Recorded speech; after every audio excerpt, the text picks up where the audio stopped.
That's it! We'll make a home movie!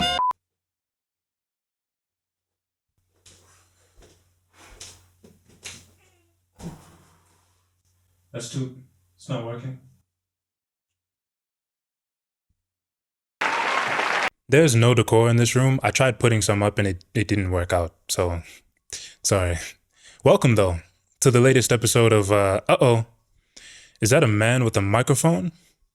They actually mass-produced us in a factory in Louisiana. Yeah, before sitting down to put this video together, I did ask myself the question, haven't people like me done enough damage to social media platforms as it is? Seeing my face is a warning to take this content out of your DVD player and go watch something, anything better, preferably made by someone you've actually heard of. But I'm asking you to ignore these red flags for now and offer me just a few minutes of your time, because I have something to ask you. Yes, you watching, have you seen Ed, Eddy's live-action sequel? Oh, you have? Oh, it's been 5 years and 2 million views since it's come out? My fault. I've been in the hyperbolic time chamber, I guess. I meant to make this video 2 years ago, but before I could finish writing it, I fell and hit my head on a rock and fucking died. I found myself in purgatory, met the Reaper themselves, and did their stupid mini-quest, so I'm back. And now we're here. 2024, several years too late for anyone to give a shit about what we're going to talk about for the next 6 hours, it looks like. As it is, I'm closer to my mid-20s than I would like to admit, but I'm still dedicated to finishing this project. I'm still going to sit down to speak in long form about a cartoon whose target demographic is now eligible to apply for a mortgage and raise children, or the modern equivalent of that, which I guess is to work a shitty job forever, with a small animal at home to provide you comfort. Kindly ignore my setup/presentation or lack thereof. I'm clearly recording from the back rooms. I have a microphone.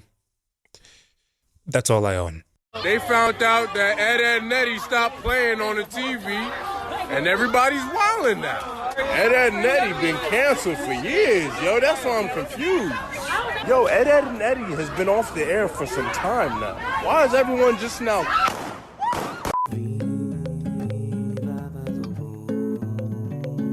I've been thinking about what to title this monstrosity and have decided to go with the last Ed, and Eddy video.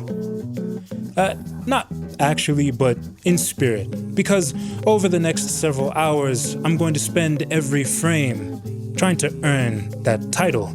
I've scoured the internet for discourse and content and have read thread comments. I've gone through the fan wikis, plural, and I've engaged with the work of scholars who have written about Danny Antonucci and his series. I have done it all for this video. I was even at one point going to play the video games. You're like, what video games?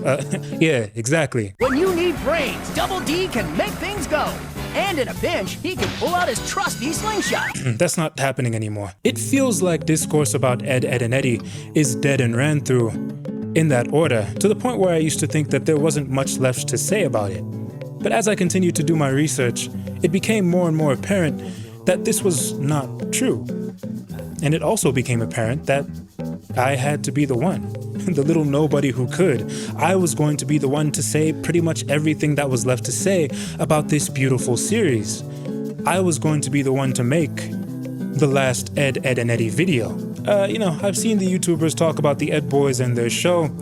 It all usually boils down to, hey, remember this thing? It was cool, right? Attack of the Nostalgia Merchants. Can you expect any different from me? This show has one foot in the discourse grave, and I'm here to push it into that good night. Ed, and Eddy wrapped up 15 years ago and sent itself off perfectly, much better than any YouTuber could encapsulate for you. Trust me. Again, I checked like 9 months ago, and I said, they're making money off this content? You might not know it, but there's a lot of fertile ground left to cover when it comes to Ed, and Eddy, and I want to do a thorough job covering it so that we can finally close the chapter on this beautiful series. This is the last, you get it. We'll be talking about Ed, and Eddy's fan films and using them as a vehicle to discuss elements of the original series, characters, dynamics, locations, storylines, etc. We'll be talking about the making of this series, its creator, and his team will even be clearing up decades-old untruths and misconceptions about Ed, and Eddy. These are the fruits of a year-long investigation into an all-time great children's series and the indie studio that produced it. And after this, there will be nothing left to talk about. There will be no content left to mine. The carry-on will have been picked clean. It's an old show, a seminal cartoon, and it's been talked about to death. So how about we take it out for one more ride, huh?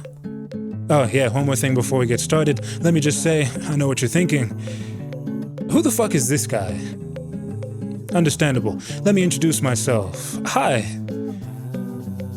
I'm the latest member of RDC World. Babar. It's an honor to be your choice of background noise, minimized in your browser, while you do something more important. You can subscribe if you want. Doesn't matter. A while ago, I decided it would be most fashionable to post this unjustifiably long-ass video, and then, literally, never upload again. It'll be a monumental achievement for me just to get Windows Movie Maker to open. I am not that guy. You know the hot girl on IG who says she's gonna start a YouTube? She's had the link to her channel in her bio for 2 years now, but when you go to subscribe, there's no content. I am that hot girl. I went semi-viral on your Explore page 2 weeks ago. Ed, and Eddy. A Canadian children's series that premiered on Cartoon Network in 1999, created by adult cartoonist Danny Antonucci, a.k.a. the Canadian Rolf Bakshi. There was Fritz the cat and stuff, but even that was like so boring. Yappity yap, yap, yap. Or, I guess he's not. My fault, Danny, I'm sorry. Salute to Canadian cartoonists. I've never been there. Yo, fam, first of all, you're dealing with my thing, then you let her take the money? So what's it gonna be, fam? We're nice that before I brunch that. But they are responsible for around 35% of the animation I consumed as a child. King, anyone? Who remembers that? You wouldn't believe the stuff that happens down here. Or maybe you would. Professor Linda Semensky is the executive that handed Danny's pitch for Ed, and Eddy to Cartoon Network's then Vice President of Programming, Mike Lazo. She was the reason this series ultimately went to CN. Linda was not a fan of the state of the animation industry during her years at UPenn in the 80s, but was fascinated by shorts coming out of several burgeoning independent animation scenes across America. Notable independent animators from that time period would include Jimmy Pica, Don Bluth, and Rolf Bakshi. Yappity yap, yap, yap. Linda's mission statement was to spotlight this cool underground animation and bring that out of obscurity and into more people's eyeballs. Wouldn't you know it, Danny's a.k.a. cartoon was the first outside studio to produce a series for Cartoon Network. Yeah, the company whose logo is a naked Danny getting violently skewered with a pencil was a CN pioneer. Before Ed, and Eddy, all other cartoons had been produced in-house at Hanna-Barbera. You might recognize this logo. In the end, it sounds like Linda won to me. There's a lot more to learn about the making of Ed, and Eddy, about Linda, Danny, and co. It all makes for a fascinating story, but that's a story I have to wait a couple hours to tell. For now, we gotta move on. Hot take, Ed, and Eddy is the greatest children's series of all time. It's better than that one? It's better than that one. I don't know if it's better than that one. Wait, sorry, I'm losing focus. It's in the S tier as far as Cartoon Network shows go, and it's my personal favorite, next to Evil Concarne and Camp Lazlo. Folks, it's in the title. I don't know if many people online have expressed this opinion, but Ed, and Eddy is the most Nicktoon show Cartoon Network ever aired, and it was all the more successful for it. Citation needed. I'll be speaking on that in more detail later, but if you compare Nicktoon's catalog from the 90s to Cartoon Network's catalog from the late 90s and going into the 2000s, you might see what I'm talking about. Like if Ed, and Eddy was airing next to Hey Arnold, Doug, Rugrats, and Rocko's Modern Life instead of Dexter's Laboratory, Courage the Cowardly Dog, The Grim Adventures of Billy and Mandy, and Atomic Betty. She's a fighting girl. The show might have lost a bit of what made it feel so singular. Just a bit though, don't get me wrong. I'm an Ed merchant. Let's put some respect on their names. An inspiration to delinquents and hooligans worldwide, this trio were the OG scammers and hustlers in children's media. Ed, and Eddy. It's a not insignificant portion of this video's demo that would identify as scammers themselves. Yes, you. I clocked you. I know about your day job. But Eddy would have been your first exposure to this lifestyle, right? He made you this way. Hey, if you grew up on Nicktoons, it would have been Swiper, and if you grew up on PBS Kids, it would have been Taka. I guess. It would have been somebody. My point is that there's no timeline where we would have been able to save you, but Eddy and his friends are the kings of the hill and the numero uno in this regard. We're disturbing our neighbors, Eddy. Terrorizing American suburbia, fooling fellow neighborhood suckers out of their hard-earned allowances and cashing in on jawbreakers since 1999, and for another decade after that. If you can name me a second CN show with those kinds of numbers, that kind of longevity, I can sell you a beachfront property on the beautiful coastline of sunny Malawi. All hail the most hated kids of any cul-de-sac and the most powerful trio since Gerald B. White left Q-Tip, Phife Dawg, and Ali Shaheed Muhammad to pursue higher education. Ed, and Eddy. Within the next hour, we will talk about how Danny's 70s upbringing informed the making of his series and the sort of isolated freeform chaos that defined it. It's worth noting, though, that Ed, and Eddy ultimately ended up informing 90s perspectives on the child as a political subject and symbol. This is a point brought up in Dr. Jane Batkin's essay titled Someone's Coming, Act Natural, Visions of Animated Childhood in 1990s America. She posits that the 1920s and 1980s mirror each other, both being decades of excess. Likewise, the fallout from that excess spills over into the 30s and 90s respectively.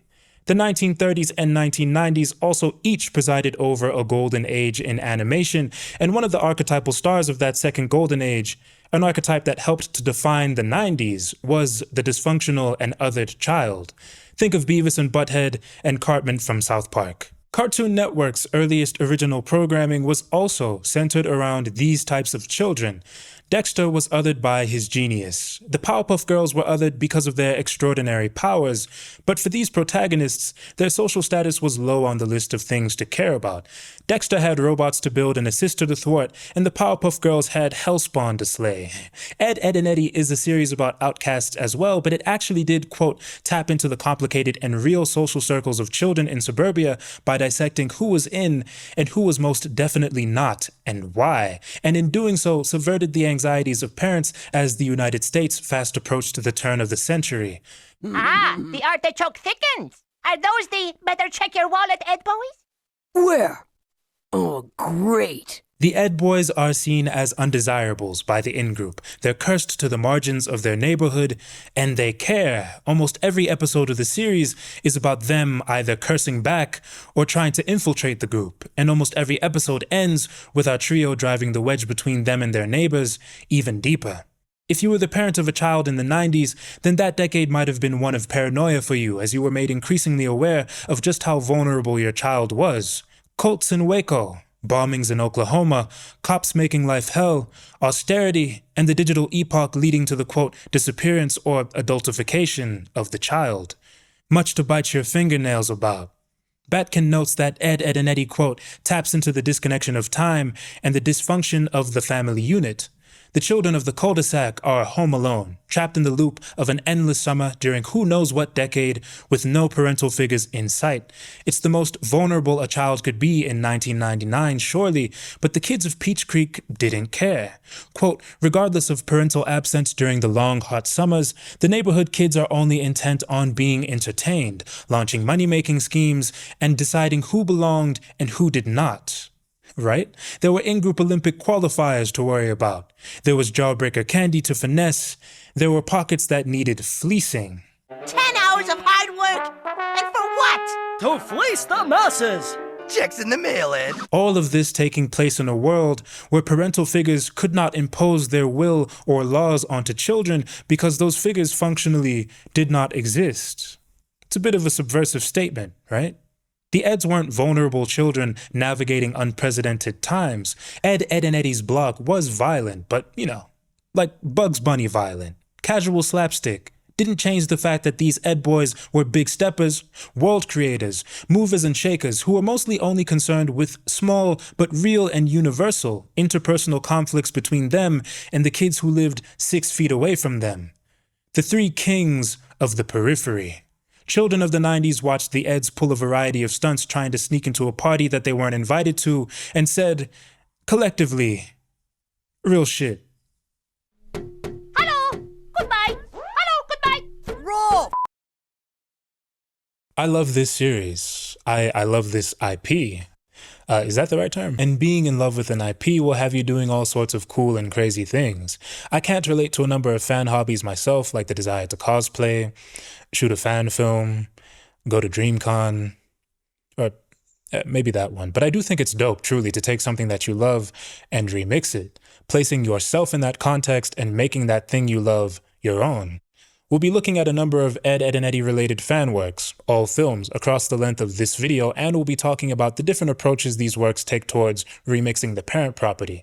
So let's make this clear. This video is partially about amateur works by fans. These works would be considered fan labor, which Wikipedia defines as the creative activities engaged in by fans. Quote, most fans provide their creative works as amateurs for others to enjoy without requiring or requesting monetary compensation. So you remember that tweet you saw last week? The one where a guy called, I don't know, Gerald Talks Hip Hop is defending his favorite rapper's album sales or something? That's fan labor. Or actually, the more accurate colloquial term would be dick riding, which is fan labor too, I guess. If the worst Instagram account you follow screenshotted that tweet and posted it for engagement, that is now an amateur work. And if some guy with a TikTok posts himself dancing in front of that Instagram screenshot, that is now a fan film. Yeah, fan works are almost always amateur works, as mentioned earlier, but I do think that professional works can be fan works too. For example, Metal Gear Solid 4 and any Fallout not set on the West Coast. I'm sorry. Confession, if you had asked me about an Ed, and Eddy fan film 3 years ago, I would have thought you were talking about that one JID music video, but I am now a learned man. Fan films have existed for about as long as the medium of film itself has. The earliest fan film on record was made in 1926 and was about something, I don't really know, but almost 100 years later, two teenagers would do a shot-for-shot mixed media remake of the original Toy Story, using live-action footage to depict the film's human characters. That film was uploaded to YouTube and enjoyed enormous success. So now a precedent is established in the Western cultural canon, right? Fans are using live action to remix an animated property themselves. A live action remake doesn't have to be sanctioned by Disney because you can film one in your childhood bedroom and then get all your sweet ad revenue claimed. Now, me personally, I never cared much about live action remakes, not since I was the most excited Ben 10 fan 15 years ago, unaware that I was about to be horrifically disappointed. Okay, light bulb head, let's rumble.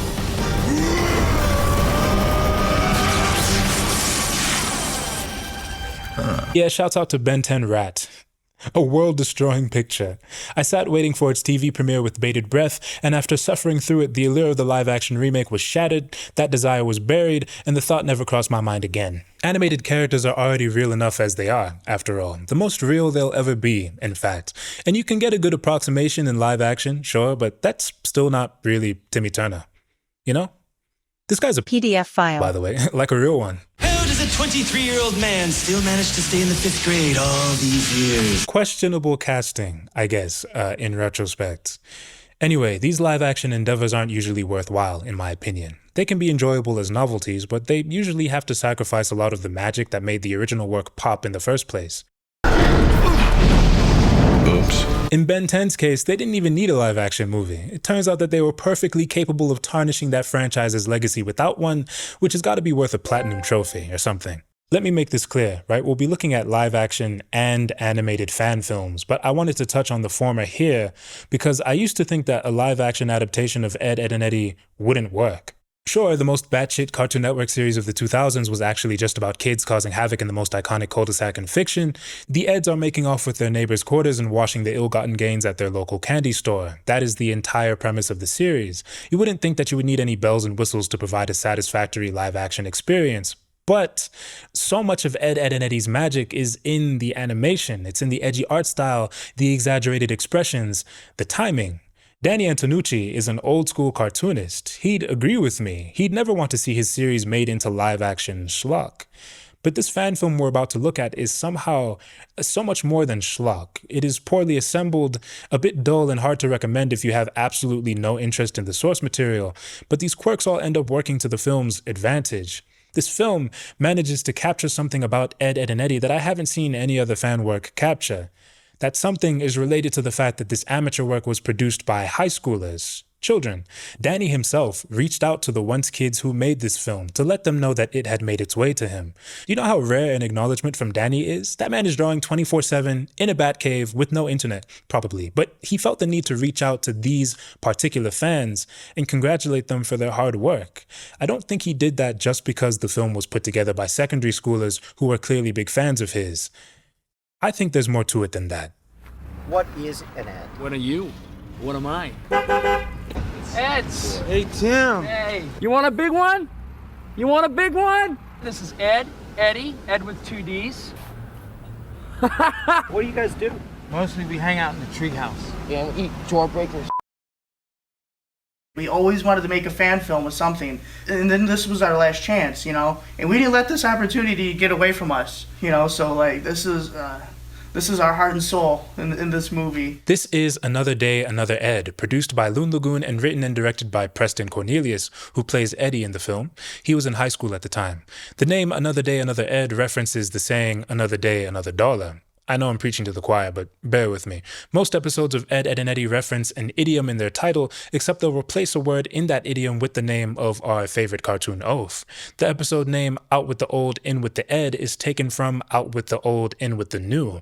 The episode titled Boys Will Be Eds, taken from the saying, boys will be boys. The episode titled Urban Ed, taken from Urban Outfitters, you get it. By partaking in this naming convention, Another Day, Another Ed pays homage to the original series, and so it's fitting that this fan film also pays homage in more significant structural ways, like with its use of similar narrative setups. It's the product of a few ambitious kids watching a lot of Ed, Edd and Eddy's first season in one sitting and going, we'll just do something like that.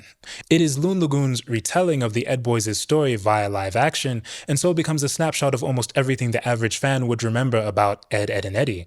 You might think that this would all be expected and therefore wouldn't be worth bringing up, but Another Day, Another Ed, by sticking to the script, is actually made unique in the world of Ed, Edd and Eddy's fan films to this day. In fact, it is the ultimate Ed, Edd and Eddy fan film, a king with his crown and his scepter. And over the next hour, we will come to understand why that is.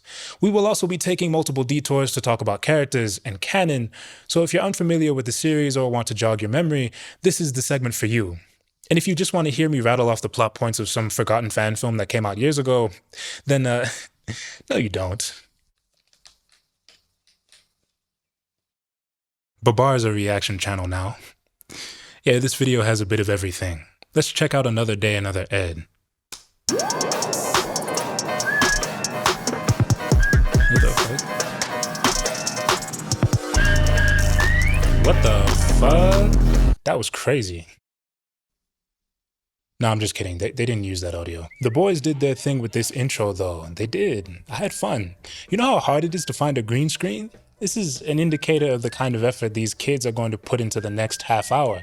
They redid Ed, Edd and Eddy's iconic opening sequence in live action, syncing their movements to the animated counterparts as best they could. What a novelty. This mirroring effect is one way that Loon Lagoon's fan film is able to endear itself to hardcore fans of the series it's based on. We're already scrounging outside the boundaries of canon to find extraneous content, DLC content related to our beloved property. Extraordinary technical prowess is not going to do it for the indulgence fiends, at least not on its own, but this is the good stuff. We want a live-action rendition of the classic cartoon intro that we grew up with. We want the Paul Boyd-style title card. We want some kind of suburb. As long as you call it Peach Creek, it's fine. We want the film to be scored with music from Ed, Edd and Eddy, or at least from this YouTube rip of the music from the multi-platform video game Ed, Edd and Eddy the Mis-Adventures, which is close enough. On each of these points, Loon Lagoon delivers. This film has been made by and for the real sickos. How could you be anything other than locked in? To those who don't get it, this next hour isn't for you. On behalf of the real, though, I want to let you know that it's our time now. To the cul-de-sac! This film feels quite light on plot, but I think that's a good thing. Ed, Edd and Eddy told very fun stories in a succinct, tightly packed 11 minutes, but those stories and the premises they were based on were always very simple. Some critics would even say that Ed, Edd and Eddy didn't tell any stories at all, and if you want to hear more about that, you can skip to this timestamp. The Ed Boys might come across a key, then spend an entire day trying to find out what it opened, and Loon Lagoon's Ed Boys push past obstacle after obstacle in their hours-long odyssey to the candy shop. The symmetry is intentional and effective. You can tell that Loon Lagoon's fan film is an ambitious project, and in more ways than one. It seems that they aim to give all the kids from the original series their own moments to shine. They wanted to tribute all of Ed, and Eddy's characters in one film, except for Eddy's brother. What a bozo. There's something or someone here for everybody because everybody's in it, for the most part. It's an admirable accomplishment. Everyone in Another Day, Another Ed is tasked with overcoming a huge challenge. They have to fill the shoes of very zany characters that were based on the impressions of children from memories past, but nonetheless conceived and voiced by adults. These actors have to feel like decent approximations of their animated counterparts. That might mean dressing the actors appropriately, styling their hair, or like making sure Jonny's black. Oh, or no, he's not? Oh, well, that's okay, I guess. Overall, Another Day, Another Ed does a good job of making their characters feel convincing in the new medium. I can buy that this is Eddy. Eddy, you looking fine. Yeah! Eddy, you're such a dog. Thankfully, the fan film is based on a children's series, so the original characters all have simple, iconic design elements that you could even boil down to color scheme in a live-action context. For example, a girl and her guy friend are wearing pink and blue. Yeah, sure, that's Sarah and Jimmy. Wait till she's too small, Sarah.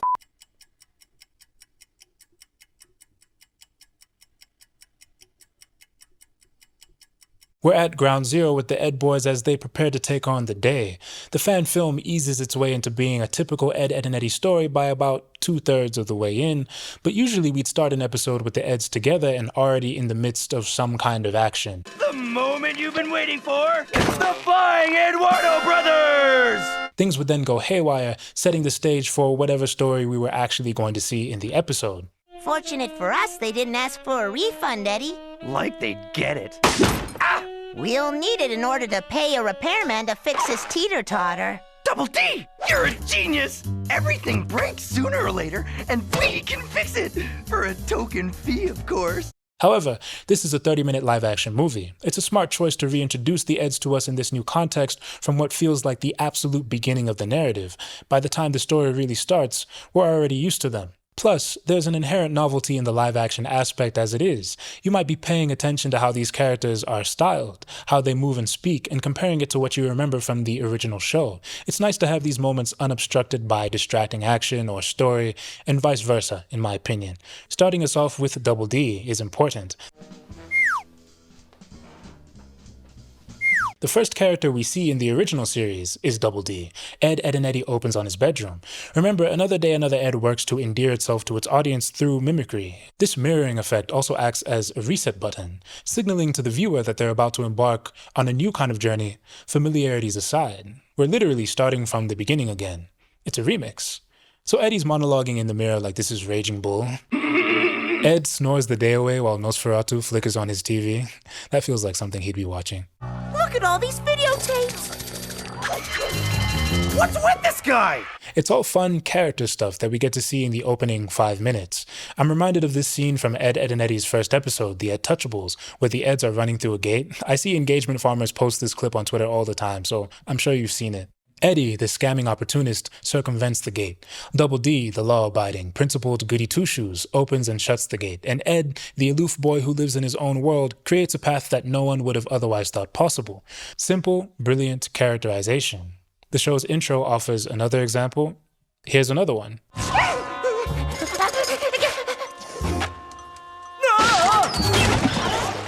The fan film is doing its own extended version of this. Yeah, this is live action, so characterization that might have only been possible to convey through animation now has to be scrapped and replaced by characterization done live through dialogue, camera placement, etc. That's just the inevitable comparative weakness of the format. They're not going to squeeze Ed through an impossibly small space in this film, but Loon Lagoon is working with what they have here. You see Double D succumb to his fear of contamination in the wee hours of the morning. Is that a masturbation joke? You see Eddy psyching himself out in the mirror, convincing himself he's going to take the day by storm while wearing presumably not his cologne. You see Ed being absent for his first scene and you're like, yeah, these are the Ed boys. Eddy finds a $5 bill while committing Grand Theft Auto. The vehicle is whatever, but petty cash? Now we're talking. Eddy found this money in someone's car. He didn't enter the car to look for money. He didn't even enter the car to drive it. He entered the car just to fill his delinquency quota for the day, as far as I can tell. He left the keys in the car. To those who grew up in a neighborhood like Peach Creek, is this what you guys do in the suburbs? Is this what you got going on? If Eddy were raised in this global economy, he would be a Kia boy, to be fair. But buddy, the family who pay for this automobile's insurance live down the block. They're your people. Regardless, the owner left their keys in the vehicle. Eddy found the otherwise inaccessible space to be accessible, so now he has accessed it. He even revs the engine and lies to Nazz about owning the vehicle. Sweet ride, dude. I know. Ain't she a beaut? Hi, Nazz. Wow, Eddy. Cool car. Some real Eddy-coded shit. You niggas wouldn't get it. Oh yeah, Nazz is here, by the way. She's on her way to somewhere other than the set of this fan film, unfortunately, because after this scene, we pretty much never see her again. It's nice that she's here, though. Before Nazz speaks, we hear Eddy's internal monologue about Nazz, and he professes his love for her, and he sounds down bad as hell. Oh my glob. It's the love of my life. It's Nazz. I've had a huge crush on her ever since elementary school. Good morning, patients. I'm Dr. Nazz, denturess. Quick shout out to Nazz's original VA, Erin Fitzgerald. She also voices May Kanker. These lips were made for smacking. If you're interested in videos like the one you are watching/listening to currently, then there's a close to 100% chance that this woman has touched your life with her voice. She has an unbelievable resume. Go and scroll through her IMDb and be amazed. After I scrub this Sonic credit from her records real quick. There we go. Okay, now go. Not much to say about Nazz's live-action counterpart. She's a bit of an afterthought, but the original series didn't treat her much better. Apparently Nazz was the character that Ed, and Eddy's main co-writers, Mike Kubat and John O'Howard, struggled with the most. The one character that I absolutely would just shit the bed on every time was Nazz. She is the only girl in the series who's not perceived as hostile to everyone, so maybe that's why the cookie crumbled in the way that it did. No, Mike, she's not a bimbo. She's 12. It's times like this where you start to wonder what those writing rooms looked like. They were a bunch of frat boy dickheads, but I love them dearly. Ah, it's all coming together. As much as I hate to say it, Ed, and Eddy is a for the boys kind of show, and Nazz, apple of the cul-de-sac's eye, was never given much to do. By the time the kids were in school, the show had pretty much nothing for her, and her more interesting characteristics were filed away so that she could conform to the role of dumb blonde, which I never really got the impression that she even was, at least not before. This is a failure on the show's part. Although the crew thankfully were able to rehabilitate her a bit during the show's finale. Rachel Luckett wrote all her scenes with Kevin in that movie, and she seems to get Nazz more than her fellow co-writers do. If the kids ever did anything shitty, she would pull them on it, you know what I mean? So she had a lot of empathy. She would come in and like kind of challenge people on stuff, like, you know, she would call the Eds out on their shit. She would call Kevin out on his shit. Yeah. And like she had a genuinely good heart to her. Nazz is the closest thing this neighborhood has to a well-adjusted kid, and I personally think there's a lot of storytelling potential with a character like that, but it's over, so whatever. By the way, in this same podcast, Rachel talks about how the writer's room was brainstorming ideas for an all-girls episode of Ed, and Eddy. This concept never bore fruit, though, as they couldn't come up with anything for the girls to do, which is just proof that they needed to put me in that room. I would have been cooking. Like here's a log line I made up for an all-girls episode, right? Mishaps ensue when the girls of Peach Creek accidentally ruin the most important group assignment of the year. Is that how you format a log line? I feel she didn't get enough justice. We probably should have spent a little bit more time trying to make her into more. Bottom line, the crew didn't try hard enough with Nazz. She's still an absolute icon though, just a fun person that every kid in Peach Creek looks up to, I guess when they're not staring at her entranced. Hey, Mike and Jono, Street's saying y'all can't write girls, bro. I'm not the one saying it. Streets are saying y'all can't write girls if they're not antagonizing other characters, bro. Streets are saying y'all were in that writer's room thinking about an all-girls episode going, what growing boy would want to watch a Cartoon Network show about girls doing shit all day?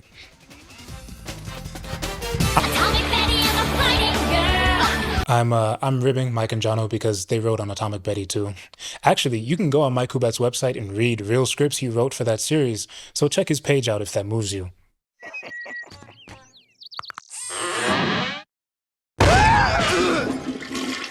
Double D, are you guys like making a movie or something? Loon Lagoon's Eddy gets to wax pathetic about Nazz, even though this ought to be Double D's moment, right? I'm aware that Eddy and Edward both like Nazz, yeah? Hi, Eddy. Can I join, this, whatever you're doing? I'm electing not to comment on that joke, but really, shouldn't this be Double D's monologue? Double D and Nazz actually have that narrative chemistry. That's not a term. It should be, though. Speaking of Double D, he's entered from stage left to tap in with the lil bro and go collect Ed. If she only knew how I felt about her. Hey, whose car is that? I don't know. Beats me. Hey, where's Ed? Whose car is this, Eddy? Beats me. Where's Ed? I've made note of Ed and Eddy's first episode, The Ed Touchables, already, but it's worth mentioning that the fan film uses that episode's story beats as a loose reference, minus the part where the Eds waterboard the only black boy in their neighborhood.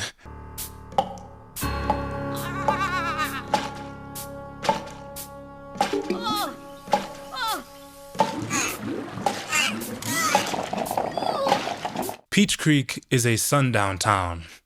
But I digress. There are deviations and additions and subtractions here and there, but in both the Ed Touchables and Another Day, Another Ed, we have Double D and Eddy linking up to go find Ed. Is Ed home?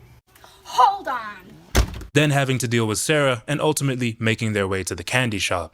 Pretty simple stuff, but the symmetry is nice. Loon Lagoon's Double D and Eddy even play Ding Dong Ditch, or I'm sorry, Knock Knock Ginger? With Sarah being the sucker, a cute nod to when Eddy links up with Double D in the first few moments of episode 1. Hey, what's up? You ringing my doorbell?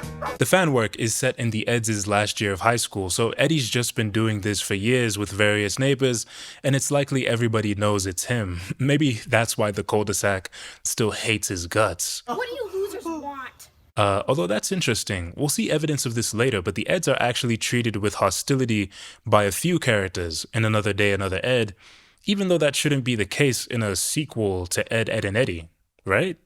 But the vibes still feel familiar and correct to me, even during those moments. I feel as fresh as a spring flower. Come on, people, it's a brand new day. No Ed, Ed, or Eddy. Hallelujah! The fan film succeeds at giving us character dynamics, interactions, and references that feel familiar even in this brand new context, but you could argue that it has to undo some of the work of the original series in order to get us there. At the end of Ed, Ed, and Eddy's big picture show, the kids of Peach Creek no longer see the Eds as adversaries, and we get the sense that Eddy's days of terror are behind him. Getting your ass publicly handed to you for no reason by your brother, who you've spent seasons lionizing, might do that for you. Bro, give it up! Give it up! I thought you wanted to hang with your hero. I do, bro, I do! But that's all stuffed into the last 5 minutes of the series finale, pretty much right before we cut to credits. And how many people have even seen this movie? The answer is a buttload, apparently, but for a lot of fans, our perception of the Eds is not of young outcasts and former hooligans who've been accepted into a community, even though technically that's who they are by now, right? It's of young outcasts who will likely never be accepted into a community, as seen in seasons 1 through 5 and 95% of the television movie. So I think by undoing what the series finale did and reverting the Eds back to being hated pariahs of the cul-de-sac, Another Day, Another Ed actually services fans of Ed, Ed, and Eddy more effectively. You might watch this and be like, they are in high school, but I guess Kevin would still be bullying Eddy all these years later. He really never liked those Ed boys, huh? Hey guys, I just want to remind everybody. Well, almost everybody. And you might be saying that even having watched the finale. Here's the other side of the coin, though. You could also make an argument that the fan film does not actually undo Ed, Ed, and Eddy's canon ending. You could say that the kids of Peach Creek always made for a dysfunctional bunch. They're not that much of a friend group to begin with, right? Here's a guy that's able to, corral all these people to tell these stories about childhood and, about what it's like to be a kid and what it's like to deal with people that you're stuck hanging out with because you all live near each other. Okay, so Rolf and Nazz hang with Kevin, but are cool with everyone, including the Eds to an extent. Rolf likes Ed because Ed has the backbone of a yak, can do manual labor on the farm, and is blessed with an affinity for animals. He's fine with everyone, really, as long as they're not fucking around in his backyard, and Nazz thinks Double D is cute. Kevin doesn't like the Eds at all and is indifferent towards the younger kids, aka Sarah and Jimmy. He even bullies Jimmy on the occasion. He's somewhat fine with Double D though, even to the point of being conversational and willing to collaborate, especially when it comes to giving Eddy his due. Jimmy only really hangs out with Sarah and is hot and cold on the Eds, but maybe doesn't like Kevin that much. I get why. Sarah only really hangs out with Jimmy. She's lukewarm with Kevin, I think, and that might be partially because he bullies Jimmy. She's okay with the other kids, kind of, and even looks up to Nazz, except for that time when she dropped a car on Nazz's head. She hates the Eds as a unit. She especially hates Eddy, who makes her skin crawl, and Ed, who she would like to shoot into space, but she does think Double D is cute. And nobody really overwhelmingly likes Jonny, who hangs out with a piece of fucking wood. You want to hold hands? Ugh, in your dreams. Maybe the Eds are cool only within the group, as in only when all the kids are mobilized and together. After all, Sarah rode Wilfred across town just to see her big brother get his ass kicked. She had that much hate in her heart for the boy. Even if the kids as a collective accepted him later that day, did she really, on a personal level? If we're going with argument number 2, then the fan film says no, she did not. Ed, get up! Your dumb friends are here! But the final few minutes of Ed, Edd and Eddy's series finale shows our kids affirming the Eds in what feels like a real unifying moment. These kids have been able to forge a bond stronger than the one they had before because they rallied to defend someone who they considered one of their own. Eddy has a lot to atone for at this point in the movie, but he's still their Eddy. He should have been turned over to the child mob, but he instead takes a merciless and unjust beating, sucking the air out of what was supposed to be a righteous moment. Then he breaks and makes the ultimate confession. His neighborhood pals bear witness to his humanity, and they accept him. Sarah might have her gripes here and there still. Her brother really put her through some bullshit.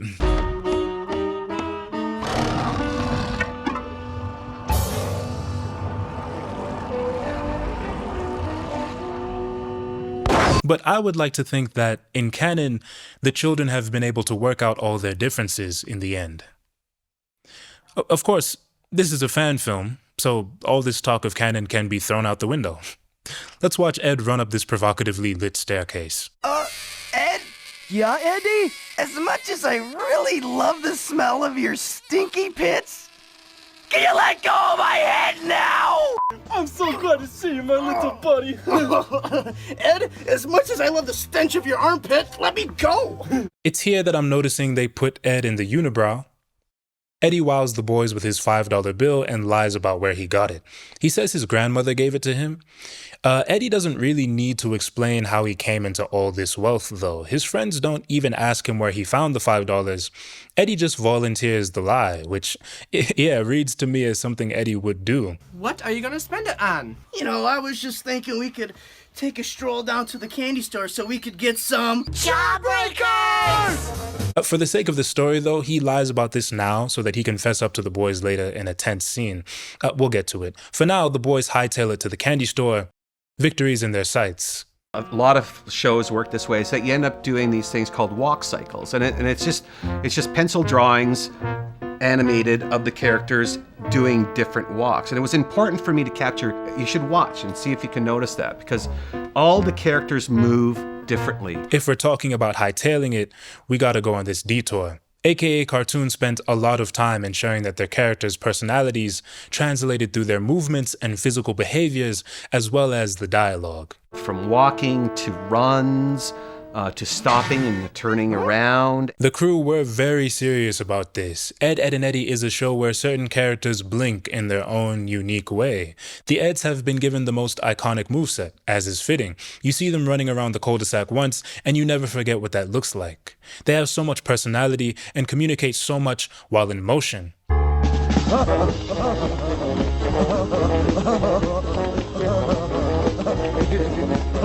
Loon Lagoon gives us a live-action interpretation of the Eds in motion. The Eds don't really make it that far into the shot before getting sidetracked, and they're mostly trapped in the upper third or upper half of this frame, but the young trio recognized that a lot of fans would want to see this moment, fleeting as it is, and I can get jiggy with that. Moving on, let's note that Another Day Another Ed has now broken away from the template established by the Ed Touchables in favor of a template that became used in later Ed, and Eddy episodes. The good old point A to point B. Oh my. Hightailing, gentlemen! At this rate, we'll never make it there in time! Double D has to get from the school to the cul-de-sac. The Eds have to get from the cul-de-sac to the candy shop. The Eds have to get from the cul-de-sac to Eddy's brother, etc. These episodes are always carried by their stakes, the inevitable shenanigans that the characters encounter on their way to point B. Miss me! That's for gobbling all over my bike, dork! And everything else that makes Ed, and Eddy so great. Another Day Another Ed's point A is Ed's house where they've assembled, and their point B is the candy shop. We don't really have stakes at the moment, but we do encounter shenanigans almost immediately as Ed gets sidetracked by a cha-cha. Chicken!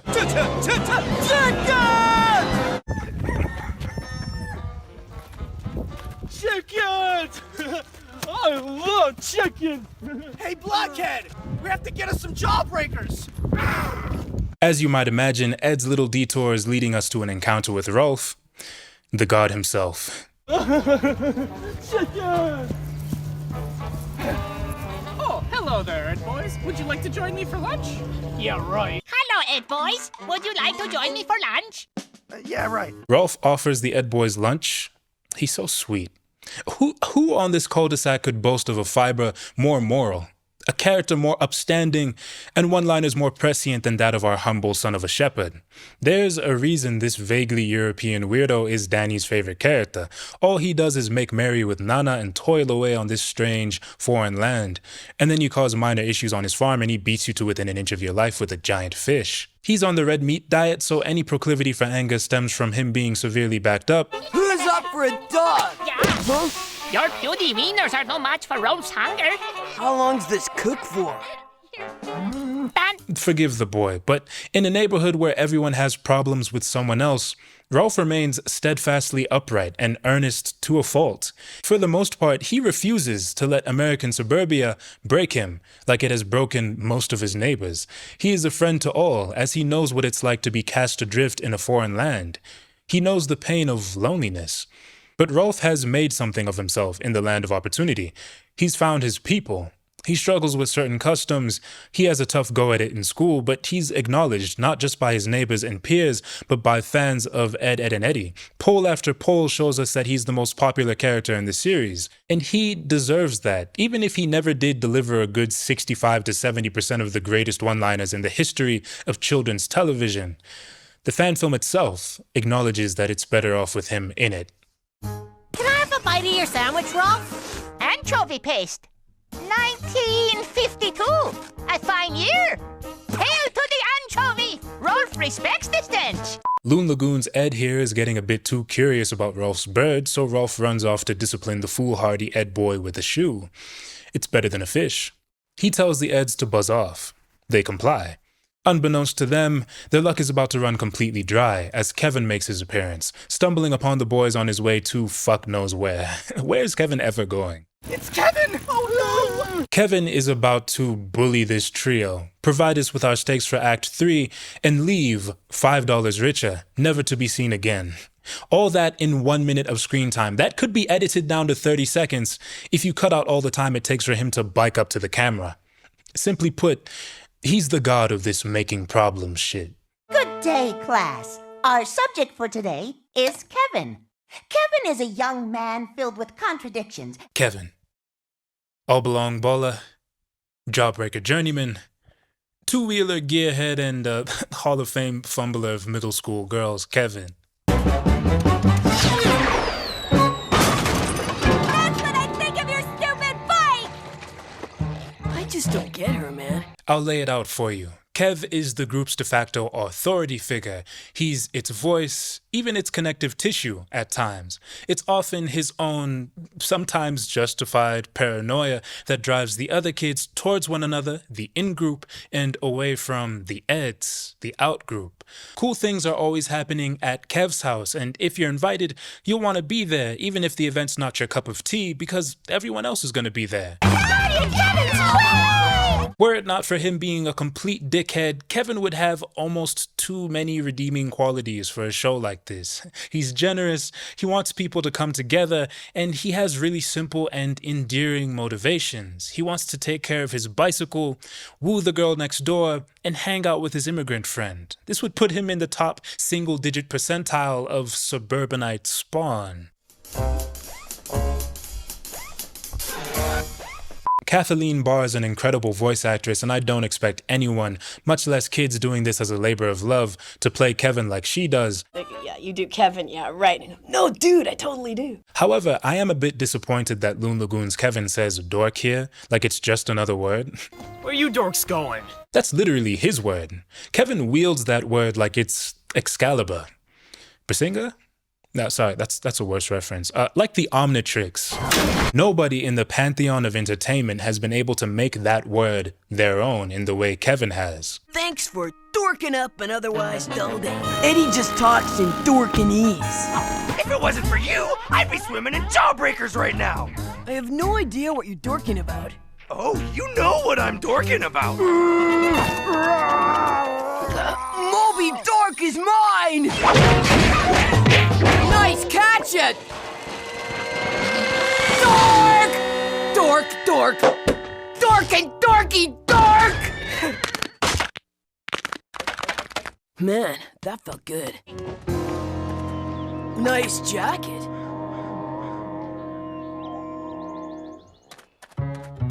Moby Dork, he said. Niggas is not doing it like Big Kev. Anyway, I don't know. I just wanted more bite in that dork, you know? We're on our way to get Jawbreakers. Way to go, Ed! Why on earth would you say that? You losers got cash?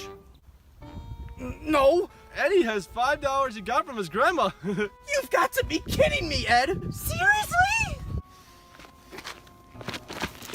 Well, it's payday, dork. There we go. There was some venom in that one. Kevin beats up Eddy while his two able-bodied friends stand behind him, doing nothing. Something is not adding up because these geeks let this 3-on-1 become a 1-on-1. Bro, this scuffle should have ended like that one JJK scene. Personally not a fan of Kevin outright stealing Eddy's money. That's out of character for him. Not because he wouldn't want to torment Eddy, I just think that he wouldn't be interested in shaking down a kid for their cash. That particular kind of bullying wouldn't float his boat, in my opinion. Although, keep in mind, Kevin has done way worse than that. So, swallow it, or else. He gets up to some real depraved and low-down shit in Ed, and Eddy, especially when the semester starts. It's just a whole season of him and Eddy one-upping each other in a shit person off. Who's the big shot now, huh? Get it? Big shot? Kevin fucks off with Eddy's stolen $5 and screams one last dork before zipping off into the sweet summer afternoon. See you around, dorks! Ha ha!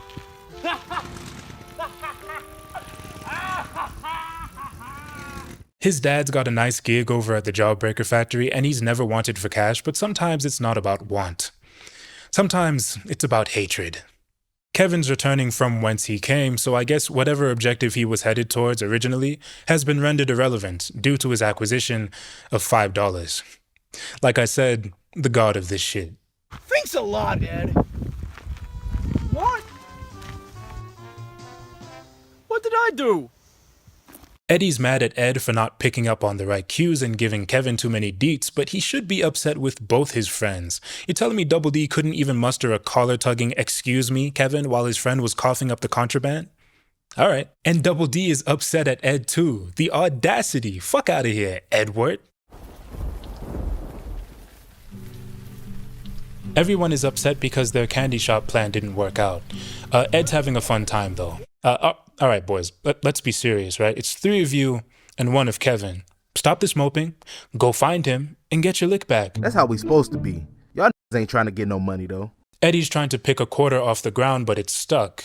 It's not triggering his deja vu, but it is triggering mine.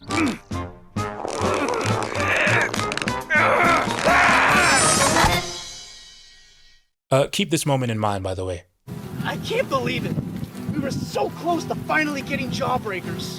What are we going to do now, Eddy? I don't know. The Eds in this fan film talk about Jawbreakers like they've never had any, but that's not true. It's not even true in the Ed Touchables, the episode this fan film pulls from the most.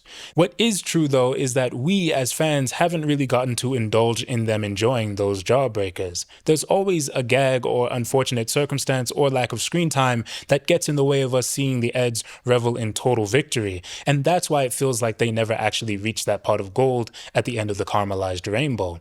It's also part of what makes the Jawbreaker feel so elusive in Ed, Edd, and Eddy, despite us seeing Jawbreakers like all the time. Do you have any ideas how we're gonna raise money? Somewhat questionable vibes as Double D drowns in the pouring rain, despite it being a beautiful day outside for the other two.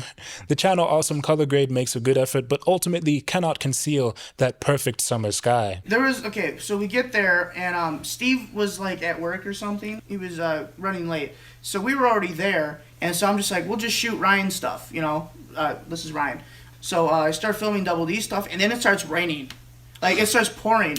But it came at like the funniest parts where he's like, "Why'd you do it, Eddy? So why? dramatic with the rain. Yeah, with the rain. Why? Summer rains, you can never predict them. None of that matters, though, because it's time for Eddy to fess up to his iniquities for probably the second time in his life. Your grandma's gonna be so furious if she finds out what happened to you and your $5 that she gave you. About the $5? I stole it. You did what? You are a bad boy, mister. You should never steal. This scene almost reminds me of the one from Ed, Edd, and Eddy's Big Picture Show, where Eddy's duplicitous behavior catches up to him and threatens to tear his friendships apart. Fine! Go home! I don't blame you! Because everything was my fault! Eddy finally admitting to wrongdoing and revealing how self-aware he is of the character flaws that drive him to commit those wrongdoings makes for some of the most cathartic viewing in the entire series, especially after 5 straight seasons of Eddy not showing the willingness or even ability to do either of those things. Season 5 spends a lot of time building up to that one big moment as well, as Eddy's behavior starts to get out of hand and he puts strain on his few precious relationships. Pick and Ed is Ed, Edd, and Eddy's defining episode to me, and it's pretty much Season 5 in microcosm. We come to really understand how Eddy feels about being excluded from the in-group, how the in-group's negative perception of him influences his perception of self, how much he desires just to be acknowledged, made human, and how fast he's willing to cast away his own identity just for that acknowledgement. Of course, in Pick and Ed, he's gained temporary acceptance into the in-group by making up a fictitious persona and introducing himself as a new student in an attempt to wipe clean the slate of his wrongdoings. But that's always been the problem. All the in-group ever wanted was for Eddy to be honest, to be straight with them, but he's just incapable of this. Eddy can't even be honest with himself, and he can't get by in life without circumventing the straight and narrow. That's just who he's been up to this point. You know these two dorks? Not likely, friend. Remember how he dealt with that gate in the Ed Touchables? Eddy would do anything, even become a whole new person who lambasts his real friends and himself, just to endear his new persona to Kevin of all people, all the while not understanding that he's lying to Kevin, once again, just like he always has. Eddy can call himself Carl from Ecuador and fool whoever he likes, but guess what? He was fooling people 100 episodes ago too. He's no different in that aspect than he was in Season 1. And that's why he'll never be invited to Kevin's house for Jawbreakers and Monster Truck marathons, or to Jimmy's birthday parties, or to the Rich Club. So it's an intense moment when he's on the cusp of losing Double D at the tail end of the Big Picture Show. If there's one thing we've spent 5 seasons assuring ourselves of, it's that Eddy won't fess up to anything. We've seen the lengths he'll travel to avoid fessing up, and that's the one thing he has to do to win Double D back in this moment. This scene is pretty short, actually, and it's not even written to be fully serious, but it's effective every single time I watch it. The context established over a season, as well as the enormous stakes, make this into special viewing.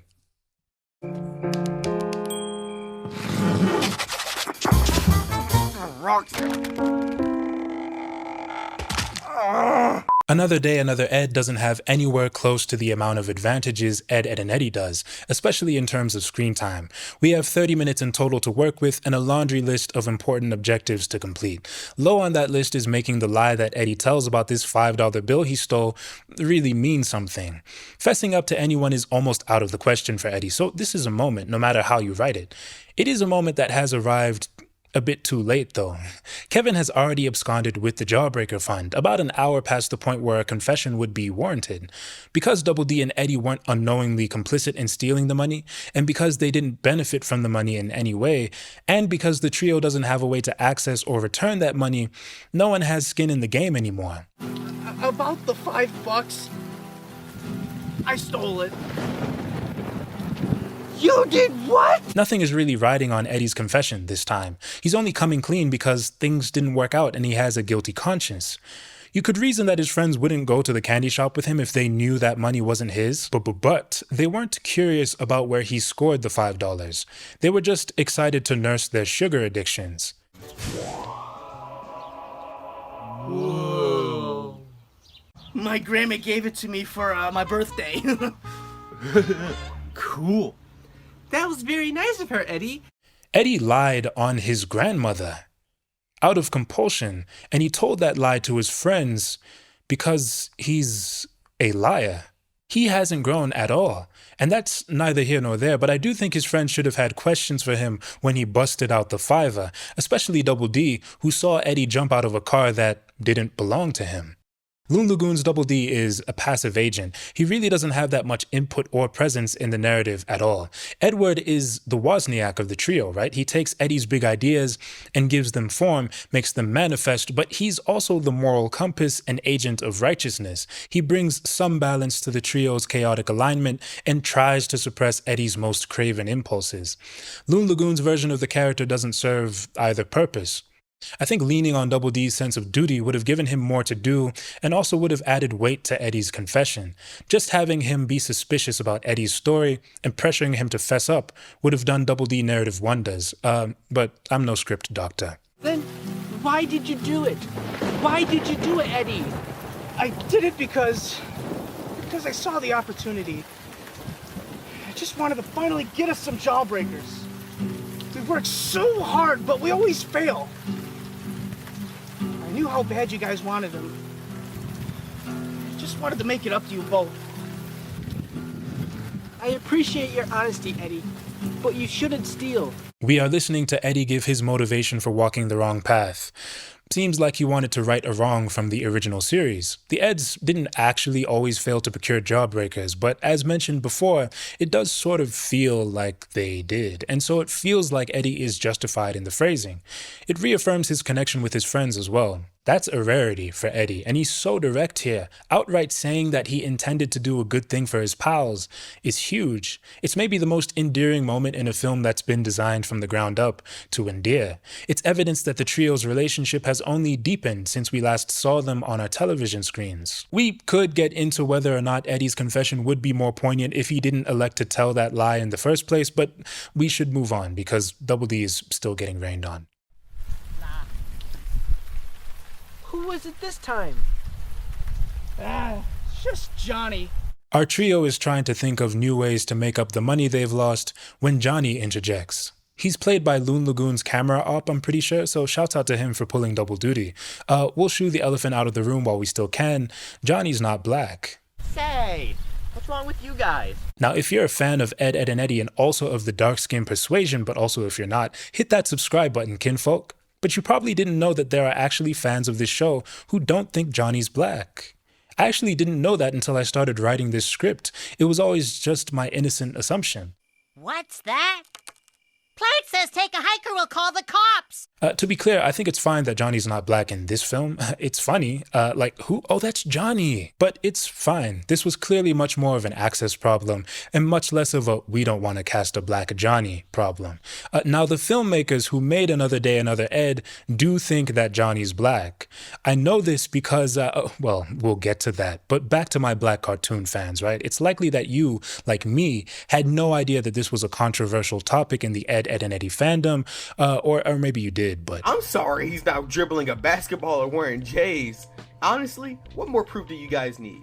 Does he need to be Unga Bunga dark with red lips to even consider he's a different ethnicity? One would think that there's no reason to make a video like this, but I guess we're wrong about all sorts of things in this wonderful life. Mind over matter is magic. I haven't really looked into the specifics of why some fans want to deny Jonny his blackness, despite some gags I did earlier in the video. Rest assured, he is. I told you bunnies would take over the world, and they have! Lucky we prepared for this day, huh, Blake? Alright, so here's a story about Jonny and the Eds. Jonny, he's stuck in this tree, right? And the boys offer to get him down. He really is completely stuck though, so Jonny gives the Eds permission to enter his kitchen and retrieve dish soap from his sink. The idea is that the Eds will use that dish soap as a lubricant to free Jonny and his big-ass head from the iron grasp of these branches. So the plan is in motion. Step 1, Eds enter house. Step 2, Eds grab soap. Step 3, Eds leave house. Simple, right? Would you believe me if I told you that by the end of this episode, Jonny's house looks like this? How is this even possible? How does this happen? Well, that's its own story, but before they destroyed the home where Jonny and his family lay their heads to rest, the Eds pulled the radiator out of his living room wall by accident, causing piping hot air to leak into the home. Ed, where did you eviscerate that heat radiator from? So what did they do? Well, they advertised Jonny's home as a sauna, Chesla Suite. Chesla Suite? What's that? That's Sheila Sweat, Sarah. Sheila Sweat, and got other kids to pay to come sit by Jonny's exposed radiator in bath towels. You know that Sheila Sweat sign that the Eds made for their new venture? Well, here's Jonny, just behind that sign, still stuck in the tree. This is also not the only time the Eds destroy Jonny's house, by the way. Hey! How'd you get inside my wall? I would have expected Peach Creek's nature-loving oddball to play a small part in Loon Lagoon's story, and he does. He's here to signal our exit out of the second act and into the third, and complete this reference to the original series. Right where I left it. Which is gross, and therefore effective. But afterwards, he's on his way. Shout out Plank. Did I say that already? The model sheet for Plank is like about 6 drawings, and they're all exactly the same of Plank, but underneath them they have happy, sad, scared. Jonny's gonna... Home wreckers! Look how unhappy Plank is! With all the outdoor space, the dour mood and colors, the angles and blocking, I feel like I'm watching a gritty western or something. It's an interesting vibe. Eddy has a eureka moment when he sees a rock. He comes up with a brilliant rock-based scam that will put the boys back on top. To put it simply, Eddy has motioned the gang to sell pet rocks. Pet rocks? Think about it, Double D. They're cheap and easy to make. On top of that, those dumb suckers will buy anything we sell. That's true, I think. Also, I can't see how this game could possibly backfire on us. Everything will turn out fine, despite this line. If you're a fan of this series, then this is the moment you've been waiting for, right? This is what it's all about. Fleecing the masses. The boys would lock in and come up with outrageous plans to dupe their neighbors. This is what their name was built on. This pet rock scam is more than a cute callback to their roots. It's a legacy game. Tell the secondary schoolers of Peach Creek to lock their doors and bar their windows. The boys are back in town. Let's get us some jawbreakers. The boys start selling their pet rocks. Their first potential customers are Jimmy and Sarah. Shout out live action Jimmy, by the way. No, they're at it again. He's treated like a wimp by his peers in the animated series and by the writers of his wiki entry. I mean, I guess he is one. Murphy's Law, do your stuff. Ouch! My foot is broken, Howie. But it's nice that the alleged weakest boy in the neighborhood gets to own a pair of the most dangerous sneakers this side of the trailer park. That boy is seeing red right now. He's come a long way from getting wheeled around in that stroller, and before you say anything, don't ask. I don't know why either. Sneakerheads, have mercy on me. I don't think those are forces. They're most assuredly front of house certified, but if you're wearing those off the clock and you had other options, you've got hate in your heart, man. By the way, what was that line in Jimmy's wiki again? He's the weakest child in the cul-de-sac. Was his entry written by power scalers? Bro, this isn't a shonen. Alright, bro, but for real, who's stronger? Yuko from Nichijou, Super Saiyan Trunks, or Tetsuya Naito? Not that one, but that one. The Eds are going to sell pet rocks to make up for their lost fiver, meaning another day another Ed joins the lineage of Ed, and Eddy episodes about scams that aren't really scams and actually kind of enhance the lives of their neighbors, and those kids should be grateful to even share a street with these three innovators. These are my favorite scams in the original series. The Eds will build a city block out of cardboard in their lane and call it a scam. That's not a scam. That's called infrastructure, my boy. Yeah, what would your country know about that? They'll convert the forest in their backyard into a jungle, then abandon the project when something minor goes wrong. They'll convert Ed's garage into a home theater where they screen a silent film they've produced, and Double D scoring it live, and Eddy selling popcorn. And they usually never charge more than $0.25 to take part in these bizarre attractions. Their more unappreciative neighbors won't even acknowledge that the Ed Boys' scams all come with a 100% money-back guarantee, maybe sometimes provided that you threaten to beat them up first.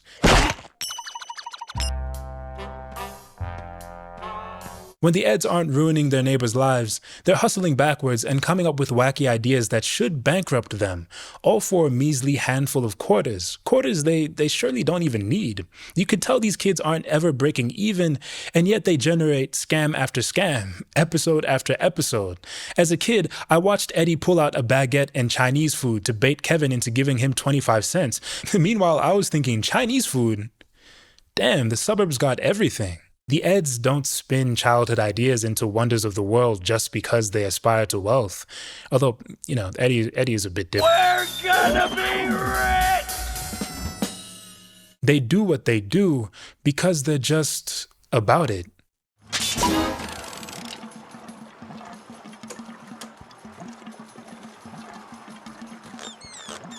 Loon Lagoon's rock-based scam isn't comparable to some of these other scams based on scale of ambition alone.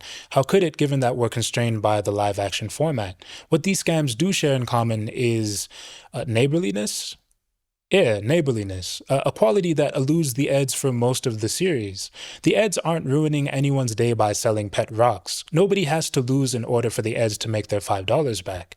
They're not selling a pet rock that crumbles in your pocket before you get home, although the boys are no stranger to scams of that nature. Nah, the Eds are just making and selling novelty items, no strings attached.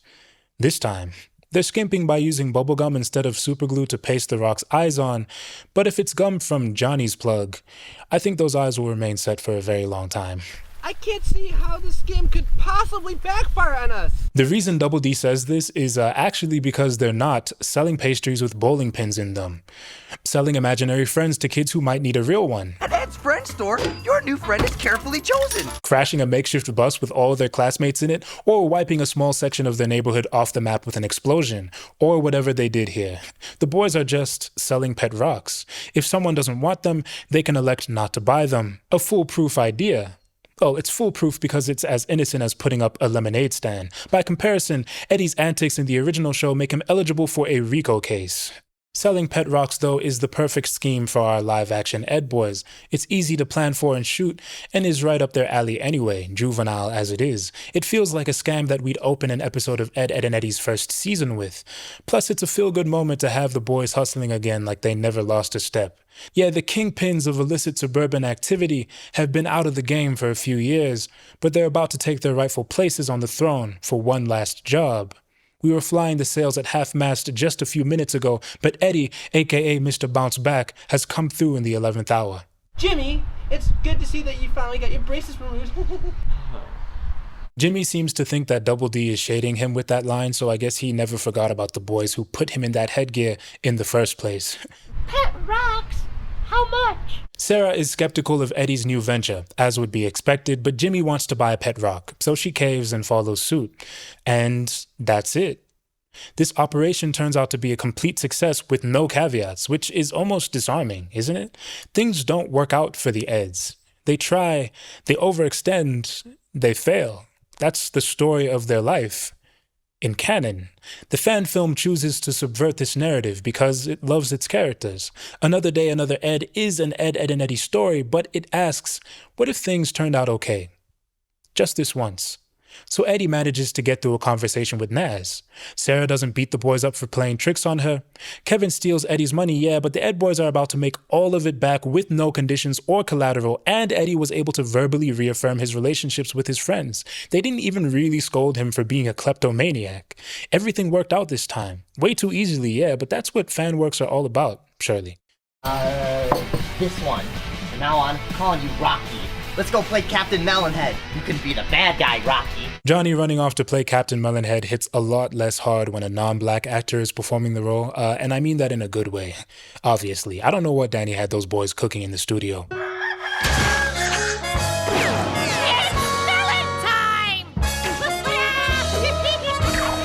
Nazz makes another appearance too. It's nice that these minor characters return for one more cameo.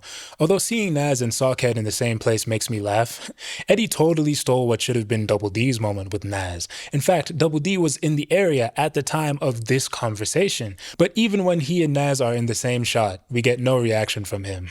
I guess he's too busy tallying his bands.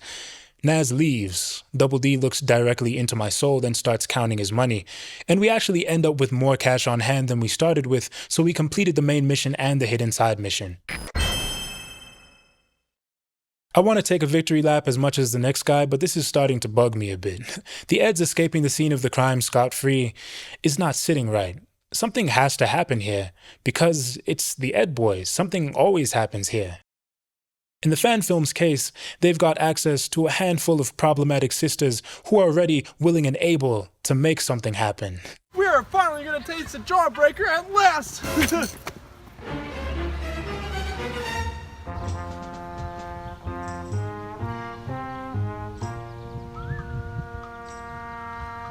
Whoa.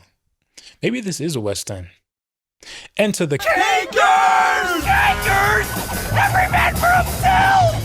This is the perfect place for the sisters to show up, actually. Historically, if the Eds are a bit too close to pulling off a scam without a hitch, there's a good chance the Kankers are skulking around a corner somewhere just in time to ruin everything. I'm a movie star! I'm a TV star! You've been canceled! I'm a TV star! They play multiple roles in the series, but in these moments, they play the role of the consequences. They materialize like Jinn once an unsuspecting Ed has racked up enough bad karma. These two trios are inextricably tied. It was only fitting the sisters would get their moment then. It's time for the Ed boys to meet their nemesis head on. It's our boyfriends! Let's get them, girls! Kankers! Run! The Kankers chase our Eds into a portable toilet. It smells apparently, that's nasty. The trio of sisters survey the area like buzzards, only giving up their search upon hearing Lee's orders. She says, All right, Kankers, let's move out. Like they're SEAL Team 6? Or like third echelon members or something? I love that line. Shout out live action Lee. Her impression and energy are pretty on point. Come out, wherever you are. What's good-looking guys like you doing in a place like this? She goes all in with the 1 minute of screen time she's given, and I do mean one, because as soon as the Kankers show up, they're gone, and the movie's over. The Eds exhumed themselves from this porta potty. They've come out the other side of this encounter with the Kankers unscathed. The Eds never got one over on the Kankers. Even in that one episode where they pulled an Uno reverse on them and almost did, the Kankers are just an unstoppable force, a manifestation of Danny Antonucci's worst childhood fears. Oh, I don't want to use their names. Debbie and Dolly, let's just say that. Debbie and Dolly from grade 8 and would always constantly pin me into a corner somewhere. You know, come on. Give me a kiss. You know, let's neck. You know, that kind of thing. You know, and it's like you just sat there with your hands sweaty, and it's like grade 8. It's a boy in grade 8, for God's sakes, you know. This kind of harassment is obviously something you would never forget, and the Kankers tap into that horrible aspect of childhood that ought not to be. They're a karmic force. The Eds never got a W over them in the same way that you'd never get the W over the ocean if it swept over you. It's just not possible. What's their problem? It's a Kanker hissy fit! Ah! Another Day, Another Ed, though, has made it possible, as far as it can. The Eds escape the Kankers. The Kankers get bored and go home. And that might not sound like a solid victory to you, but you can't box a typhoon and you can't pop a Kanker. This is as good as it'll get for the Eds, and it's more than enough for me. As for the Kankers, that's it for them. The most iconic trio of half-sisters in the history of fiction, man.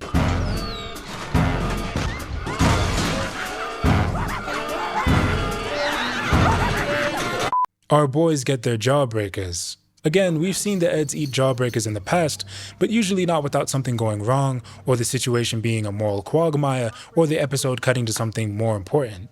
This is the fan film, though. This is our moment. Indulgence can take precedence over what's more important, or rather, indulgence is the more important thing here. We get to see three beloved characters share their favorite snack, the most legendary treasure in the cul-de-sac, and spend some time together, basking in the totality of their victory. Of course, jawbreakers in real life are a bit underwhelming compared to the massive sugary orbs they're depicted as in Ed, Edd, and Eddy. Weren't these jawbreakers a lot bigger when we were younger? I have no idea what you're talking about, Double D. But this is why we partake in watching productions of this nature. This scene of three kids sitting down and reflecting on a W that their original incarnations were never given, that's money. It's cool to see in the moment, but it feels like a bigger deal once credits start rolling. And that's coming up, like, right now, because this is the end of the movie. All I can say is that today was a good day. It sure was, Ed. This was the very first time that one of our scams pulled through. And we got jawbreakers! Didn't know I was watching Orson Welles. Casablanca. I'm not kidding, this shot actually makes me emotional. This fan film was released almost 10 years after the original show ended. A lot of viewers got to revisit the cul-de-sac for the first time in years because of this short film. But we're not part of the cul-de-sac. The Eds are, so we have to stay here, parked on a tripod, while we send them off. And the boys move on to their next adventure without us. We ought to be thankful for this experience, I think. You could say that any group of high schoolers with a connection to this long-dead cartoon and a DSLR could have gone for something like this, but only one Loon Lagoon did. They loved the show and its characters enough to give everyone their one spot, their own section in the highlight reel, minus that one dork. We only get to be in Peach Creek for 30 minutes, and so we get the most feel-good Ed, Edd, and Eddy story that it's possible to tell in those 30 minutes. Eddy talks to Nazz without totally fumbling and reaffirms his friendships afterwards, displaying consideration and growth. The boys pull off a scam with no repercussions. They then evade the Kankers and even eat their favorite snack afterwards, uninterrupted. Another Day, Another Ed is about the three boys wrapping up some loose ends, completing DLC content, and sending the fans home happy. In that way, it feels like another definitive ending for the boys, one where a handful of things that the original series left fans wanting for get taken care of on screen. That, as well as its dedication to casting for every relevant character and to replicating, mixing, and matching story beats and templates used in the original series, is what makes this a great fan film.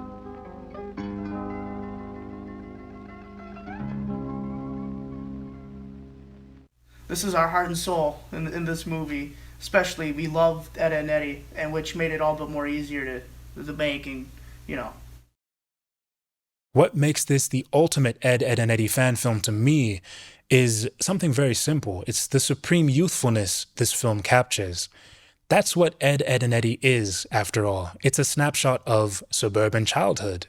Think about the kids of Peach Creek, right?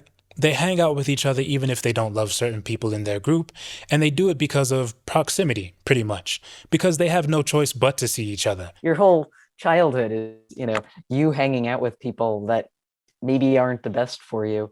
Geography has decided that, you're going to hang out with them.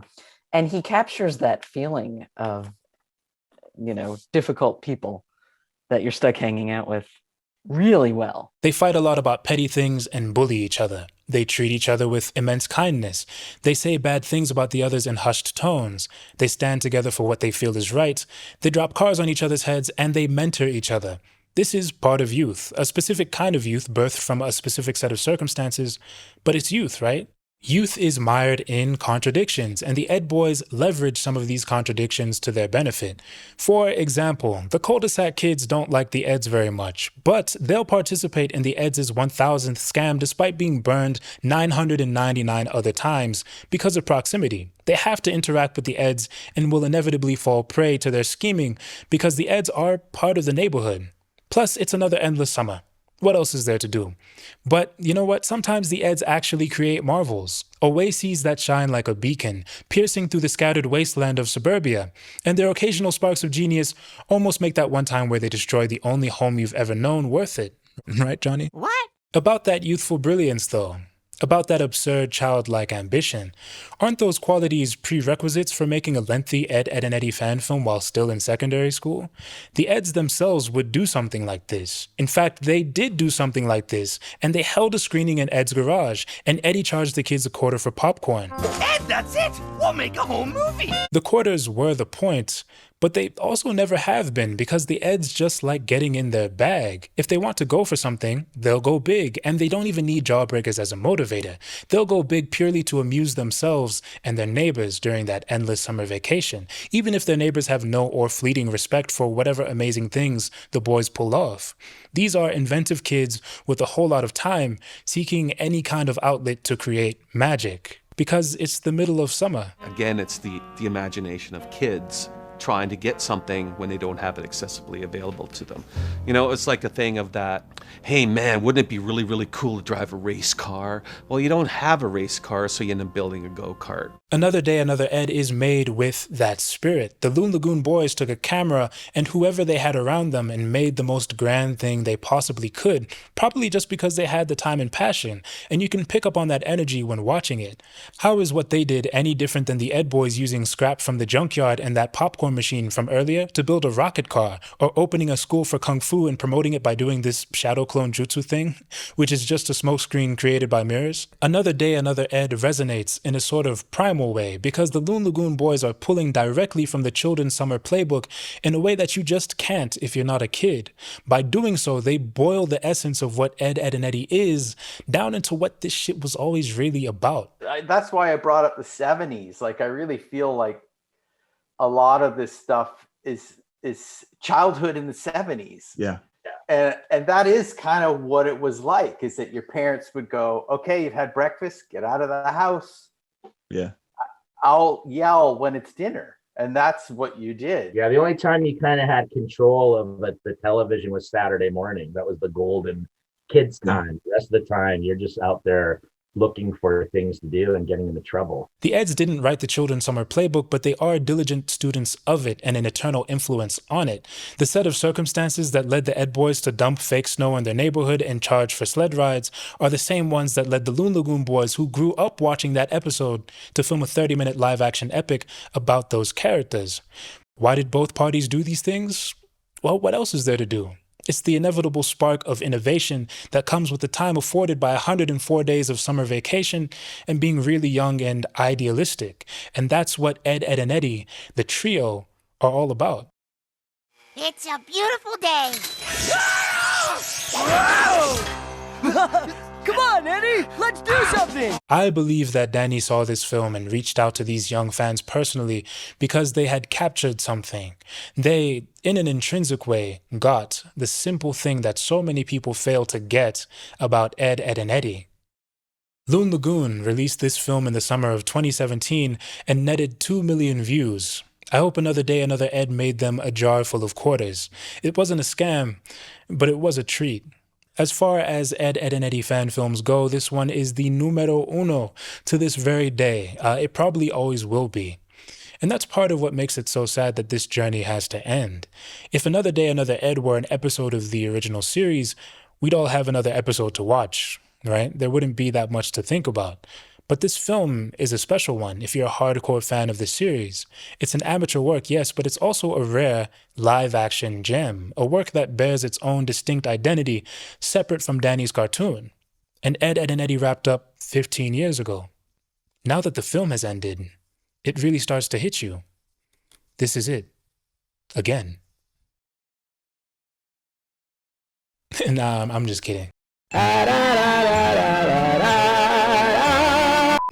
Welcome to Club Ed! Get ready to enter the world of Ed, Edd, and Eddy in a fully interactive way. Okay, all right, I'm not saying that I'm going to play Ed, Edd, and Eddy, the Mis-Adventures, but I was enticed by the game's trailer, all right? Why does Double D have a slingshot? I would love to know. Can one of you tell me? I'm not playing this shit. Ed, Edd, and Eddy, the Mis-Adventures is one of 3 Ed Boy video games released between 2002 and 2007, and it's the big one. Ed, Edd, and Eddy Jawbreakers and Ed, Edd, and Eddy Scam of the Century were made by studios outside of North America with little to no involvement from a.k.a. Cartoon as far as I can tell. These titles were pushed onto handhelds and forgotten by time and everyone else pretty much, save for a few wiki writers, revered historians touched by God. Exceptions aside, we'll get into that later, but The Mis-Adventures was a home console release developed by Artificial Mind and Movement, a studio based in Canada. Danny and a.k.a. would be heavily involved in the making of this title. Every voice actor from the series would reprise their roles. This game was a big deal. It's 3D, it's scored with music from the series, and Double D gets a slingshot. Slingshot! This game is the subject of a.k.a. Cartoon's only proper behind-the-scenes documentary. Their only one. You've seen some footage from this documentary in my video, and if not for this game's release, I would just have to leave those parts of the video blank. I owe this game a personal debt, is what I'm saying. I am also of the opinion that Ed, Edd, and Eddy, the Mis-Adventures is an important part of a.k.a. Cartoon's history and legacy. I don't want to play it, but it is abandonware. It would be so easy to download and install. Nope, I'm not doing it. This video is sponsored by cybersecurity.com. Funny enough, I never really thought much about the need to secure my cyber. That is until this tech company agreed to pay me a lot of money and gave me premium access to their software, which incidentally, I am having a good time with. Of course, if you want the same experience, you'll have to pay up front lest you be plagued with ads and bloatware. Well, you'll still get the bloatware, but anyway, I don't know what it is about it, but recently I've been thinking that cybersecurity is very good and important, which is why I'm excited to let you know that you can get 15% off an ordinarily $25 pack of webcam sticky notes if you use my affiliate code Babar. That's BABAR. I'm sorry, that's 15% off the $15 shipping. My fault. You can do all sorts of things with sticky notes, as it turns out. For example, I wrote a message on mine. The company sent me this lovely shade of orange, but I heard that these stickies also come in a different color. Cybersecurity is G.OOD. Listen up, everybody. It's time for the balance beam. Isn't that what you want to be when you grow up, Frank? Excuse the yapping. I have a bit more to say about Another Day, Another Ed, but once you watch its sequel, you realize it's hard to talk about one without bringing the other into the conversation. So I'll give you the rundown on this film and then talk about both together afterwards. Seems fair, right? Captain Fusion asked, will there be a second movie? Probably not. Probably not. Sorry. This next film is called This Is Growing Ed. We're following in the footsteps of the previous fan film by replacing a word in a phrase with Ed and titling the film that. In this case, it's This Is Growing Ed in place of This Is Growing Up. This Is Growing Ed is a sequel to Another Day, Another Ed in the sense that we're still in the Loon Lagooniverse. The same actors reprise their roles, for the most part. It's another installment in their series of live-action Ed, Edd, and Eddy films. All of that, whatever. But yeah, this film also doesn't feel like a true blue sequel to me, in some ways. It has a much smaller scope than the previous movie did, with fewer moving parts and only 4 characters in comparison to the previous film's 12. An even lighter story as well, as you might imagine, because it's about as long as an episode of Ed, Edd, and Eddy. In fact, it might even be shorter. In comparison, Another Day, Another Ed runs about 30 minutes. Also, This Is Growing Ed doesn't aim to be a fan film in the same way that the previous film does. Another Ed told an Ed, Edd, and Eddy story. It went out of its way to give us live-action versions of every kid in the cul-de-sac, and it wrapped up some perceived loose ends. It included the references, the fourth wall breaks, a handful of masturbation jokes. Double D, what'd you say? What? Masticate? The whole nines. Another Day, Another Ed was made by fans, for fans of the original series. This Is Growing Ed almost feels like it was made for fans of Another Day, Another Ed. And included among those fans are the filmmakers themselves. This Is Growing Ed is a love letter to the filmmakers' friends, an ode to their bond with each other, as well as an ode to the extremely successful fan film that they made together. This Is Growing Ed is less of a sequel and more of an afterword. First things first, and the most important step of all, is to take a look at this title card. Rest in peace, Paul Boyd.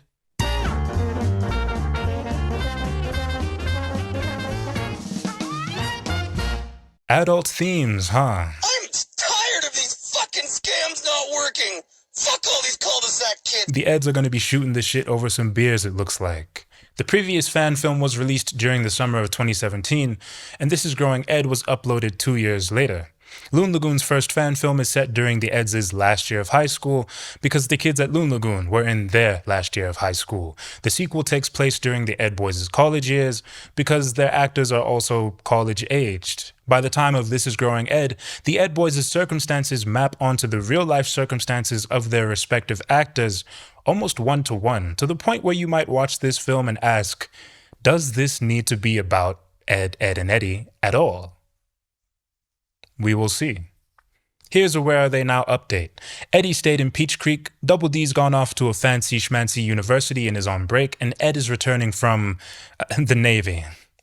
The fucking Navy. Tell me that didn't happen! That didn't happen! I joked that Lee thought she was SEAL Team 6. Bro, Ed is SEAL Team 6. Remember that episode where Ed lifts up a house? Ed? That's the moment where the military who'd been spying on him his whole life said, "We could use this boy." I'll be honest, I hate this direction for Ed. One could argue that he is, unfortunately, the perfect target for the military-industrial complex, but Ed from down the block is too full of love for all things for him to be getting stationed at a US black site in Gabon. He doesn't even know what he's doing out there, bro. But I digress. This Is Growing Ed has a very sweet opening. It seems like Ed is the last Ed boy to make it back from excursion, so the boys await him. They even made him a welcome sign. Eddy smokes cigarettes now. He's grown. Double D is hiding a lot more than he used to under that beanie. You shouldn't smoke those. They're very hazardous to your heart and lungs. Put a lid on it, Double D. Hey! And Ed is, we're about to find out. He gets a dramatic entrance. I love it. That's the gravitas he ought to be presented with. But before he's properly revealed, he bonks his head on a sign. No notes. Thank you. Are those combat boots? Damn, they really turned my boy into a killer. It's the suburbs, man. Let's get you into some boat shoes. Take that Beretta out your hands, get a spatula into them, and call it a day. It's some patties that need grilling, boy. It's very funny that if Ed hadn't turned his head on a complete whim to notice his friend standing in the distance, he might have just kept walking and gotten completely lost. Great detail. 3 on 3 once again. Like run, skip, and jump, up and away, and blah, blah, and the other blah. Oh, I miss you so. And with that, our trio is back. It's a huge feel-good moment. And I imagine it would hit even harder if you, as a fan of the previous film, had to wait 2 years to see its sequel. You were waiting, but the boys were waiting too. In the Navy. I don't want to hear about it, Ed. Come on. Ed invites us to his house for some good old-fashioned boy time. Yeah, boy time. Seems to consist of doing nothing separately but in the same room, which can be nice, but I'm surprised at the lack of banter in this scene. These guys have reunited for the first time in at least a semester, and they have nothing to talk about. I mean, I'm sure they texted, but still, the voyeurs didn't get to see it. Speaking of texting, Eddy's texting his girlfriend. Eddy has a girlfriend. Guess who it is? It's Lee Kanker. Why? Uh-oh, looks like we're trapped. Just prisoners of love. I don't personally like the idea of the Eds dating the Kankers or being involved with the Kankers in any way, to be honest. They're at opposite polar ends, right? They somewhat match, but they also completely, totally don't. And even if that weren't true, the two groups' relationships with each other are always depicted as kind of twisted and wrong, right? The violence that the Kankers threaten the Ed Boys with is of a specific kind. If they go fishing and catch an Ed, those girls will violate that boy's boundaries, and that's scary. It's supposed to be. In fact, Another Day, Another Ed references that freakiness during the Kankers' only appearance in the film. You watch that scene and go, yeah, that is what I remember about those dastardly semi-sisters. This Is Growing Ed is less interested than the previous fan film is in converting Ed, Edd and Eddy's recognizable vibe, story beats, iconography, character dynamics, etc. to live action from animation, but that leads to some dissonance between Loon Lagoon's two films and between This Is Growing Ed and the series it's based on. Eddy and Lee are dating now, for example, and that wouldn't be too weird if this film was just remixing the original property entirely, but This Is Growing Ed wouldn't even exist if not for Another Day, Another Ed, right? And that film kept everything we remembered about the original series intact. That includes our collective animal brains' memories of these walking trigger warnings, preserved in amber for our enjoyment. But we're supposed to believe that this can lead to Lee Kanker kiss emoji in less than a handful of semesters. And yes, Lee's name is saved with the kiss emoji next to it too. That's crazy if you think about it. That's the Kankers' amorous territorial mark and a symbolic blood-red scar of violence being used as just a cutesy reference now that everyone is in college. Kissies, I guess. Are there shippers watching this video, by the way? If you're shipping Ed, Edd and Eddy characters, stop. Right now and today, please. I'm a minor, stop! Eddy is making this sleazy-ass face while texting Lee. Hey, another guessing game. Can you guess what nasty, freaky message Eddy could be sending to Lee right now, based on his face? Take a guess. Aw, love you too, Lee. He was reading a birthday message. This is the most innocent text one could send, but the boy is verhinding. More importantly, though, it is Eddy's birthday, and nobody in the room is going to bring it up. Oh boy, that is funny. Have you guys seen Jonny and Plank's new web series? Ed starts playing a funny video for his friends who he loves, and no one gives a shit. No one is trying to scoot in to get a better view. No one's like, huh? Jonny's new web series. What's that about, Ed? Nothing. Double D is noodling on a guitar. Eddy's texting emojis to the girl who used to fold him on site like origami, and Ed is playing this video to a resounding black hole of silence. This is a lot of y'all's worst nightmare. It's surreal. Everyone ignoring Ed, nobody talking about Eddy's birthday, nobody talking about anything at all. Everyone feeling like they're in their own universe, even though they're all next to each other. 88 Fingers Double D is ripping through this loud-ass guitar solo while Eddy's trying to text his girl and Ed is trying to watch a video on the couch next to him. Aren't they interfering with each other's enjoyment? But nobody says anything. It's weird. Whether intentional on the part of the filmmakers or not, watching this scene makes me feel like there's a glitch in the Eds' friendship. The boys are back in town, but they're unable to fully become part of one world because of how distant they've been over the years. Things might not be in flux, but they're also just not the same as they were. The interesting thing is, we'll get dialogue later on that reveals this is actually the case. This is kind of what the film is about, so even if not intentional, this scene, surreal as it is, has been directed in a way that supports the narrative. This room ought to connect people, and yet here the Eds sit, a galaxy apart, in their own universes, disconnected from each other. What's good, everybody? What's good, Plank? What was that? Oh, never mind. My name is Jonny 254. Jonny and Plank's web series is actually some kind of roast battle between the two, with Jonny having gone from I know black papi to non-black to Nigerian. I feel like I'm watching an Eric Andre sketch. Alright, so this is my first roast, you feel me, Plank? Yeah! Yo mama's so dumb that someone threw a mug at her and she told the policeman she got a mug. Yeah! Yeah! Your turn, Plank, your turn, Plank. This bit with Jonny goes on for so long and is so disconnected from the energy these films have otherwise brought. It kind of makes the whole thing more funny. Even better, the characters don't react to this skit and Ed never brings it up again. It's surreal, but in a way that feels a bit more intentional. It's also weirdly faithful to the original series take on Jonny and Plank's relationship to the public. Plank tells jokes. Knock him dead, buddy. Oh, that's a good one. You're killing me. A great remix, and one that falls in line with the sketch-oriented material that Loon Lagoon's crew would start taking to in the coming years. Jonny tries to roast Plank, but Plank gets the better of him and wins round 1. Well, dang, you been practicing. That was good, man. Then Plank blindsides Jonny by revealing information that Jonny only trusted Plank with. I shared that information with you in private. Huh? It's good, man. I accept your apology. Plank wants to win this shit way too bad, and it's just so not that deep. It reflects poorly on him as a best friend as well. Hey, Plank, that's Jonny, bro. That's not just any nigga. 2 thumbs up from me. Very good idea for a bit. Although I can't ignore the elephant in the room. I do have mixed feelings about these guys making this skit and then putting it in their movie, devoid of any real or meaningful context, or even context that makes sense.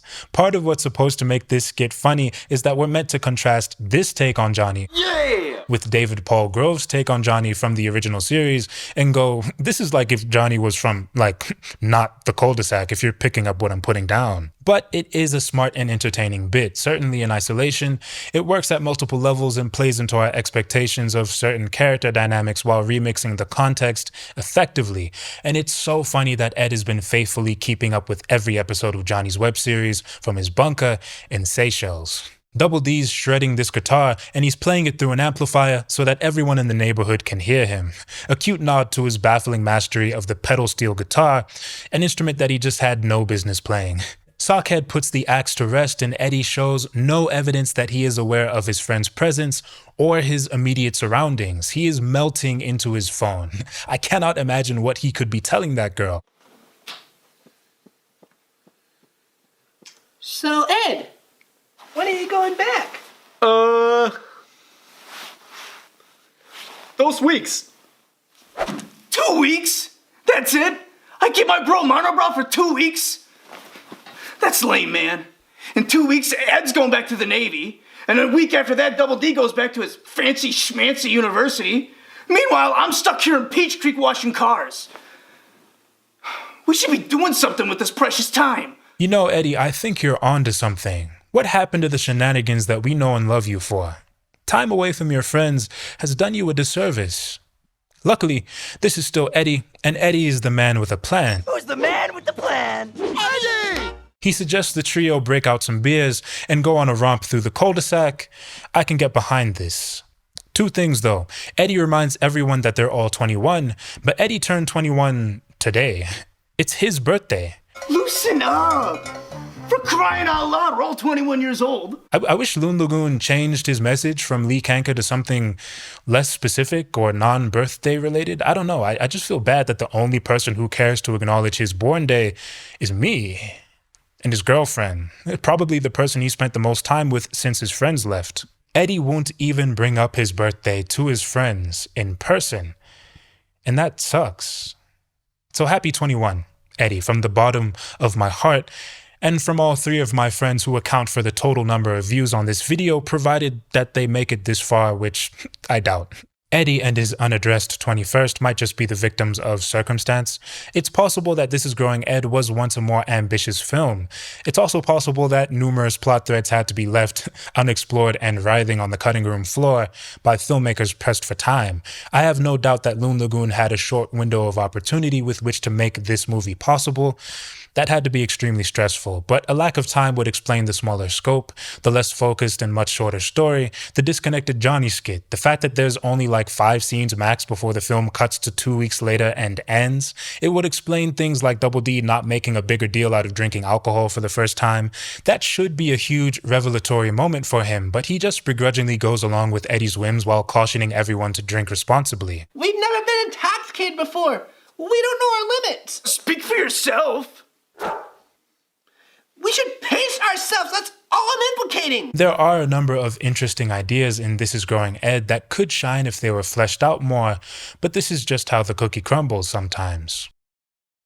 The Eds don't get up to any crazy debauchery while drunk. They actually have quite the innocent time, reliving the glory days of their first fan film in montage.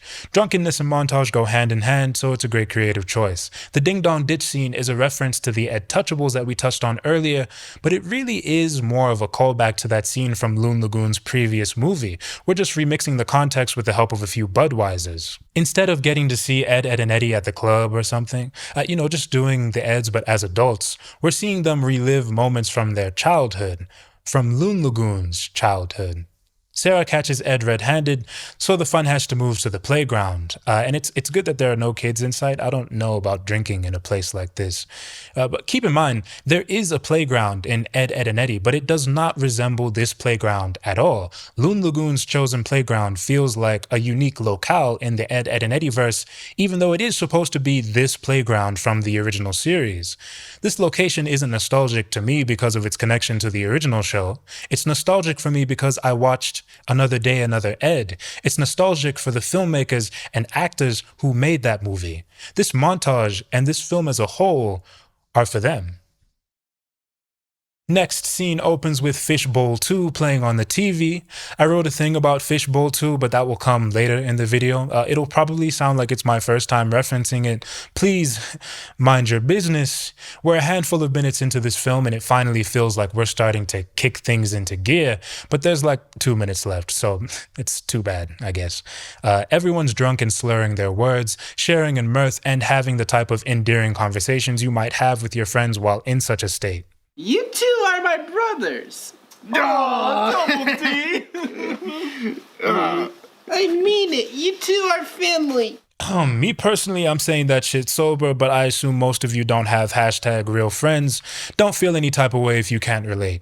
When you stub your toe and it hurts, you know, friends are... I have instructions here to pause this clip and say I wasn't ready for this to be a musical. I concur.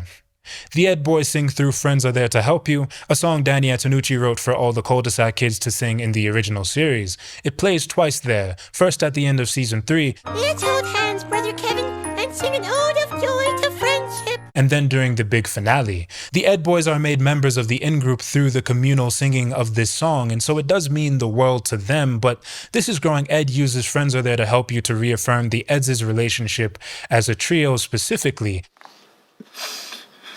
Man, it sucks that you're both gonna leave me. Eddy? Oh, don't feel sad. This scene is a sad one. We know Eddy's in the dumps when his friends are gone, and it feels like he doesn't get to spend enough meaningful time with them in this film.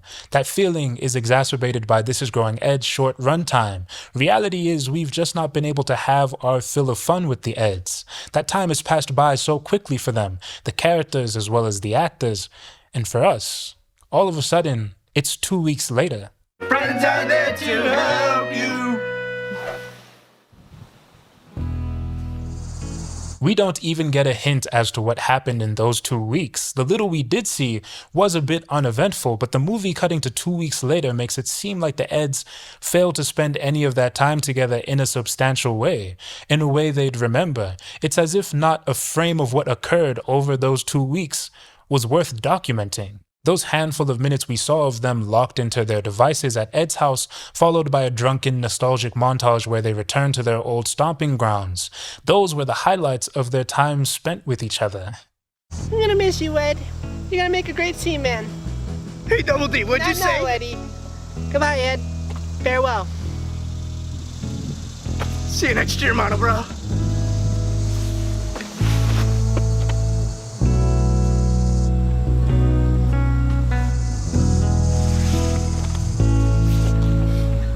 All right. Come on, man. This ending is very effective, though. I'm quite sad.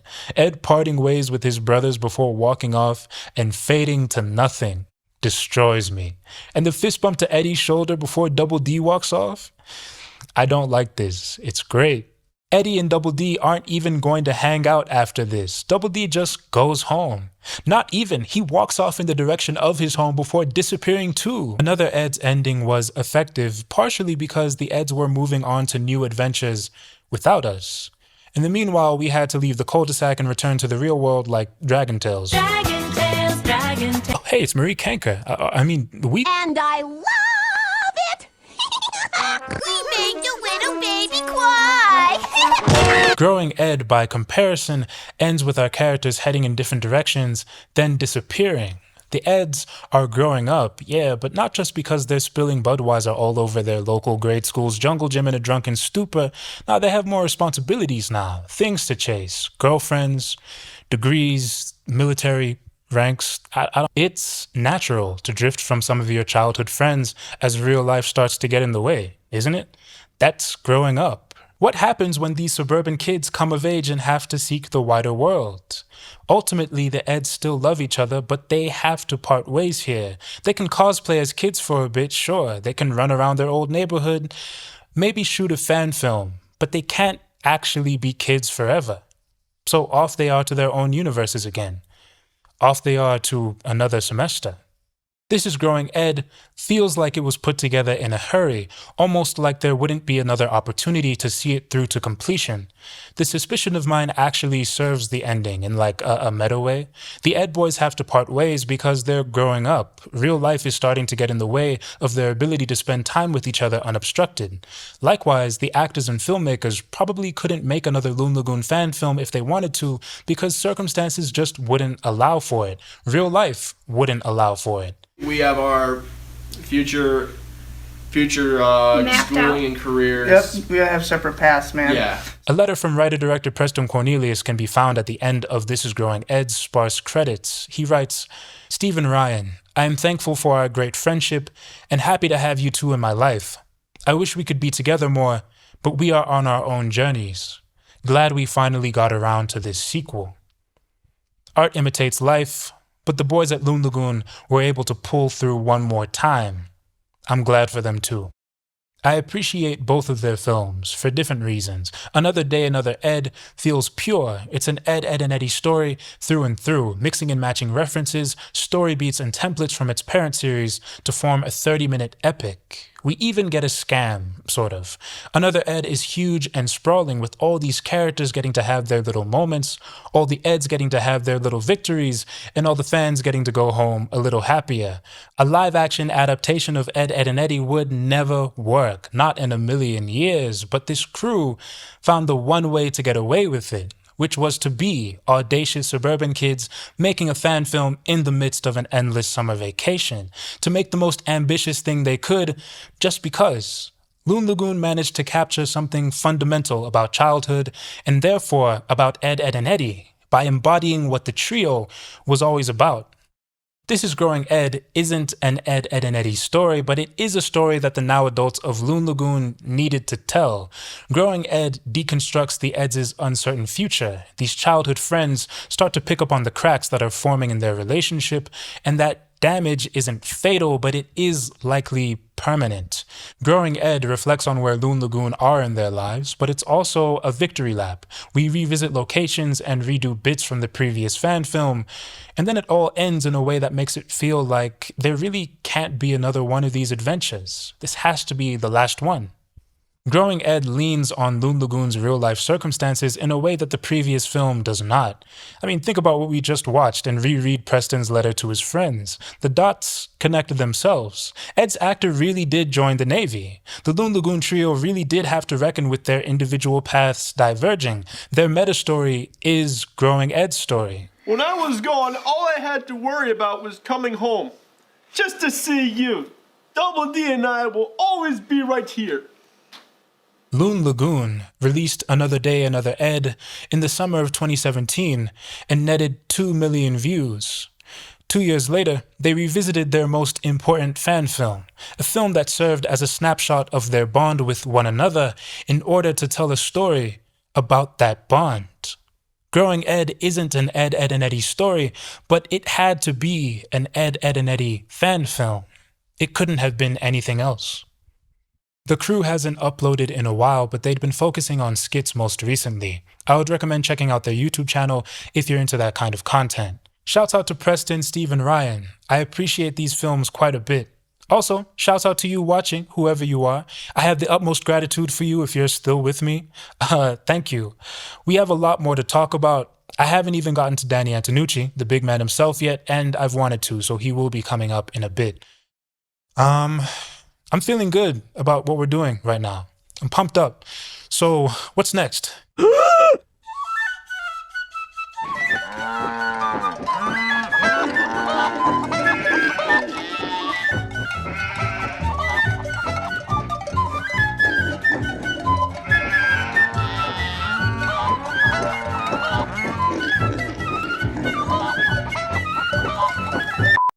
Two, 1, 0.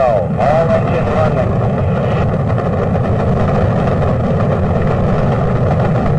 Liftoff. We have a liftoff.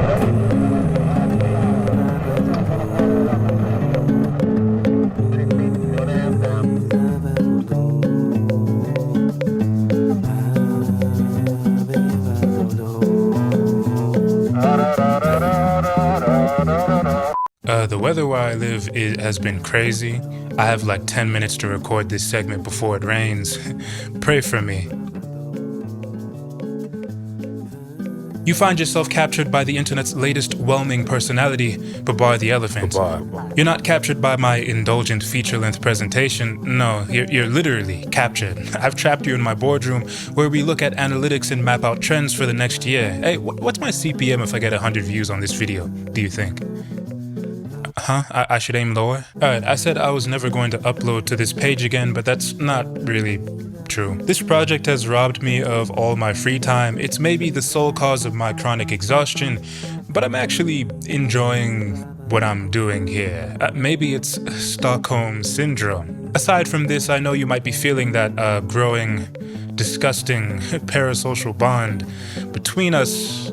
I'm starting to feel it too, and it is also unhealthy, but also good. Let's explore this problematic territory some more, hey?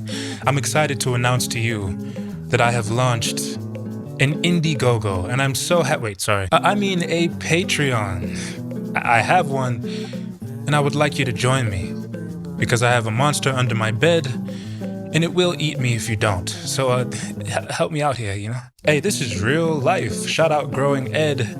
Despite all evidence to the contrary, I'm actually not jobless, so I shouldn't be spending all my free time making hours-long videos for 15 people on the internet, so say my friends who have been very concerned about me these past 6 months. But the Patreon solution is a good way to resolve this contradiction, or maybe not, I don't know. Now there's a chance that you're already the patron of another, a.k.a. a real content creator on YouTube, and I respect that. However, those guys DM'd me to tell me that they didn't like you. Not your username, not your witty little comments, not that weird thing you do. I'm not the one saying it. I actually like that weird thing you do. Well, if you've never subscribed to a Patreon page before, I would love you to try mine. However, if you've maxed out your Patreon fund, I would like to steal you away. Those other online creators don't deserve your kindness. If only you knew the heinous activities they partake in using your money. Trust me, I've read the articles, and I must inform you that you are financially co-signing some wily rapscallions. Come with me instead. I'm yet to be a rapscallion. And I'm not gonna conveniently forget about this page in 3 months, no shade. Here's what I'll be doing on my Patreon. I'll be making an informal monthly video focused on topics that you vote for. And I've actually got a poll for the inaugural video up on my page right now. This is the most important ballot you'll cast all year. I'll also be posting extra content that can't make it into the free YouTube uploads, like stuff that I can't fit in. Wonder what that stuff is? Nah, you don't have to. There's an hour of that stuff on my Patreon right now. I'm not kidding. I had to Dr. Miami this bloated corpse of a video, and if you want to take a peek at the cutting room floor, you can access it on my Patreon for a minimum of $3 monthly, as in less money than the Ed Boys made in an hour selling rocks. In my country, we'd call that a steal, or not in this economy, but that's not all though. I will also be listing your name in the credits of my videos, because, well, they're quite barren now, as you can see, but you can be made immortal in my credits by subscribing to my Patreon's $5 tier. You will officially be my producer, a stakeholder of the channel, and an even larger part of the reason why videos like these are possible in the first place. That's right, family. We're going public. Therefore, it would only be right, and maybe even a matter of legal necessity, to include you in the end slides of my content. Oh, esteemed one, I'd be honored. If you join my highest tier, you'll have acquired my Patreon page via leverage buyout and basically be telling me when to eat and sleep.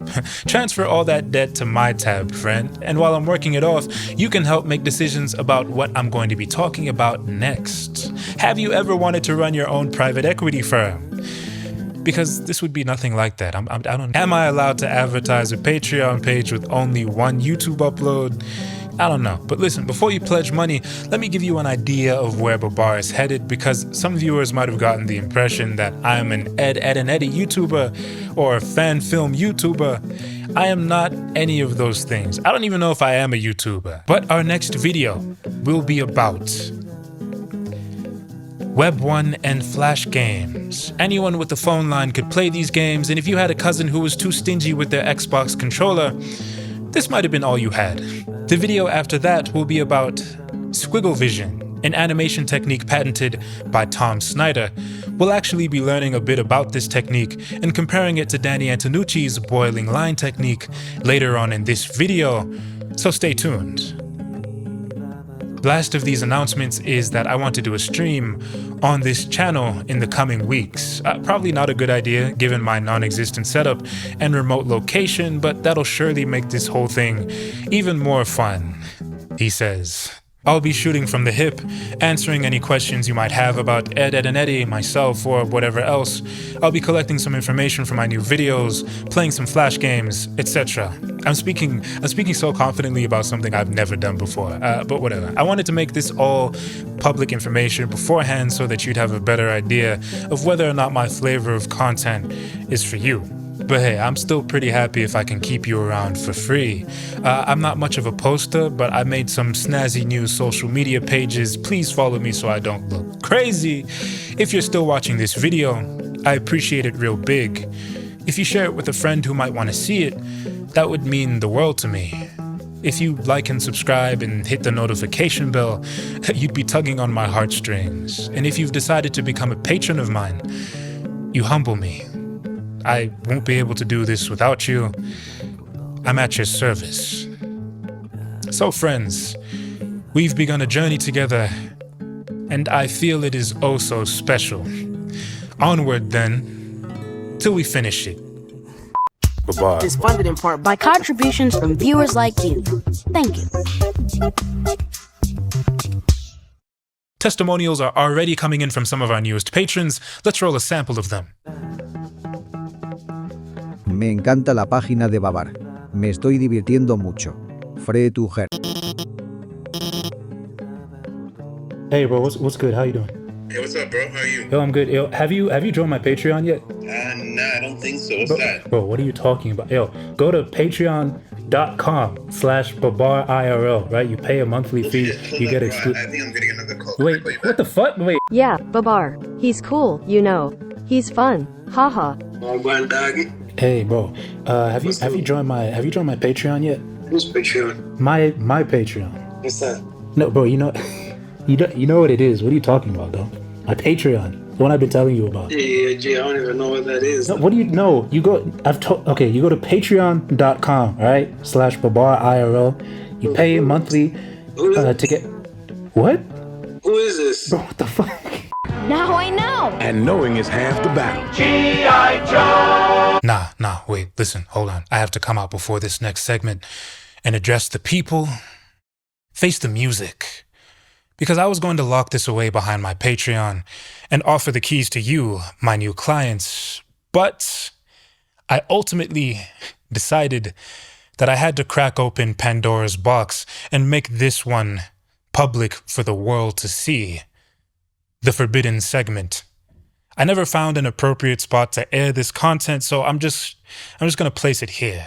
Consider this my thanks for sticking by me these last couple hours, or maybe a better way to think about it, consider this my apology. Before I can ask for forgiveness, I must lay my sins down at the altar. And here they are. The findings of this investigation, the inclination to make it into an investigation in the first place, that is on my head. We spend our entire lives atoning for our iniquities, and mine are grave and many. The forbidden segment. You boys are in for the ride of your lives. A naked foot?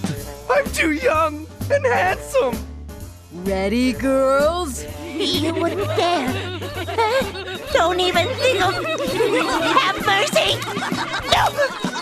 Footsies! Clemmy!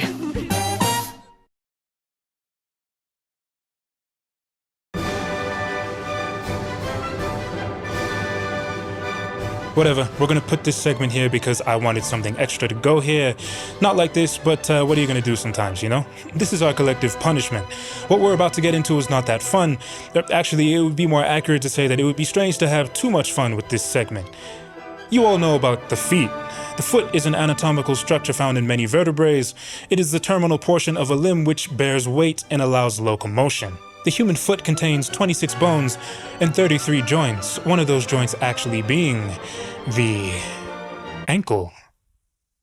Some people have more of an affinity for feet than others, but the feet are ultimately just another part of the human body, an essential part. Me personally, I don't really have the strongest opinion on them, but I understand that depending on the person, it can be uncomfortable being presented with fresh, unsolicited toes out of the blue.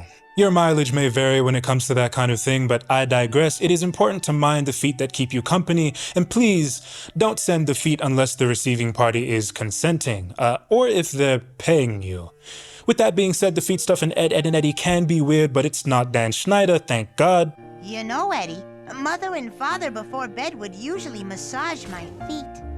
It relaxes me so.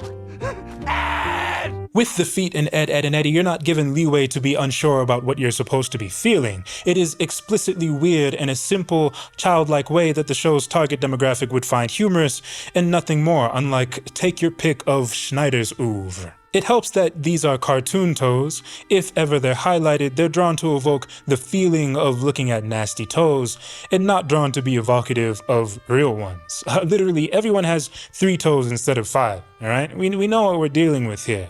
Gee, Lee, I love your toenail polish. I said move!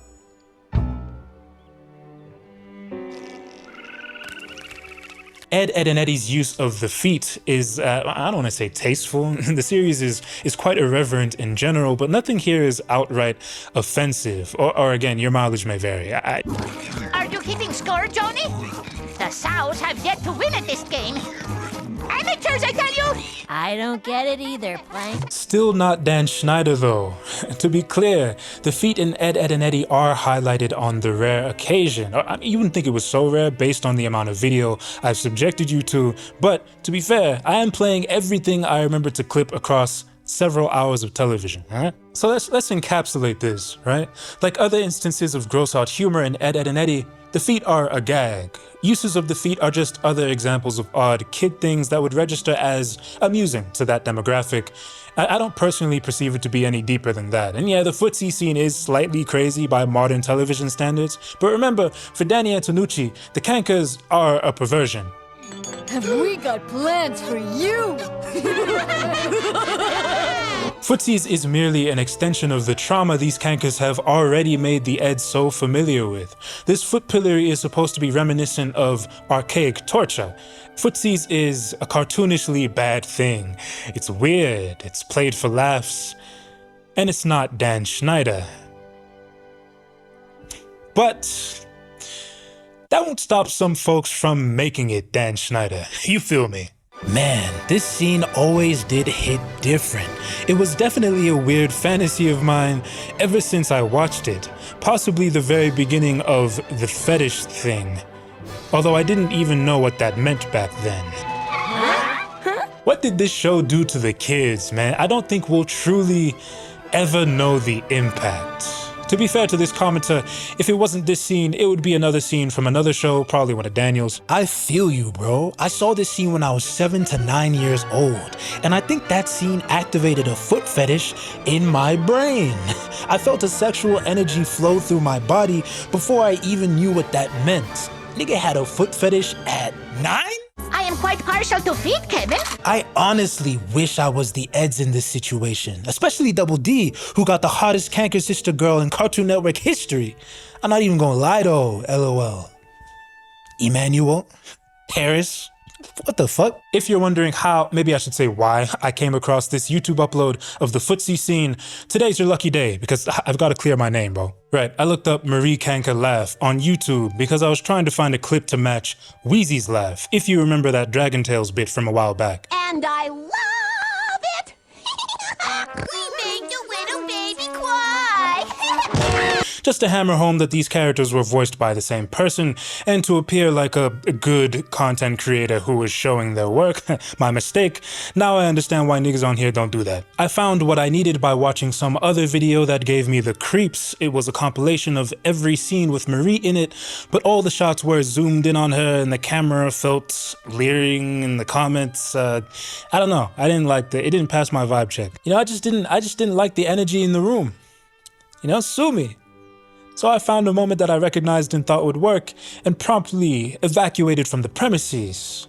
But just underneath that video was an upload of the footsie scene. Keep in mind, I had already had this scene cataloged for the feet segment that was 1/3 as long and 2/3 less weird than it is now, so I didn't need to click on it. I already knew what it was.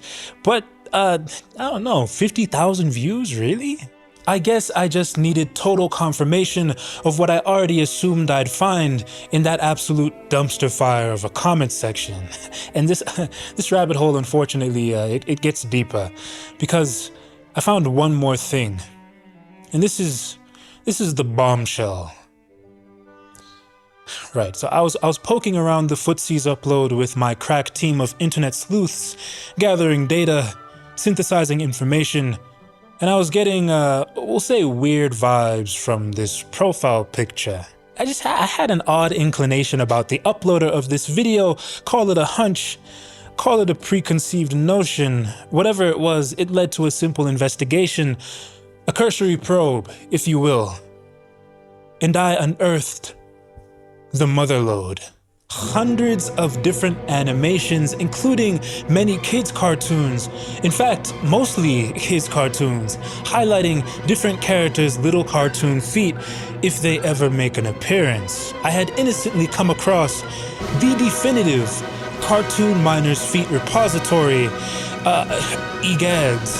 Expressing concern over a channel of this kind will have certain netizens accusing you of being a normie, and yes, nigga, this internet shit gets very scary very quickly for the average well-adjusted Joe, not that you know anything about being one of those. I'm gonna scroll through this page with a screen recorder on and then blur the footage.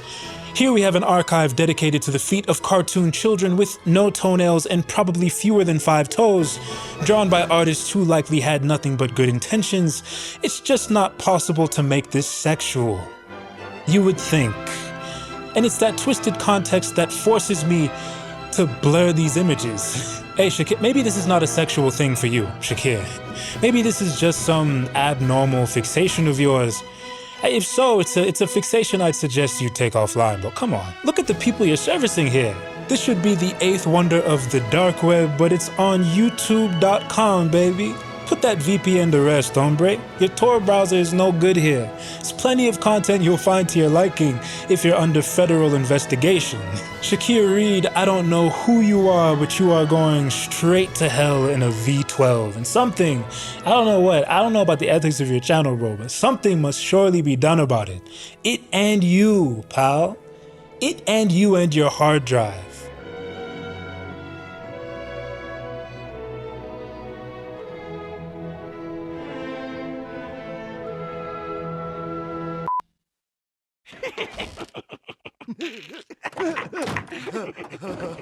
We're not allowed to play up here, fellas. I repeat, upstairs is off limits. Babar. Listen, ayo. Eddy, a.k.a. Freestyle off the top. Check me out. Check 1, 2, 3, check 1, 2, check me out. Ayo. Ayo, ain't shit funny. Peach Creek get the money. If you ain't with me, then you a dummy. You not on board with Babar. Me and Plank sprung your block and you was duppy. I'm with the Ed boys. Trust me, we ordered fried gras, top some flame grilled chicken with green mango chutney. You ever got the chance to miss me? You were lucky. Jimmy with the hip thrust, I alley-oop then hit the Dougie. Out in UK with no G. Shout out Bumby. Non-sequitur bars from the Macedon King. Rolf, he told me I had to show niggas I'm an OG. Babar going crazy. Told you that I only mind the business that pays me. Jonny like trees cause it's green, but he hates paper chasing. I'm with the other Jonny, that's my brother, he a Asian. And my boy Rolfie, I think he's Croatian. Sarah's my little shooter, her aim is amazing. Babar's on fire, every category taken. I bought Kevin Harley, he dead thought I was faking. I took the Kankers out the sticks cause I'm the GOAT, face it. Melonhead my shooter too, that's my little Haitian. Ayo, Babar.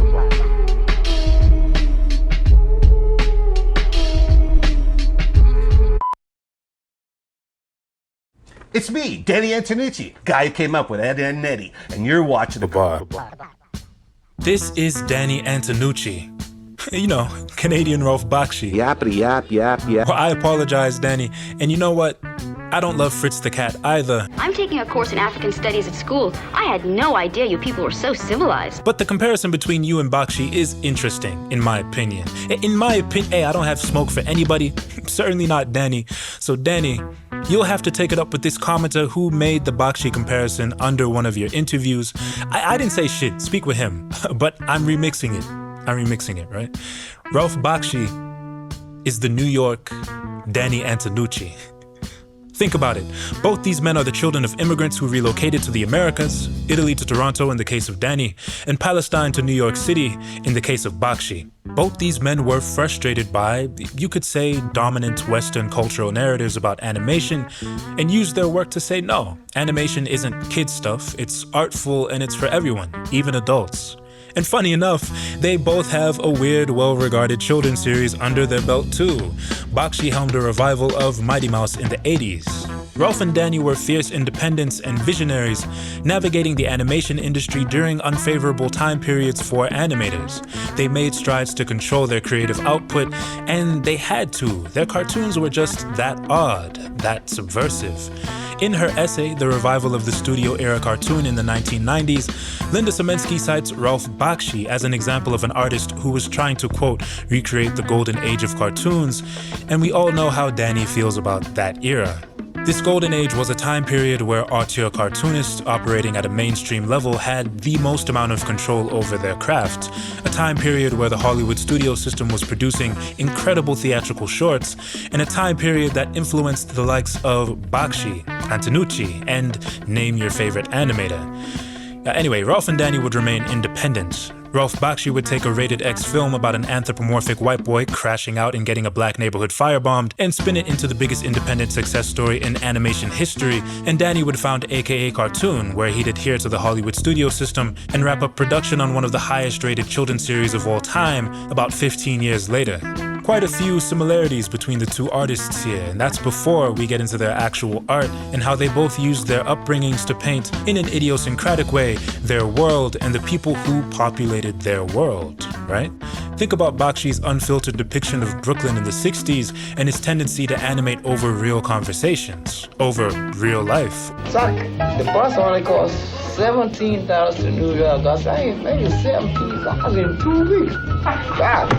Or think about Antonucci, who said many times that Peach Creek is a sort of impressionistic screenshot of his childhood, its residents being caricatures of the children he grew up with. The actual character aspect of the show all comes from my childhood. It all comes from my kids. I have 2 boys. Or just watch Lupo, which could have only come from the brain of a crazed Italian man. Danny Antonucci and his studio, a.k.a. Cartoon, created Ed, and Eddy, and by every metric, it was a huge success for Cartoon Network. I mean, look at these numbers. Wow. And all these awards. I don't know what these are. I'm sorry. First off, I appreciate that Nickelodeon and Cartoon Network saw an animator who made cartoons like this. White guys with veiny, bulging eyes who are grunting away and cutting to a quick shot of an MTV logo looking like a piece of shit dropping into a toilet. Looked like this and had opinions like this. And I'm fed up with the formula and the stereotyping that animation, cartoons have to be for children. And decided, yeah, this would be the perfect guy to make a children's cartoon. Danny was known at the time for his tenure with MTV, working on The Brothers Grunt, Cartoon Sushi, and a few bumpers here and there, advertisements and some music videos, and also Lupo, which, again... An old demo reel of his is actually on YouTube, surely stolen from either the video archive at the Library of Alexandria or Danny Antonucci's internal palace.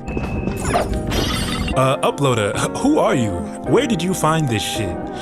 Anyway, I've linked that content below. There's some very cool stuff on there, including an ad for Power, the footwear brand. Get Foot Locker, 4-star New Yucca, 1-800-613-KIDS! And check this out. Doesn't something about these kids looks kind of familiar, right? I mean, now you've got writers who are doing animation. Half the bloody animated TV shows are all writer shows or comedians. Please, go back to your thing, whatever you do. Stay out of the animation. Danny Antonucci has always had some strong opinions about children's animation and the people who make it, the people who curate it, the people who disseminate it, the people... Fuck Lasseter and Pixar and all those guys. Hey, John, you know I love you. I've been there.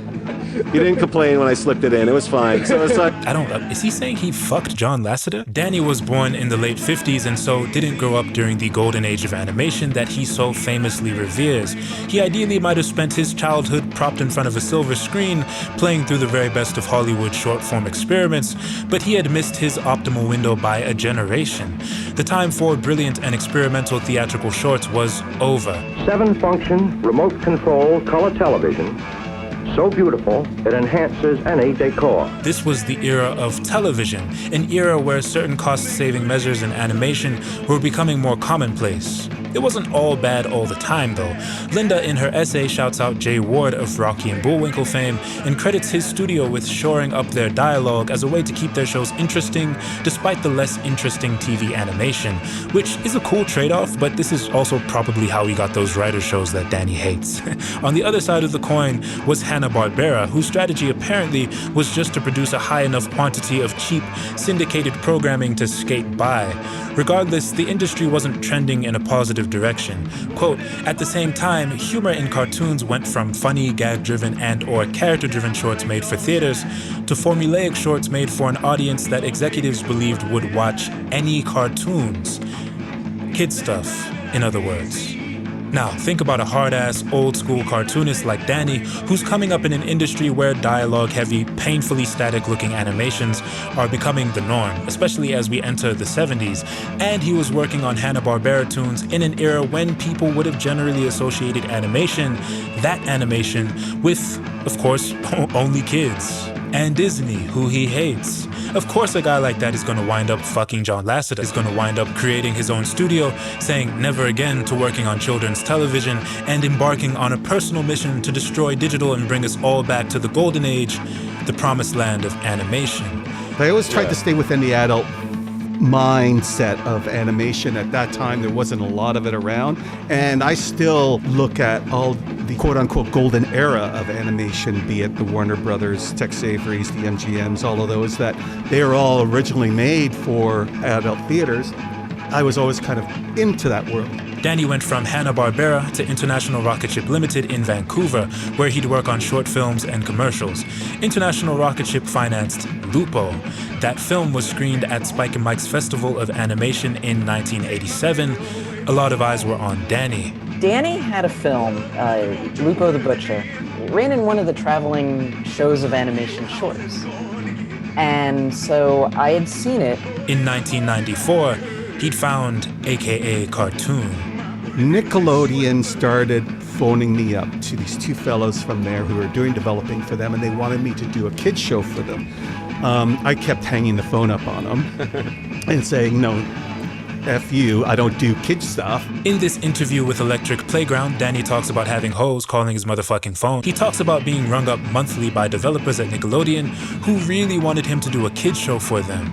Yeah, remember what I said about Nickelodeon being the perfect home for a show like Ed, Edd, and Eddy? I said I'd bring that up later, so now is as perfect a time as any. Stay moisturized, folks. 5, 4, 3. And now it's time for an exclusive. The battle over children's cartoons is on. The senators and congressmen and children's activists versus the toy companies whose cartoons saturate the airwaves. Think about the context, right? Reaganism destroyed the Saturday morning cartoon and the entire world, but that allowed for places like Nicktoons to seize a unique opportunity in the industry. Per this Vice article that's actually about Rocco, but let's ignore that. With his rollback of FCC regulations, Reagan allowed corporations and advertisers to finally blend products with children's programming, essentially allowing a wave of shows to be bankrolled by companies like Mattel and Nestle with the main aim of selling toys, Transformers, He-Man, and G.I. Joe. Ironically, as scholars like Sarah Bainett-Weiser have explained, this created a pendulum-like reaction in the industry, where auteur cartoonists such as Matt Groening, Arlene Klasky, and Gabor Chuppo were cleverly able to produce artistically bold and relatively mature programs with lots of money behind them. Nickelodeon wanted cartoons on their network, but they were too ambitious and well-backed to settle for purchasing series from Hanna-Barbera or Marvel. Now they wanted funny, character-driven series of their own, and they found success with their first 3 Nicktoons, Doug, Rugrats, and that other one, by emulating the creator-driven processes that the first Golden Age was known for. But Nick, like Bakshi before them, were able to make the revered Hollywood studio system work in a different context. They were able to make the unit system conform to the, quote, cable network television production process and knock out 3 seminal cartoons back to back to back. An extraordinary case study, and this was occurring right around the time when toy companies' success in the world of television was starting to waver, an inevitable outcome. Let the American public decide for themselves, and basically they do. They vote with the television clicker. To Matt Bousquet of Mattel, the toy cartoons are no different than a show like Sesame Street. I mean, these reptiles managed to secure a massive W in the courts, yeah, but they only had one working formula. More lowest common denominator television equals more free advertising equals more bands will make her dance. Craven executives who emitted the stinkiest nen of all time seem to be unaware that there's only so much dip you can put on one chip before someone in slacks tries to beat you up at the fraternity party, you fucking losers. The sheer number of toy cartoons glutting the market has caused their ratings to sag. For the moment, the low ratings have created an opening. Kids are up for grabs, and major animators are coming back to TV. Yeah, exactly. Nick became a hub for a whole pantheon of edgy, weird, original children's programming that wouldn't have a place otherwise, given Saturday mornings were blocked out for the worst company you've ever read about to produce advertware targeted at the soft, mushy brains of Western youth. That G.I. Joe theme still bangs though, so I don't know. G.I. Joe! Thanks a lot, Reagan. I know you're looking up at us smiling.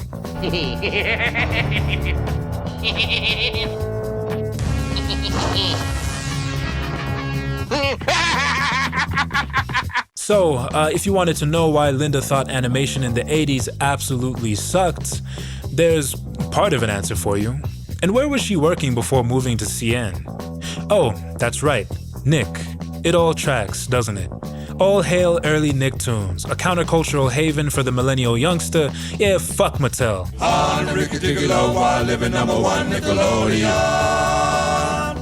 I said early Nicktoons, by the way. Modern Nicktoons isn't shit. I never heard of them.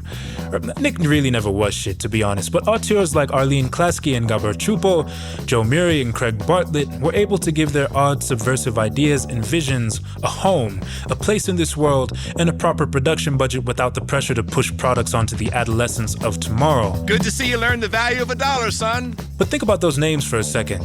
Think about the seminal cartoons attached to those names. Danny Antonucci's name just looks right when placed next to theirs, in my opinion. Of course, this is the guy Nickelodeon wanted. They were kindred spirits. Danny's philosophy and the intent with which he approached his work lined up with Nicktoons' mission statement perfectly. We had a man who worked to change what he saw as the dominant narrative in animation, and a company who was willing to let animators do just that. Plus, what idea did he fax them? Oh, a strange kinda slice of life show for kids? That's like every Nicktoon show, seriously. Cartoon Network was ultimately the perfect home for Danny and Co. But damn, just picture Ed, and Eddy in Nicktoons' lineup right next to like Doug and Hey Arnold. If you're telling me that show wouldn't fit like the warmest glove, then you're telling me a lie. Eventually, Professor Linda Semensky convinced Danny to bring the show over to CN. Cartoon Network Studios was a new division of Hanna-Barbera, and both names would have been familiar to Danny Antonucci by the time he founded a.k.a. Cartoon. Remember, Danny did key animation on a number of Hanna-Barbera tunes in the 80s, but he had worked for CN too. If you're an old head, you'll remember Cartoon Network's checkerboard era. The cartoons that young and spry folk out there grew up with wouldn't exist for another 4 to 5 years, but if you grew up watching Huckleberry Hound, Yogi Bear, and Space Ghost Coast to Coast, you decrepit thing you. Can this whole show be deleted? What do you think? Then you might recall the Jester. He didn't have his own show, but he was on a lot of the bumpers that played in between shows, and he's a character that Danny Antonucci animated. Over time, I started hearing more stories about, Danny, just that this was based on his uncle. He's a really funny guy, and I really wanted to meet him. Yeah, I was out in Vancouver, I think, and I had requested specifically if I could meet him and a couple of the guys from International Rocket Ship. And so they met with me, and we all went out to dinner, and that was a lot of fun. I didn't end up working with any of them at Nick. I was still working at Nick at that point. But then I got to know Danny because he was doing the Brothers Grunt for MTV. Every now and then he'd be in New York, and I'd see him in the office, and we had sort of a cordial. We didn't know each other super well, but we had a cordial relationship. I just was getting to know him, and then I went off to Cartoon Network. Nickelodeon wanted a show from the man himself, but Professor Semensky had been in contact with Danny for a while and was in an executive position at Cartoon Network. She and Danny were actually friends, and they were kind of made for each other. I'm thinking back to Dr. Jane Batkin's essay, Someone's Coming, Act Natural. She notes that Linda Semensky and Danny shared a fascination for the, quote, revolutionary anarchic termite terrace cartoons. These would be cartoons of the old Hollywood studio system. Quote, Antonucci, as a baby boomer of the golden age of animation, understood the power of subversion and animated mischief as honed by the likes of Avery and Jones. Antonucci's description of the three Eds creating their own hell and learning absolutely nothing could easily be applied to Porky, Daffy, and Bugs, as could the character traits of the trio. Looney Tunes in the 1930s recognized the power of subversion. At age 13 or so, you start to get to that point where you have to commit to what do you want to be when you grow up? And I thought about it for a long time, and then I said, I want to write for Bugs Bunny. Ed, and Eddy is actually much more of a Looney Tune than it is a Nicktoon. And Linda, who remember wanted to bring subversive independent animation to television, was the exact person that Danny's weird new project needed to find. He called me at one point and he said, I had an idea for a show, and I'm going to fax it to you. And it was just a fax, and it just said, Ed, and Eddy, they're friends because they have the same first name. And I remember laughing and thinking about how I was friends with two people named Linda. And I remember thinking, we're friends because we're named Linda. As we know, Linda had been at Nick for a decade beforehand, also working as an animation executive. So she didn't want her former employers to get Danny's cool-looking show. She wanted it. I wanted it. And I called up Danny and I started yelling at him. I was like, how could you? I want this show. This should be our show. We'll let you do everything you want. It's going to be more fun if you make it, and I was yelling at him. And I remember I stood up at my desk so that I could yell louder. It was like I was, and it wasn't mean yelling. It was begging yelling, but I was yelling at him. And after that, he decided to go with us because I called him up and I yelled at him, and he responded to that. And, I thought that was funny, but he said, it's because I could tell you really wanted the show. Professor Linda Semensky. That's Professor Get It Done to you. Tenured, by the way. That's Linda, an unsung hero of children's animation in the 90s going into the 2000s, and even till this day. IMDb credits fresh as a newborn, man. No one does it like her in this business. You can thank her for bringing Ed, Edd and Eddy to television, and wouldn't you know it, most successful TV run in Cartoon Network history, an untouched record, and the show ended almost 15 years ago. It's still, I think, Cartoon Network's longest running show of all time, I believe. That's because we were often behind schedule. That's my professor. Yes, I'm dick riding.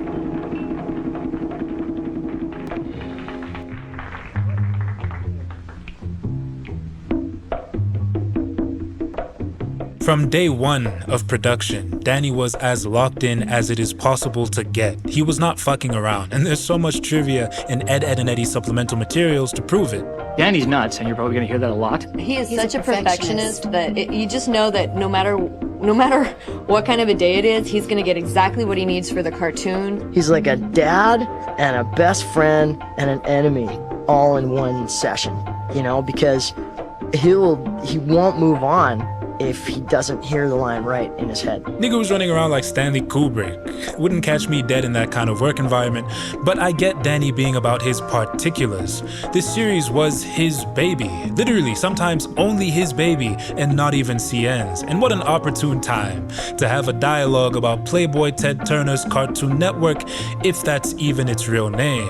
Yeah, Danny had to reach into his own pockets. Where are your pockets, yo? For what? His own pockets to finance the completion of Ed, Edd and Eddy's Big Picture Show. That's a whole ass animated movie. Cartoon Network was doing a Powerpuff Girls movie, and Yes. Ed and Eddy movie was supposed to be coming out. And at the time, we were all under the impression that the Ed, Edd and Eddy movie would get a theatrical release. So they were putting a lot of money behind it, and we were all on board and hard charging to get this thing done. And he had to pay to keep the lights on at a.k.a. Cartoon because his alleged financiers had failed to account for the Powerpuff Girls movie bombing at the box office during the Big Picture Show's production.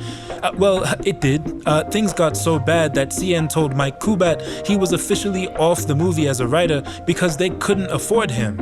Of course, this was all after everyone working at a.k.a. Cartoon had put agonizing months of their lives into dragging this behemoth of a project to the finish line. For this staff, Ed, Edd and Eddy's feature-length finale was the biggest challenge they would ever encounter in their professional lives. Seriously. Was there any problems while making the movie? I know that's a loaded day. And now the bigwigs were telling them there was no money because of an irresponsible financial decision on their part. Hey, I'm just a layperson with questions, but seriously, why was there no contingency plan put in place so that if one movie bombed, it wouldn't doom the production of the other and void its chances of ever getting a theatrical release? You know, something a crew of people who'd never worked on a theatrical release would get really excited about, especially if that's what you promised them. Oh, what? It's just gonna air on TV? All right. Why did it have to be that no one at a.k.a. could get paid because kids didn't want to watch the Powerpuff Girls movie? And who got axed for making this series of questionable decisions? Probably some unsuspecting in-house production guys, huh? And also Mike Kubat. Even though he had technically been fired, Mike Kubat still saw the big finale through to its completion anyway, as did everyone else whose paycheck, if they were even getting one, was now coming out of what once was Danny's savings, I assume.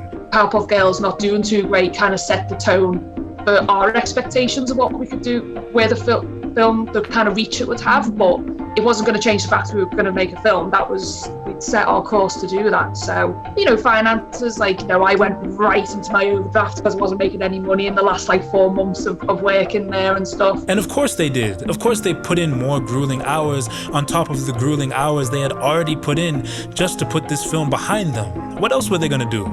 There was a movie to finish.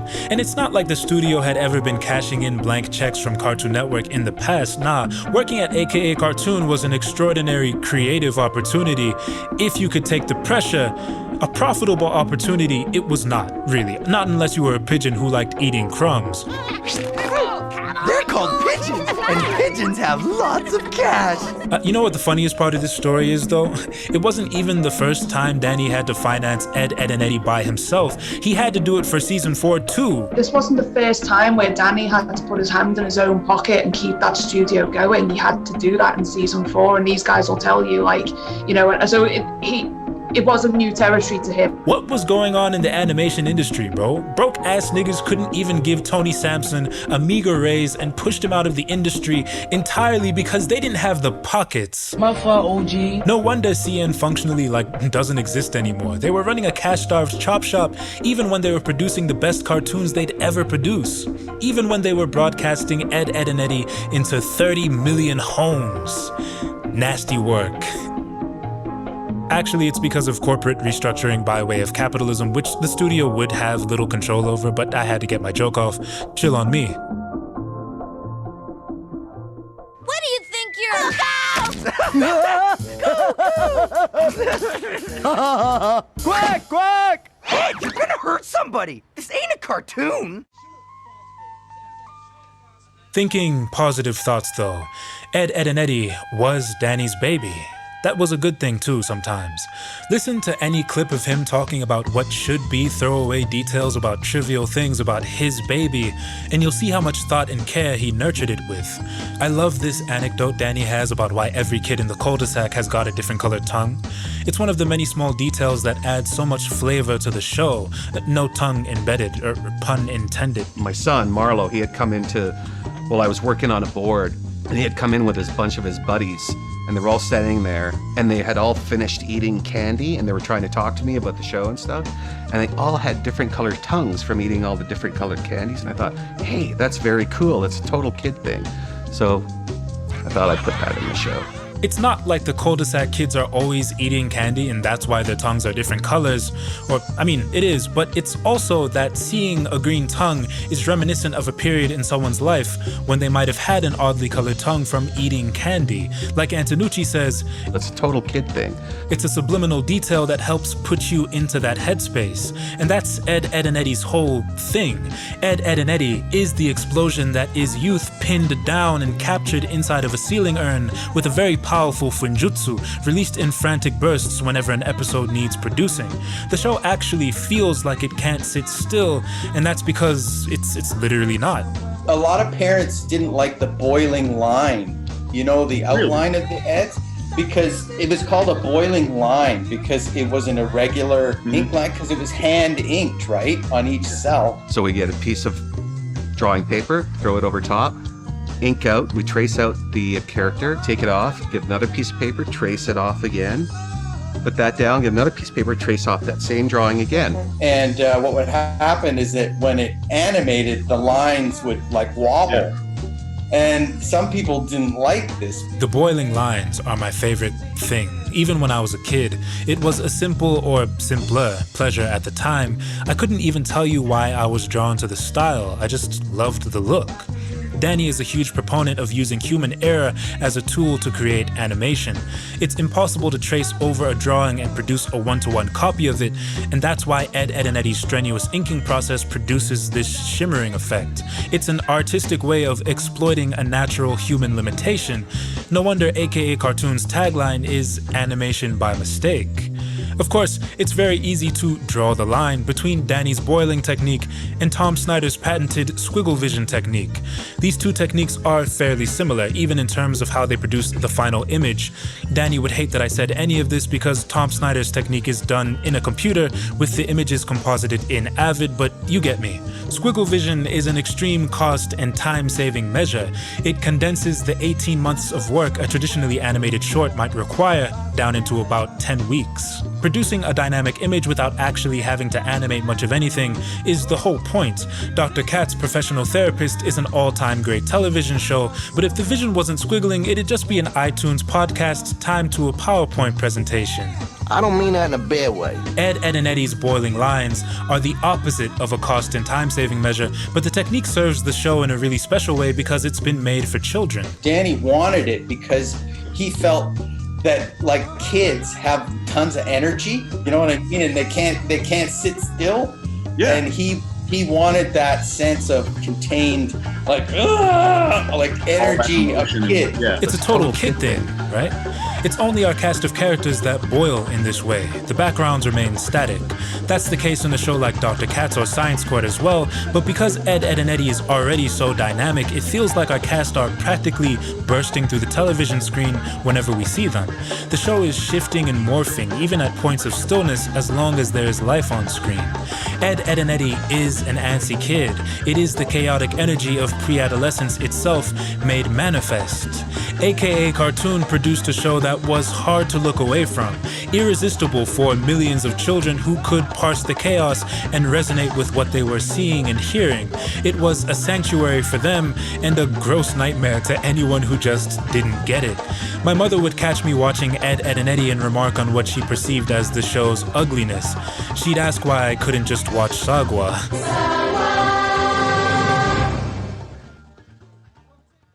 The show started off with a brief little premise, maybe a 2-sentence premise. And then the premises are given out to individual writers to write a 4-page outline. Ed, Edd, and Eddy's first writers, Mike Kubat and John O'Howard, had the big task of interpreting Danny's show Bible, filling in gaps where necessary, and fleshing out characters in a way where you could actually develop a show around them. Ed, Edd, and Eddy's show Bible is pretty sparse, only 24 pages really. The other 10 are just info for submitting test boards, which is how a lot of artists who worked on the show got hired. And John, you probably remember this picture. It just says, Ed, Edd, and Eddy see something shiny, jiggers. Yeah, I remember that. What? And that sold the show. That's what he drew and sold the show with? Pretty much. Drawings like that. Yeah, and sayings like that. Yeah. This Bible is about half the length you'd expect it to be for the time, and would look quaint if displayed next to the Bible of a more modern animated show. Mike and Jono had to come up with storylines for the board artists to board to, and they only had a handful of bullet points per character to work with. For example, Eddy, exhibitionist, megalomaniac. Quote from his report card, Eddy is the unofficial leader of the trio. He's always got a plan, or a stunt, or a weird noise. Let me check my who to scam and when book. He loves being the center of attention, no matter how stupid the reason is. I love these tidbits of information. This next line that I'm about to read is Danny giving us a scenario that Eddy would end up in. It's a great way to characterize someone, especially if you have to write stories about them. Quote, Eddy is the only kid in his grade to have been expelled for a whole week from school. It was his turn to set up the video for science class. He switched our friend Deist for a video he borrowed from his parents' room. This story tells you something about Eddy's whole family, right? And that would tell you a lot about him. And it's interesting to see how the show's writers were able to flesh this scenario out into several gags, and even a whole episode. Remember the one where he's begging Ed to hide his box of magazines because he doesn't want his mom to find them while she's cleaning his room or something? You realize if your magazines are in that sewer, Eddy, they would be totally illegible. The text smeared by the damp sludge.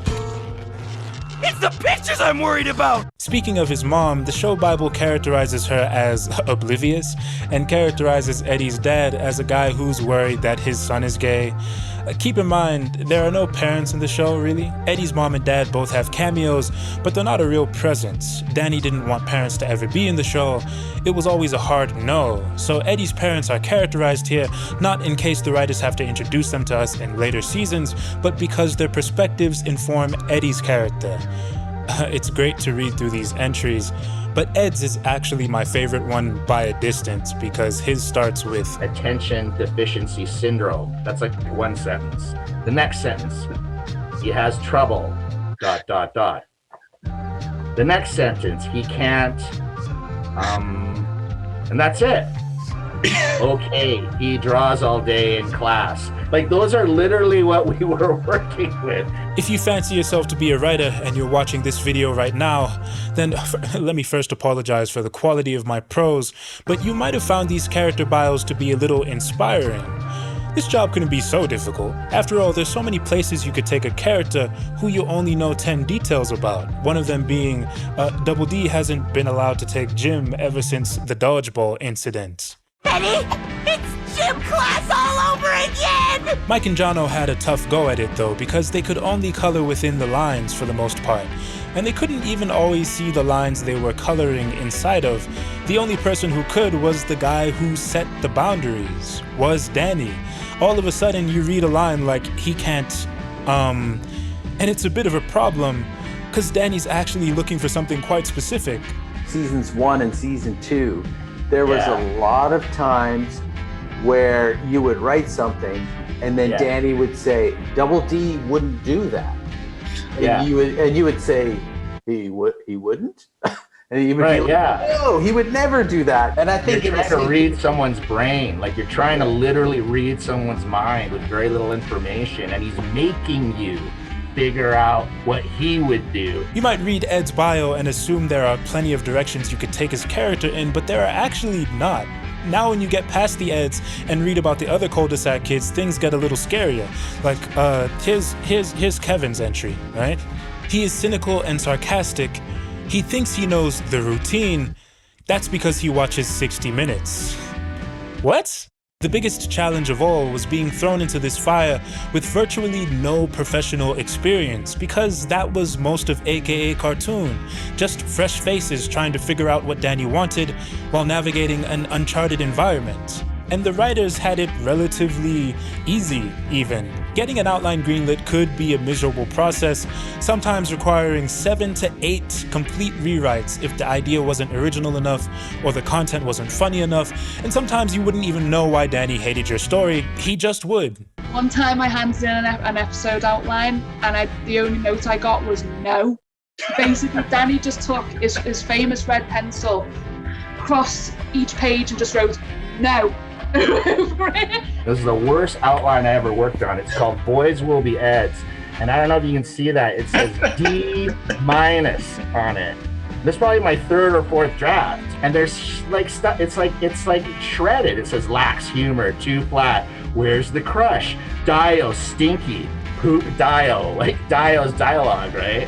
You know, why is it that they do what they do? Has no soul or depth. What story is that?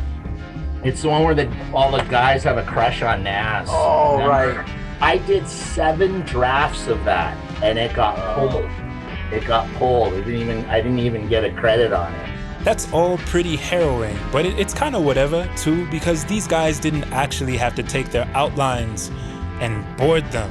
Seriously, if you were a storyboard artist who worked on Ed, and Eddy, you may be entitled to financial compensation, because you didn't get it at the time. We know that much, at least. That's all the things you do.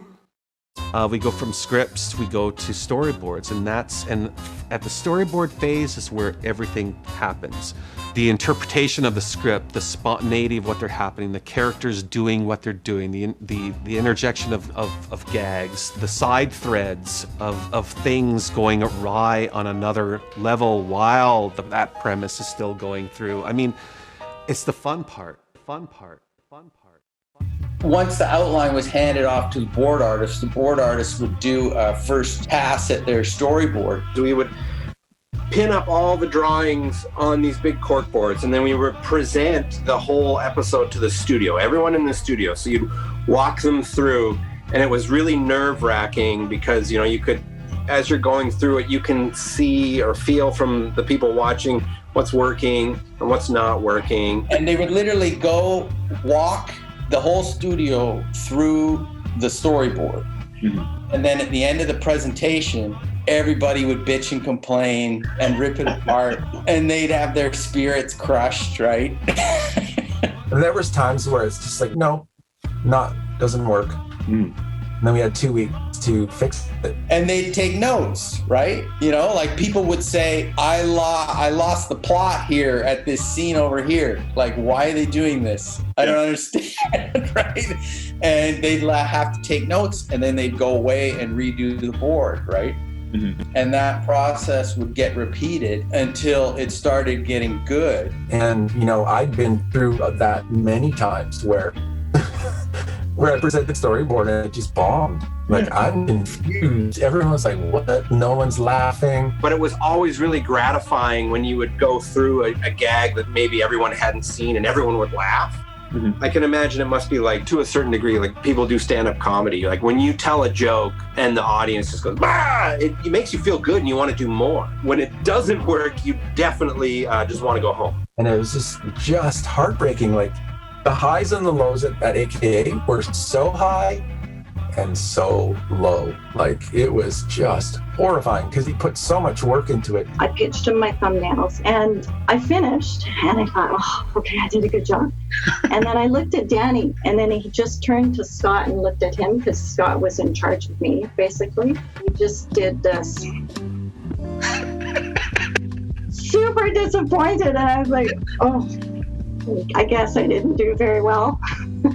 Danny would write on everything. He would write on the outlines, and he would write on the storyboards, like Post-it notes. Some of the board guys saved their Post-its that he put on. You didn't want to get those. The idea is not to get them. You know, that means you're not doing a very good board, I guess. Oh, the classic one is, did you draw this with your ass? There was one that Pat Bakula got that was like something like, yeah, you'd be better off parking cars for a living. Reconsider career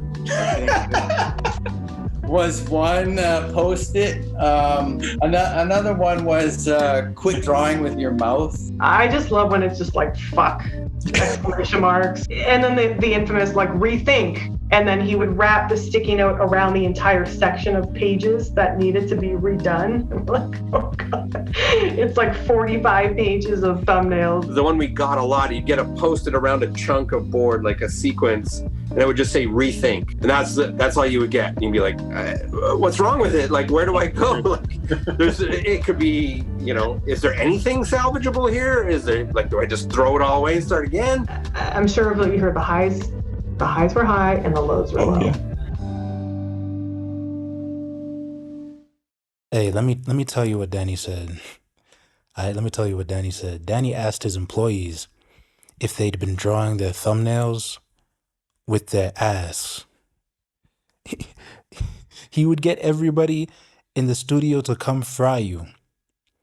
Everybody, including the accountant, the receptionists, people who didn't even work in the building. Yo, random niggas outside on their lunch break.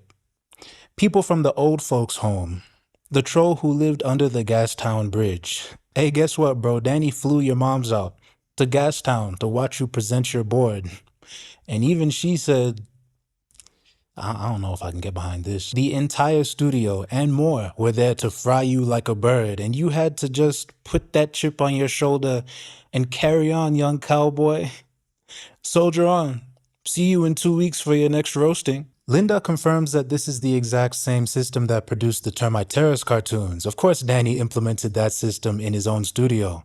If you held the golden age of animation with any kind of reverence and took on this new job at a.k.a. Cartoon, congratulations. You are now living in it. The staff at a.k.a. Cartoon bonded trial by fire style. The studio was so open and collaborative by necessity because everyone was in the same boat. Bro, if you weren't working up to Danny's standard, you either had to redo everything over and over again until it was clicking or kindly seek employment elsewhere.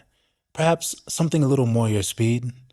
Like parking cars, for instance. It's a testament to the environment that Danny created, that he would always say, I'm going to give you enough rope to hang yourself with. And he really meant that. Like, go nuts, but I will rein you in when it's not going right. Best learn to tie a bow tie, buddy. In the meantime, your fellow soldiers could expect to get thrown in the air fryer every 2 weeks until they got their board right. Turning in late work was very expensive for the studio, who had to pay a fine to executives who wanted something to put on people's television screens. But guess who was very, very happy to pay that fine for you? Yes, Ed, and Eddy was consistently 3 months behind schedule. It would be your fault, and guess who was willing to bail you out every single time? It's me! Oh, and by the way, if you just weren't doing a good job with an outline or a board, if you weren't him, then someone else would be him.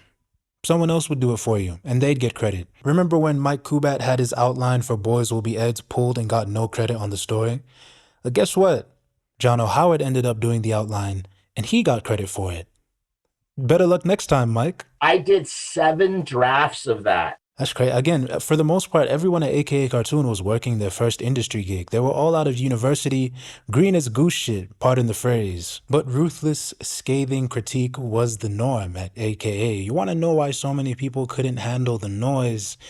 You have one very valid one right there, but this is how it had to be for them. This is how a team of mostly amateurs were able to make the absolute best cartoon they could. It was just a matter of, what type of stories does Danny want to tell with these guys? And it took a while to figure out. God, I think we were working not having much success. And then one day I just had this visual of the other 2 Eds lowering Single D into a dumpster, like on a rope to collect bottles. And Danny really liked that. And I was like, okay, we got something, I like to think that we're very stubborn in a way, because there were a lot of writers that dropped off and never came back, right? They couldn't take it. Most of them, but they wrote 1 or 2 episodes and that was it. The process they got chewed up. Oh man, I remember one party where Dan Seawee, who was one of the producers, he stood up and did a toast to all the artists and writers who had left. And it was literally 100 people. He was just like, to this person, to that person, to this woman, and this guy. And it went on for 5 minutes and everybody was just howling it. Yeah.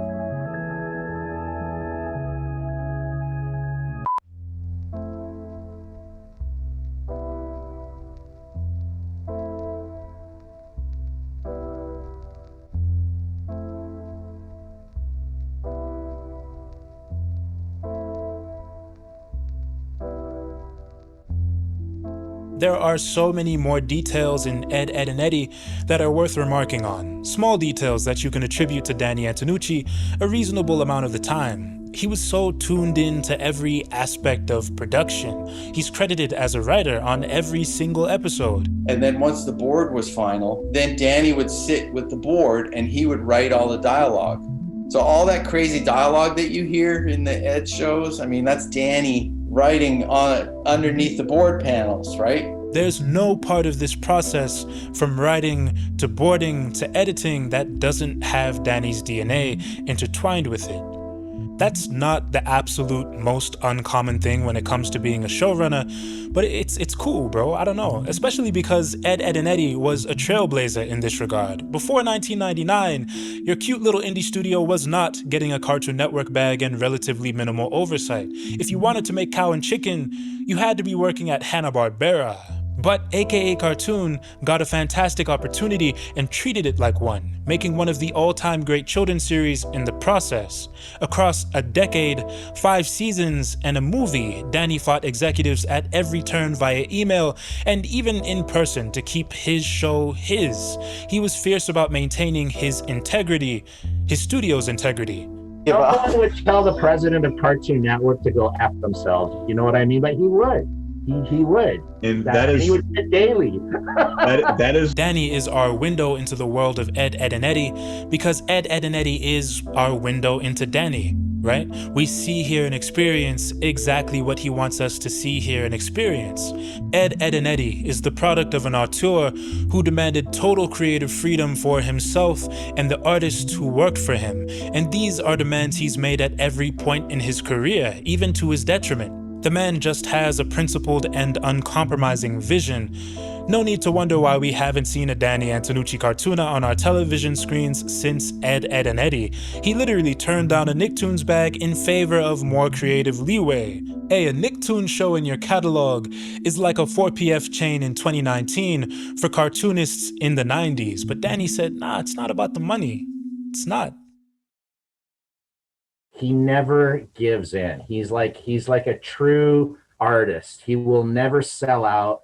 He will never do anything that goes against his principles, to the point of I would almost say stubbornness to the point of stupidity a lot of times, because he's burned a lot of bridges for this reason. But he's relentless. The guy is freaking relentless. He will never give in, and he will never let anyone tell him how to do his vision. He just won't. Nobody's going to stop me, and it doesn't matter what happens. I'll still do what I do and enjoy what I do. And he's also very hard. Like, he's a hard guy to work with, but he does things of quality. So it was difficult working with him, always very, very difficult working with him. But coming out of working with a guy like Danny Antonucci, no one can touch you. Like, you're never gonna, you're ready for the world. Your skin is this thick and you're ready for anything.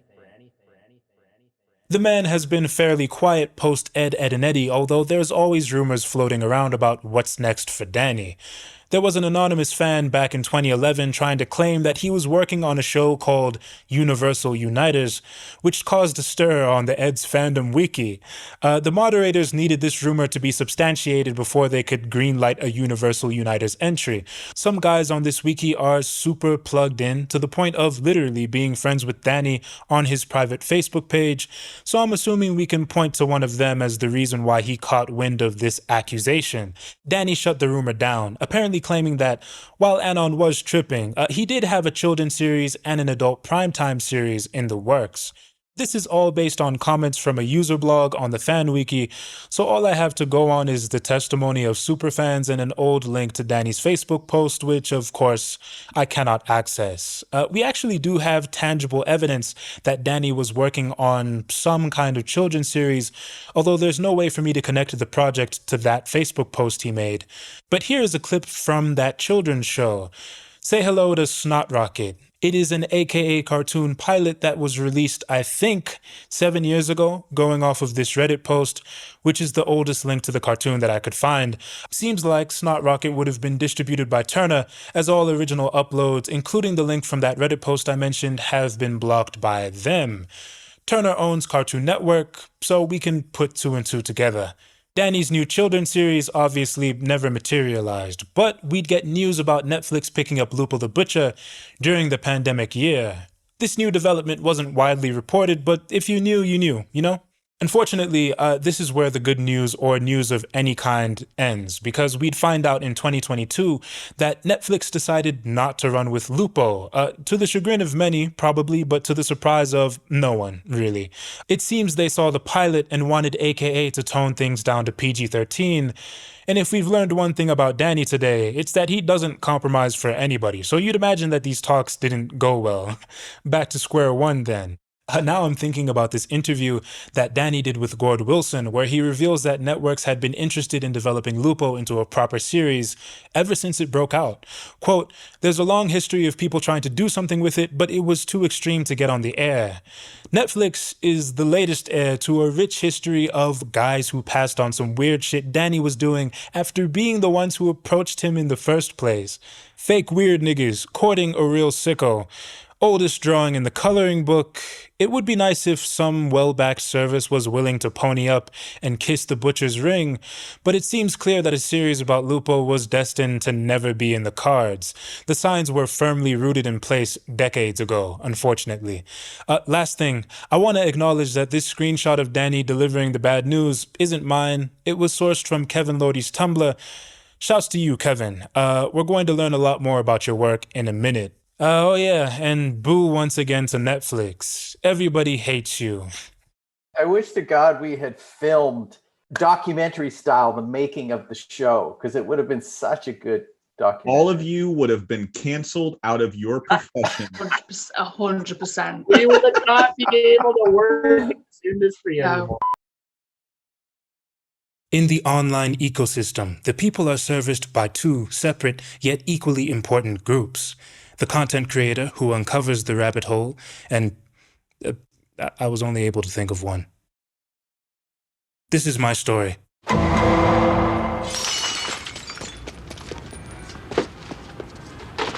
Corner 12th and Elizabeth, we got an EMU. We need an EMU here immediately.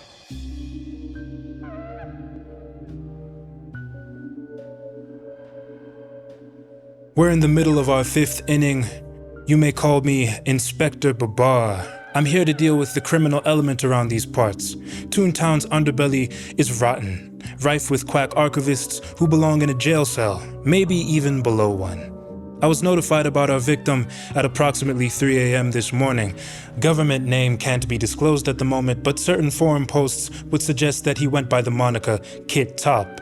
Autopsy reveals the official cause of death to be acute subdural hematoma. I suspect our perp gave Kit the old 1-2 buckle my shoe and the encounter turned fatal. We have one key piece of evidence related to this homicide, and it links Kit Top to renowned Canadian cartoonist Danny Antonucci. I'm talking about this photo. It was on the victim's person at the time of death. Who is Kit Top to Danny? A family member or friend? Perhaps a dick rider? Did Danny Antonucci murder our victim? Well, that might be a bit of a stretch, but let's get down to the bottom of this Mystery Inc. Danny lives in a hole in Barbados, so it'll be hard to wrangle him down for an interview, but there's a lot that our police department can do in the meantime. I spent a few minutes reading through Danny's Wikipedia page, easiest possible way to learn about a guy, right? But I've come across something interesting. Information on his page generally checks out until about here, where we get an unsourced claim about Danny creating the Jester, an animated mascot for Ted Turner's Cartoon Network. Now, a quick scroll through online forums, YouTube comments, etc. will reveal that a lot of Danny's fanbase seems to believe this claim, but if Danny created the Jester, shouldn't the scribes who penned his official write-up be able to verify that? Why is a citation still needed here? And more importantly, what could this have to do with the murder of Kit Top? I can't give a satisfactory answer to that last question yet, outside of saying, I have a hunch. And when you've played this game as long as I have, you'll know that developing a healthy posture is essential, but I really think that Danny's Wikipedia holds the key here. Information on this page is very poorly sourced, and that makes me suspicious. If we figure out what went wrong with this article, we may be able to find our perp. We may be able to avenge Kit Top. I'm not confident about this plan, but it's a start. Who created the Jester? The answer to this question may not lead us down any new rabbit holes, but I ought to clear up this misconception so that we can all stop peddling misinformation. We've always known that Danny Antonucci was at least involved in the creation of Cartoon Network's checkerboard-era mascot. An old reel of his was uploaded to a Tumblr page years ago, and on it you'll find the Jester yucking it up next to Lupo and Danny's other weird characters, Bits and Baubles. But the claim is that he created this character, and a cameo on Danny's reel is not actually proof that he created this character. Some new information made its way to my desk this afternoon, an old book containing a citation that I believe clears up this mystery once and for all. Our boon goes by the name of Cartoon Capers, the history of Canadian animators. Here's the story. It's the early 90s, and Cartoon Network needs some talent to create bumpers and station IDs for their spanking new channel. This scouting job is outsourced to an agency who sends for Marv Newland's International Rocket Ship Limited, also known as the company where Danny's making his coins. Rocket Ship would have already built up a decent amount of notoriety for their work with MTV and the other kids' channel, Nickelodeon. Board artists from Rocket Ship would have their concepts faxed to the agency, and the artist who ultimately got the thumbs up was one Russell Crispin, and his character, Highball the Jester, a quote, annoying entertainer who is always getting the royal crap kicked out of him. Deirdre Mueller, a veteran director, co-directs these bumpers with Russell due to Russell's lack of experience, and Danny Antonucci animates the masters, bringing his own unique sensibilities to the character. Danny did not create the Jester. Russell Crispin did. Danny Antonucci played a huge role in bringing this character to life, but he did not create the character. Funny enough, the CN Wiki is the only place that gets this almost right, crediting Russell, Deirdre, and Danny for the creation of the character, although this is still technically wrong. Again, this particular citation doesn't reveal any information pertaining to Kit Top, but it feels good to demystify a decades-old untruth. I love this job.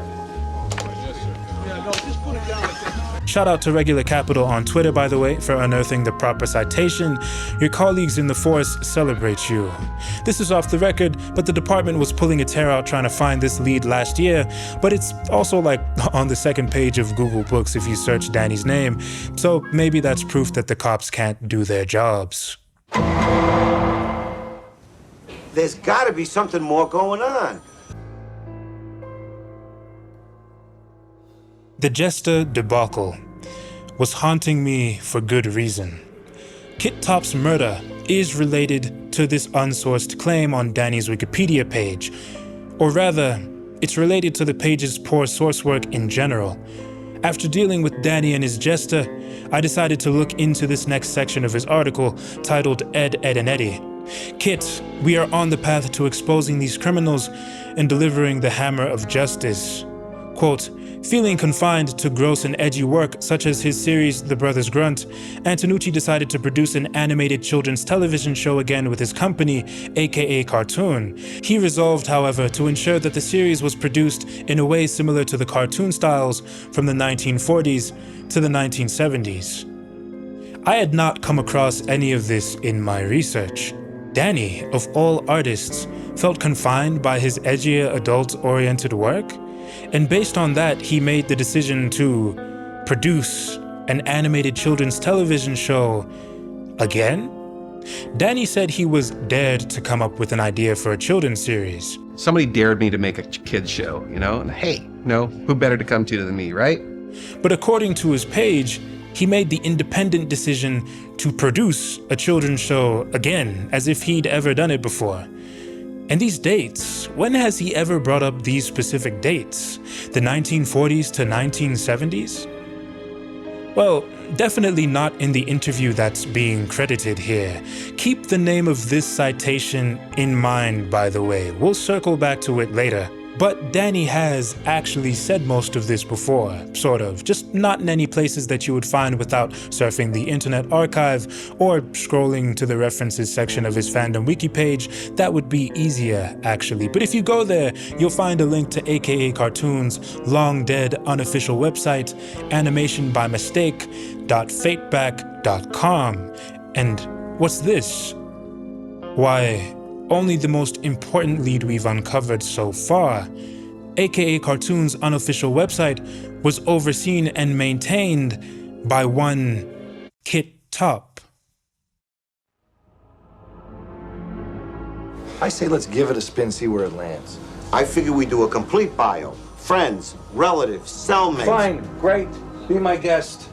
Our recent discovery has blown this case wide open and has allowed us to put together a bio for the victim.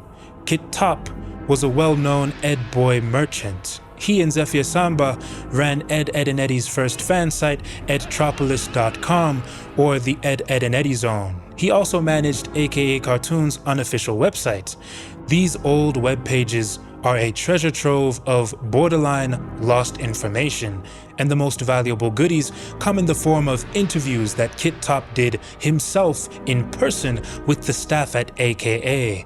Kit flew to Gastown in Vancouver to spend a few days with the crew and pick everyone's brains for the fans. He took accounts from Mike and Jono, multiple storyboard artists, and Danny himself. And this interview with Danny from 2002 that you can't even find without using Wayback Machine is the actual source for a number of the claims on Danny's Wikipedia, specifically the claims we just read about him feeling confined by his previous work in the 1940s to 1970s thing.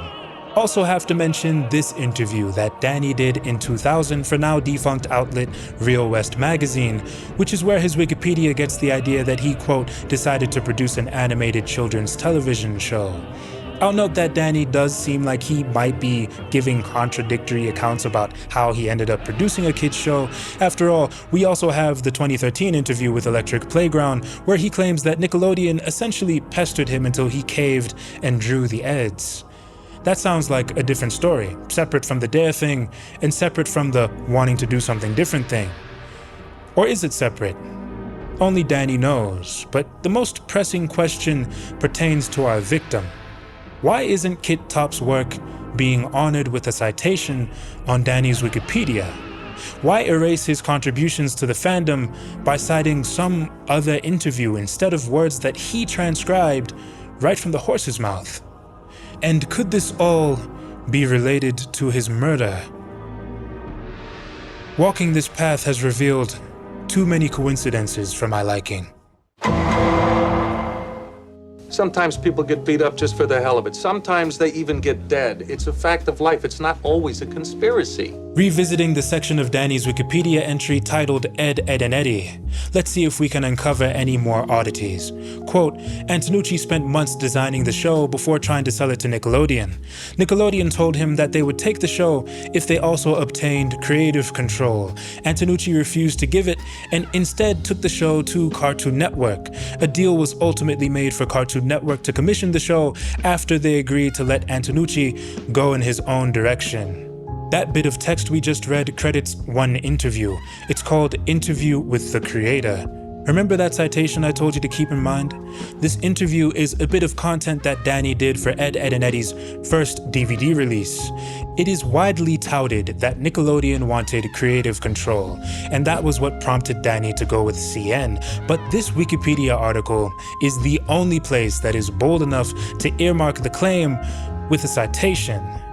This same citation, Interview with the Creator, allegedly covers his desire to produce something for children after feeling confined by the brothers Grunt, his admiration for cartoons from the 1940s to the 1970s, and the months-long process of developing the show before his big Nickelodeon pitch, which didn't happen as far as I'm aware.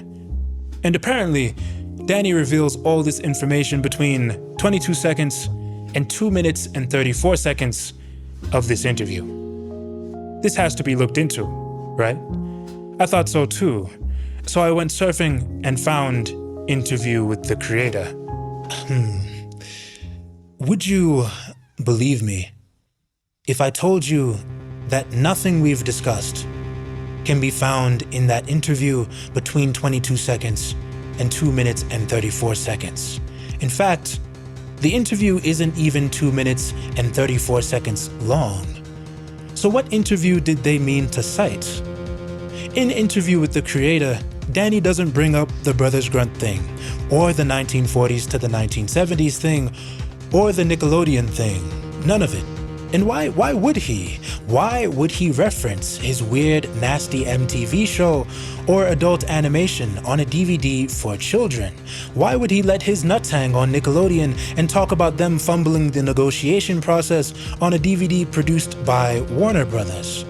I was trying to find a real reference for the creative control claim, and had already used footage from Interview with the Creator in my video, but this Wikipedia citation had me convinced that I had some other interview with the creator, and that the real Interview with the Creator wasn't ever put online. After all, Wikipedia cites an interview that's at least 4.5 minutes long. We couldn't be talking about the same video.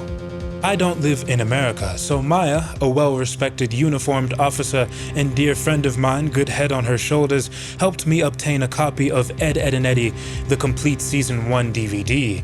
Interview with the Creator was made for this DVD release, so we'd be able to confirm if the internet's Interview with the Creator was any different from the original. And wouldn't you know it, they're the same fucking interview. I don't have footage of me and Maya assessing the evidence and coming to this realization, so you'll just have to take my word for it. But yeah, it's the same interview that you can find on YouTube.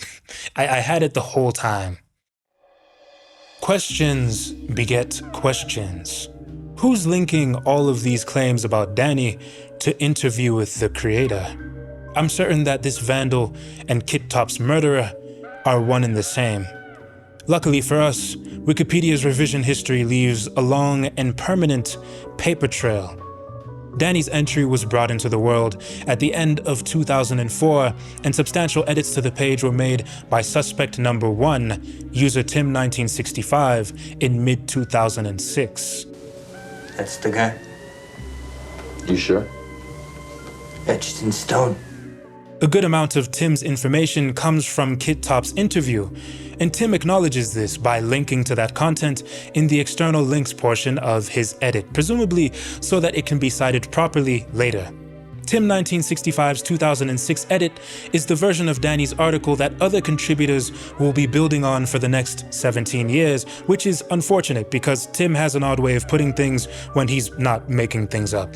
Tim 1965's revision is also where we get an early account of Danny squabbling with Nickelodeon over creative control, although Danny's actual cited statements are quite different from his Wikipedia's paraphrasing. In fact, I'd argue that Tim's representation of Danny's encounter with Nickelodeon is a distortion of his truth.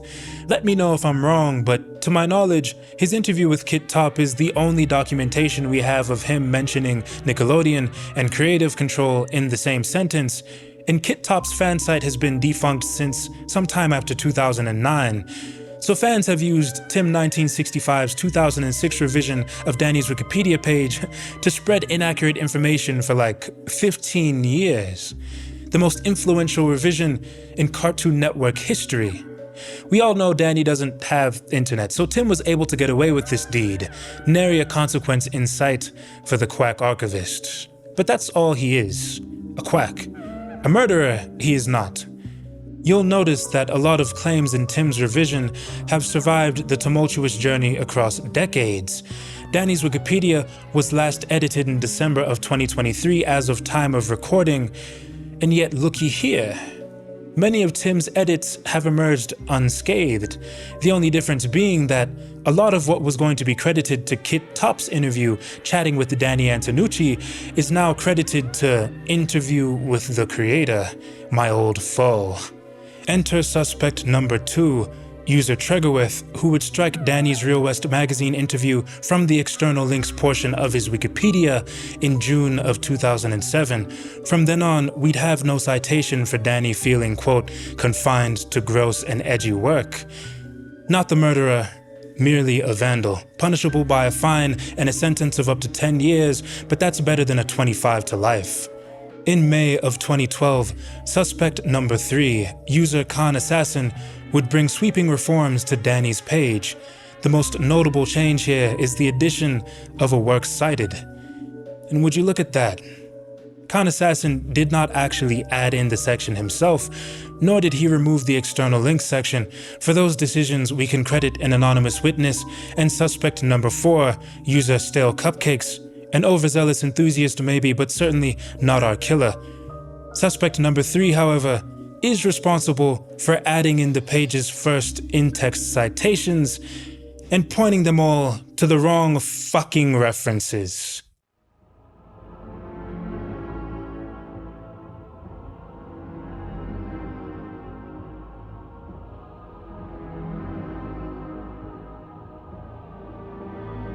Khan Assassin.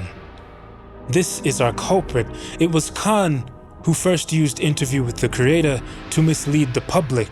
7 times he points us to this false prophet of an interview, and 7 times he obfuscates the truth and shuns righteousness by attributing what was the work of a passionate fan to Warner Brothers. That is not of God. Anyone can look up the revision history for any given wiki article, and Khan, you're not just some nobody mark like me, you're an esteemed historian. You made a wiki account. This is what you were born to do.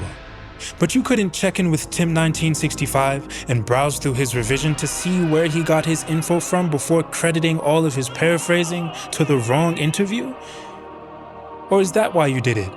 You wanted to be a big man around these online parts, so you stomped on Kit's head top and scrubbed his name from the records. Then you could be the guy who sourced all that juicy information, right? Because Kit's site would have been long defunct and archived by then. No one would check you. You were onto something for a decade, but I'm a check you can't cash, Khan. You assassinated Kit Top's contributions to the fandom. You killed him. And now I have the pleasure of bringing you in. You know your Miranda rights. Whatever you want to say, tell it to the DA. The Russians say that revenge is sweet as passion. Yeah, and the Sicilian says a meal best served cold.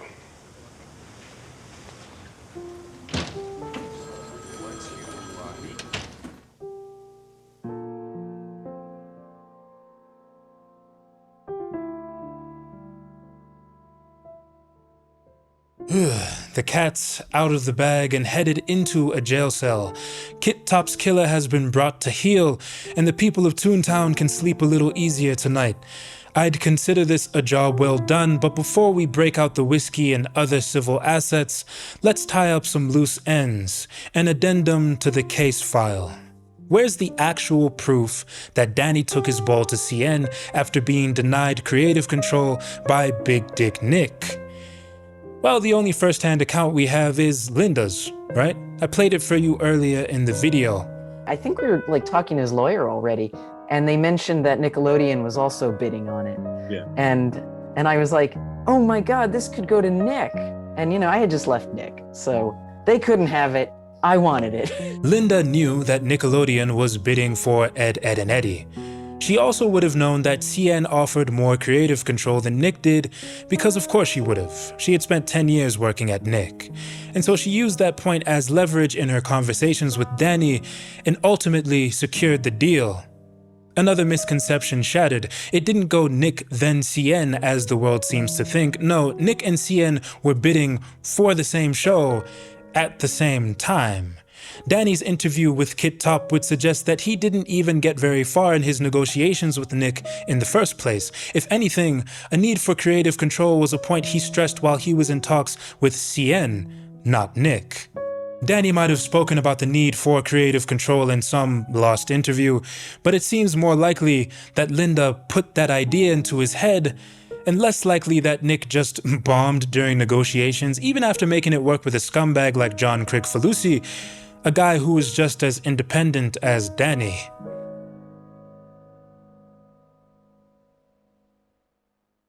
It led us to victory, yes, but there are other problems with Danny's Wikipedia page too. This section refers to his boiling lines as wobbly animation, even though he's only ever called his technique by one name. It then claims that he's likened the boiling aesthetic to cartoons from the 30s, which is true, probably, but he certainly didn't say it in Interview with the Creator. It's worth noting that the use of the word wobble is actually taken from a portion of Kit Top's chat with Danny, and Kit is the one who first makes use of the term, with Danny echoing the word back to them. I've otherwise not heard Danny use the word wobble, so yeah, put Kit's interview back into the references, wiki contributors. A lot of the Ed Boys' antics are based on the activities of Danny's kids, but he doesn't say that between 2 and 4 minutes of the infamous interview. He says that at the 30-second mark. It all comes from my kids. I have 2 boys. This part in his article is about Plank, and it quotes his interview directly, but it's a false quote. Danny doesn't say this, he says this. I just thought it would be really cool that I would do this show and have Plank actually take on a character of his own. More of Khan Assassin's brilliant work, ladies and gentlemen. Interview with the Creator is cited during this part about Rolf, but Danny never says this about Rolf. Rolf isn't even mentioned in this interview, but he is brought up during Danny's conversation with Kit Top. Ed, Edd and Eddy's official Wikipedia page actually quotes Kit Top's interview directly when it comes time to discuss Rolf, but it also fails to point to the correct citation. This article spreads similar misinformation about creative control and Nickelodeon, of course citing this same snake oil-ass interview. It also claims that Danny spent months developing a potential show around the 3 Eds before faxing the one sheet to Nickelodeon. Danny's own article makes the same claim, as we know, but Ed, Edd and Eddy's article cites a different interview, and of course, in that interview, Danny says no such thing. Nothing about taking months to develop anything. Mike Kubat and John O'Howard wish Danny had taken months instead of developing the show while it was airing. Lastly, Ed, Edd and Eddy's Wikipedia mentions that IGN has compared the boiling line technique to squiggle vision. This isn't wrong or anything, it's just an unserious citation, in my opinion. It's IGN. Who gives a fuck? It actually also is wrong though. The IGN reviewer doesn't make a comparison. In his review for Ed, and Eddy Scam of the Century, Mr. IGN just straight up calls the show's boiling line technique squiggle vision. That is not making a comparison, that is making one thing out to be the same as something else. But squiggle vision is not a catch-all term. It is a Tom Snyder trademark that describes a digital process.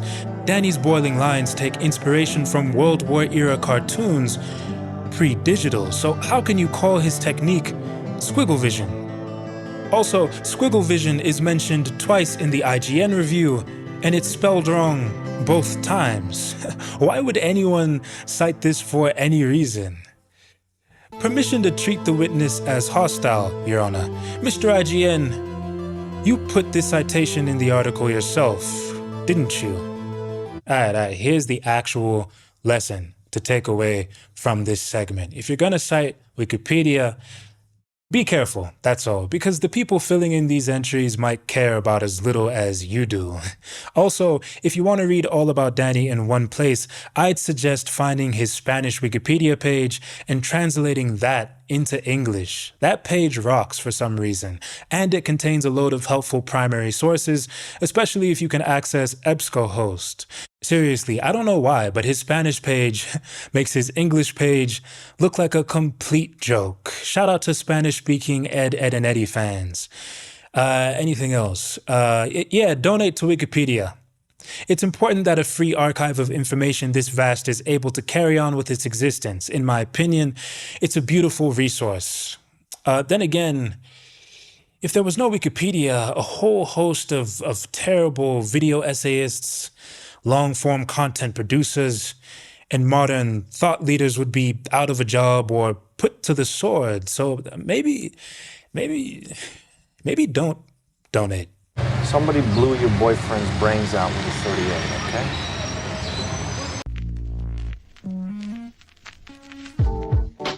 Hey, is career counseling? Eddie's probably selling used cars. Probably. When those Did influencer. Those like pyramid scheme? Yeah. Yeah. Lululemon. It'd probably be like, you know, when you have like a local TV celebrity that does their own commercial. Like that would probably be Eddie. Eddie would probably run a carnival ride, some mall somewhere. Double D, what would Double D be doing? Would he be a safety inspector at a plant or something like that? Oh, that works. I could see Double D just being eternally in academia, like just signing up for one degree after the other. Like, no, gotta go back. Oh, gotta go back. Just like fucking walls, like certificates, like 80 of them. Yeah. Double D would discover the cure for mosquito bites. I have no scheduled vaccinations on roster for today. Ed would probably like run some major corporation. Ed's probably a storyboard artist. My stupid brother drew this, didn't he? Back on hollowed ground for part 2, my friends. Ed, and Eddy, and the animated fan films. You thought you were limited by the need to block real actors working within their human limitations in front of your relative's Canon 60D? Well, I've got some information about the common pen and pad that'll knock your socks off. Yeah, Ed, and Eddy was an animated television series for children and one of the most influential animated series of the 90s, for my money. How many people who watched Danny's Cartoona as a kid grew up to become animators because of his work and what it represented? I don't know the answer to that question, but if you wanted to cut your teeth on some of Ed, and Eddy's animated fan works, a few search queries will immediately give you a sense of what that answer might be. There are far more attempts to animate the Eds than there are to depict them in live action. The Loon Lagoon Boys were the exception to a very strict rule, and no one ever really broke that rule again, as far as I'm aware. Bottom line is, if you truly want to pay tribute to the Ed Boys, you better hashtag pick up that pencil. You got some, this is an a.k.a. t-shirt, and as you can see... Fuck digital draw, that's what I'm talking about. Exactly. And that's like, you know, one of Danny's creeds, you know. is draw, right? Yeah, it's time to put them fingers together, the index and the thumb, and will what you want to see into existence. And it better be fire. You see what Danny put a.k.a. through for 10 straight years? This is not Family Guy, though. We're not 36 seasons deep into a 105 season long animated series coasting. This is not airing in a primetime slot. This is Saturday morning, nigga. We're that day of the week with some pride. We're making filet mignon, nigga, not no Simpsons. Like he used to always say, this isn't an animated sitcom. This is a cartoon. You can take that shit to prime time, to Tuesday, Wednesday. We're searing rump steak over here. I'm talking Bugs Bunny. Plum sauce, port wine deglaze. I'm talking Tom and Jerry. Nectarine on the side for the children. I'm talking Looney Tunes and MGM. That's the legacy Ed, and Eddy lives up to. Hey, Danny named one of his own kids after Tex Avery. This shit gets very serious, very serious. It's time to get creative. This goes out to the freaks who can differentiate Woody storyboards from Big Jims and Leia Waldron's, to the kids who used to race swap their favorite cartoon characters and age them up to 30, to the kids who put Bart Simpson in Pyrex with the lean cup in one hand. The sketchpad calls your name to draw deviant art at 6 p.m. on a Friday instead of advancing your social life. It's a dirty job, but somebody's got to do it. Ed, and Eddy in the animated fan films. Time to eat.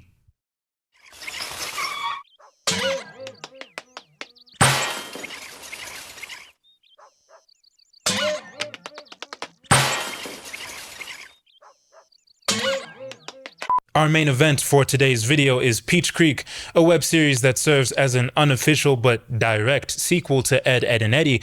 But in the run-up to that final bout, we have a solid undercard awaiting us. First in the gauntlet is Jawbreaker. It's a short by a channel called Meat Canyon. Actually short, by the way, it's 2 minutes long. Where's Jonny? He's witnessing perfection. What do you mean?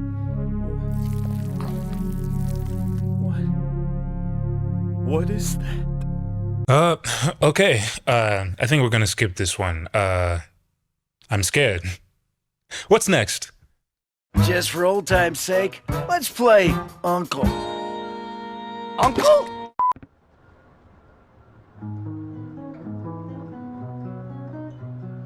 We always played him to be this urban, cul-de-sac legend. He was like this legendary dude. And I mean, I grew up in a small town. I knew guys just like Eddy's older brother, like that have this status around them. And, they're like these legends in their little towns and stuff. And Eddy really played that. So what's next is actually a prequel. An Ed, and Eddy prequel. I've been talking about nothing but sequels for hours now, so a segment of this kind felt warranted. But sequel or not, a remix is a remix. And as far as remixes go, I'm shocked at how faithful this reinterpretation of Ed, and Eddy feels. The Eds aren't even in it, which makes the undertaking even more impressive. Bro Show covers the teenage antics of Eddy's older brother and was created by animator Kevin Lordy, apparently as a $90 commission. What?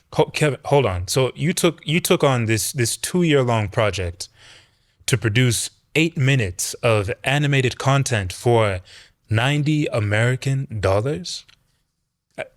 And the commissioner was originally asking for 10 minutes? Sheesh. All these damn chains, modern slavery. Dog, Kevin, thank you for this, seriously. But whoever paid you, you need to go to his house and rob him.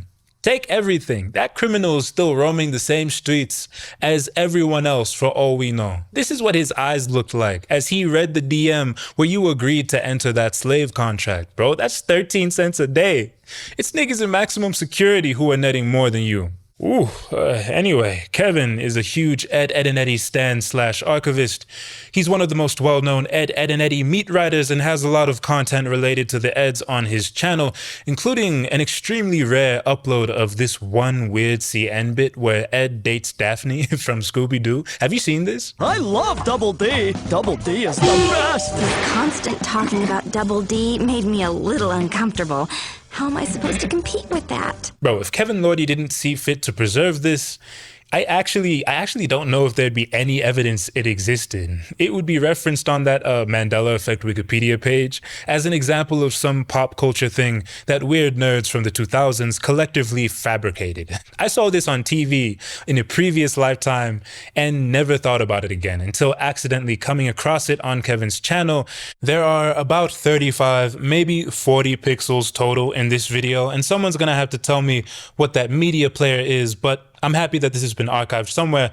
Big ups to Kevin Lordy. Bro Show is actually the oldest full-length Ed, and Eddy fan film I've found on YouTube. Per its description, this is Peach Creek before the Eds were born. The goal is to show origins of certain things from Ed, and Eddy, most of which will be Eddy's brother's fault. It follows more mature characters, so the events and language are a little more adult-themed.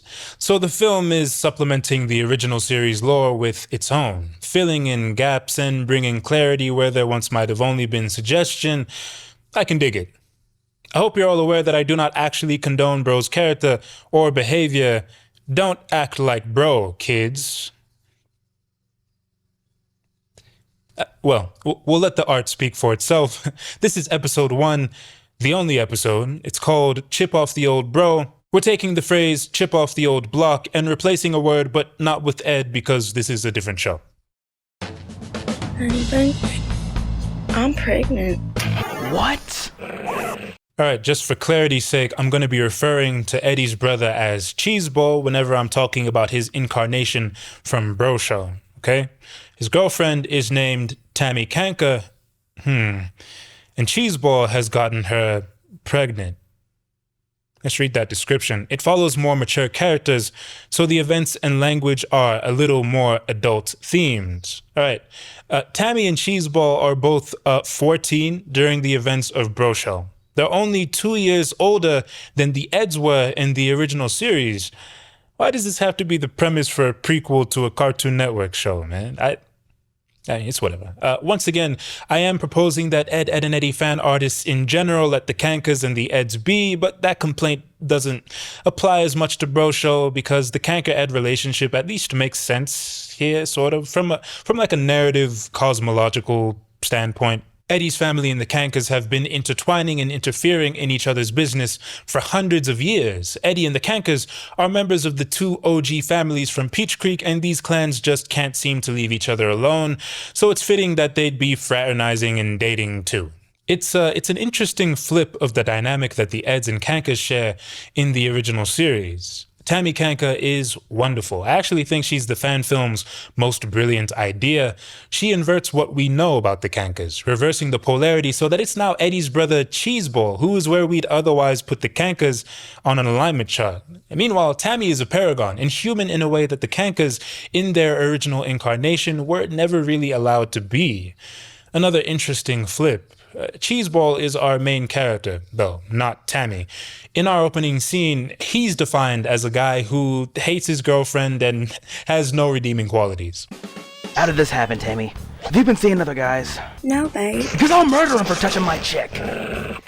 Don't you think the sex could have done it? What? How? Well, you do insist on not using a condom. Are you saying this is my fault? Cheeseball is paranoid about Tammy's pregnancy at first, asking her if she's seeing other guys before grabbing a hanger and telling her to strip. Get it? Tammy, you know it's completely stupid and ridiculous and impossible for a trailer to have a staircase for me to push you down, so this is your only option. This is a joke.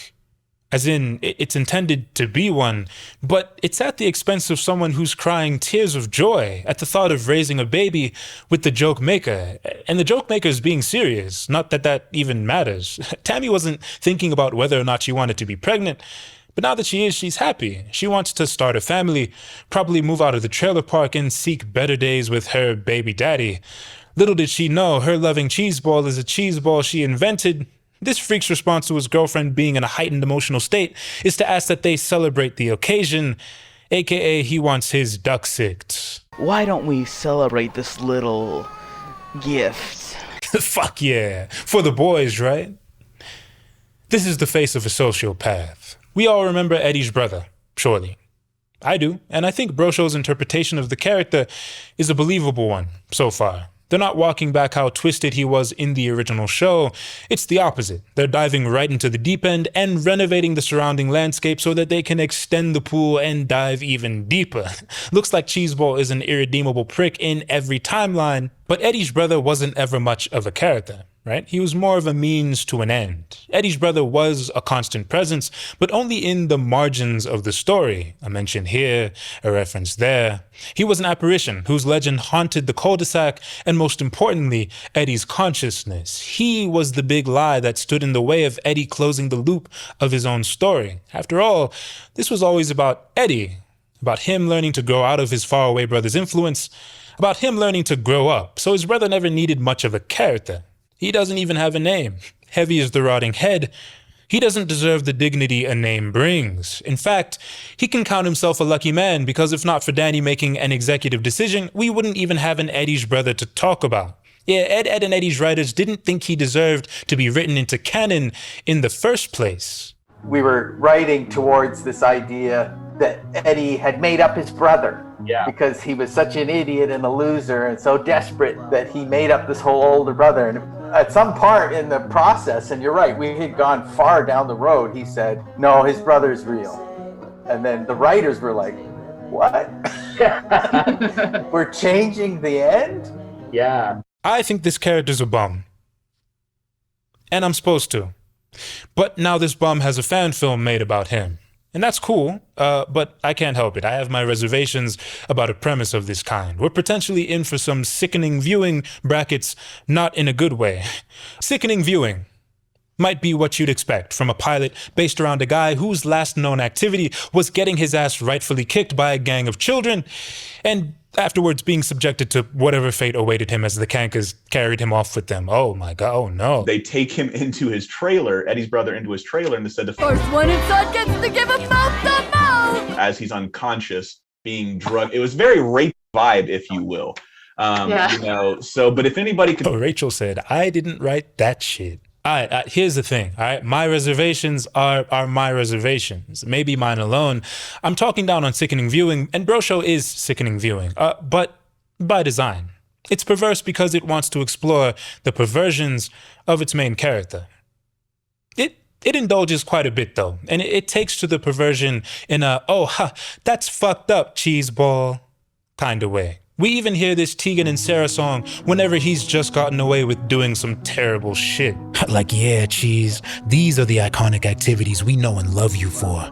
Bro Show also just loves Cheeseball, factually speaking, and it'll give him all the on-screen time he needs to convince us that he's more than a stray demon in a basketball jersey. But that is all he is. He's vapid, directionless, and charismaless, unlike, say, his little brother, who earned his screen time so hard that a.k.a. Cartoon built a whole episode of the original series around the novel premise of him not having any ideas. Big Eddy couldn't beat the main character allegations if he tried, and Cheeseball is the antithesis. But that fact doesn't have to doom Bro Show. Sickening viewing isn't bad viewing, necessarily, and Bro Show actually touches brilliance within its first few seconds. Remember my bit about simple, brilliant characterization from forever ago? I said that Ed, and Eddy's intro was an example of that. Eddy's moves during this sequence would ensure that he'd have a monopoly on our attention anyway, but he's up front and hogging the frame too, just to make sure you see him. How much does that tell you about the boy before the episodes even started?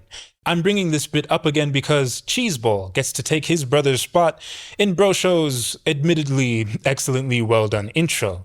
Cheeseball mirrors Eddy here, and one could argue that this muddles his characterization a bit. The boy possesses none of his little brother's charm or charisma.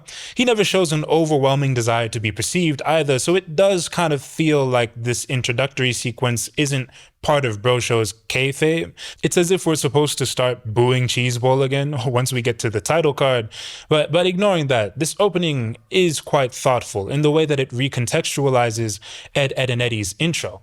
If we let Bro Show tell it, This iconic showboating wasn't just a brash kid making a display of his cool moves. No, Eddy was also making a display of what he learned from Cheeseball. In this moment, we get a snapshot of what he grew up observing and internalizing from his older brother. This scam always worked for my brother. Everything always worked for my brother. You know why they worked for him? Because people respected my brother. And they respected me. Because I was with my brother.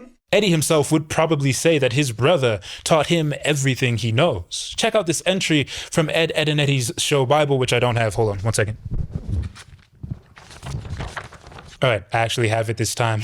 Let's try this again. From Ed, and Eddy's show Bible, all right? Before Eddy's brother went away, as into jail, presumably. My brother showed me how to make it.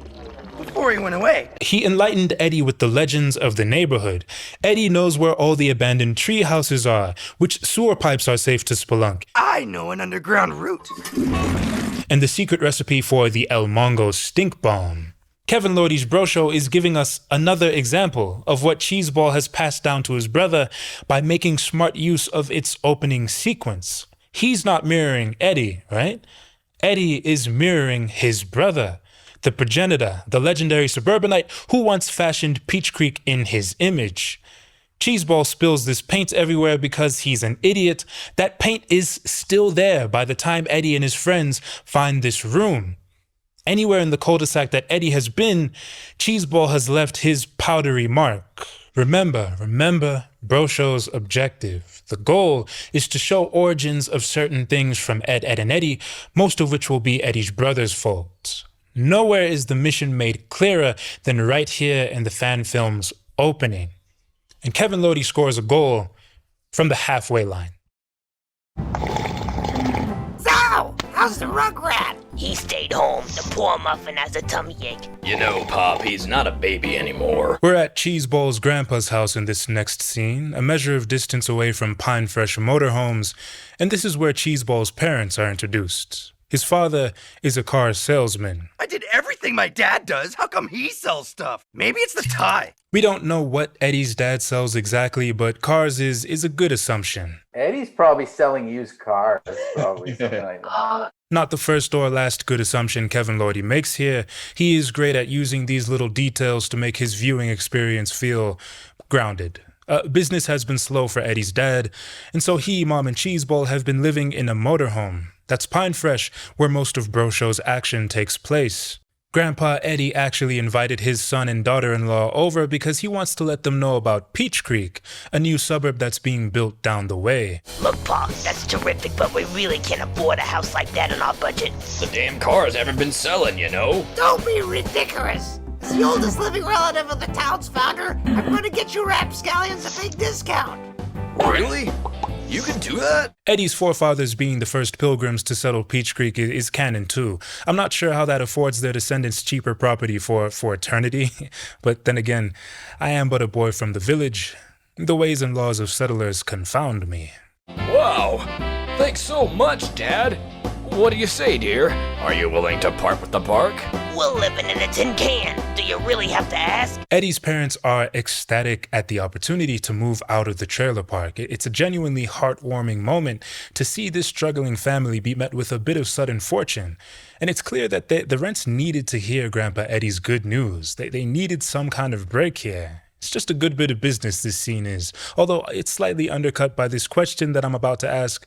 And I know I'm killing the vibe, but why couldn't Grandpa Eddy finesse them cheaper property before, man? Why did the cul-de-sac have to be built first? Maybe it's for the same reason that the Kankers have only known trailer parks their whole lives, despite their forefathers canonically owning the actual rights to the land that they live on, somewhere down the family tree, among the brambles. There was a deed holder who possessed a skill issue, in other words. Wow, man. I can't believe you got your girl pregnant. I know, Bone. Shut up. Cheeseball is drinking beers and hanging out with his bestie, Bone. They're in the van, an essential bit of Ed, and Eddy iconography.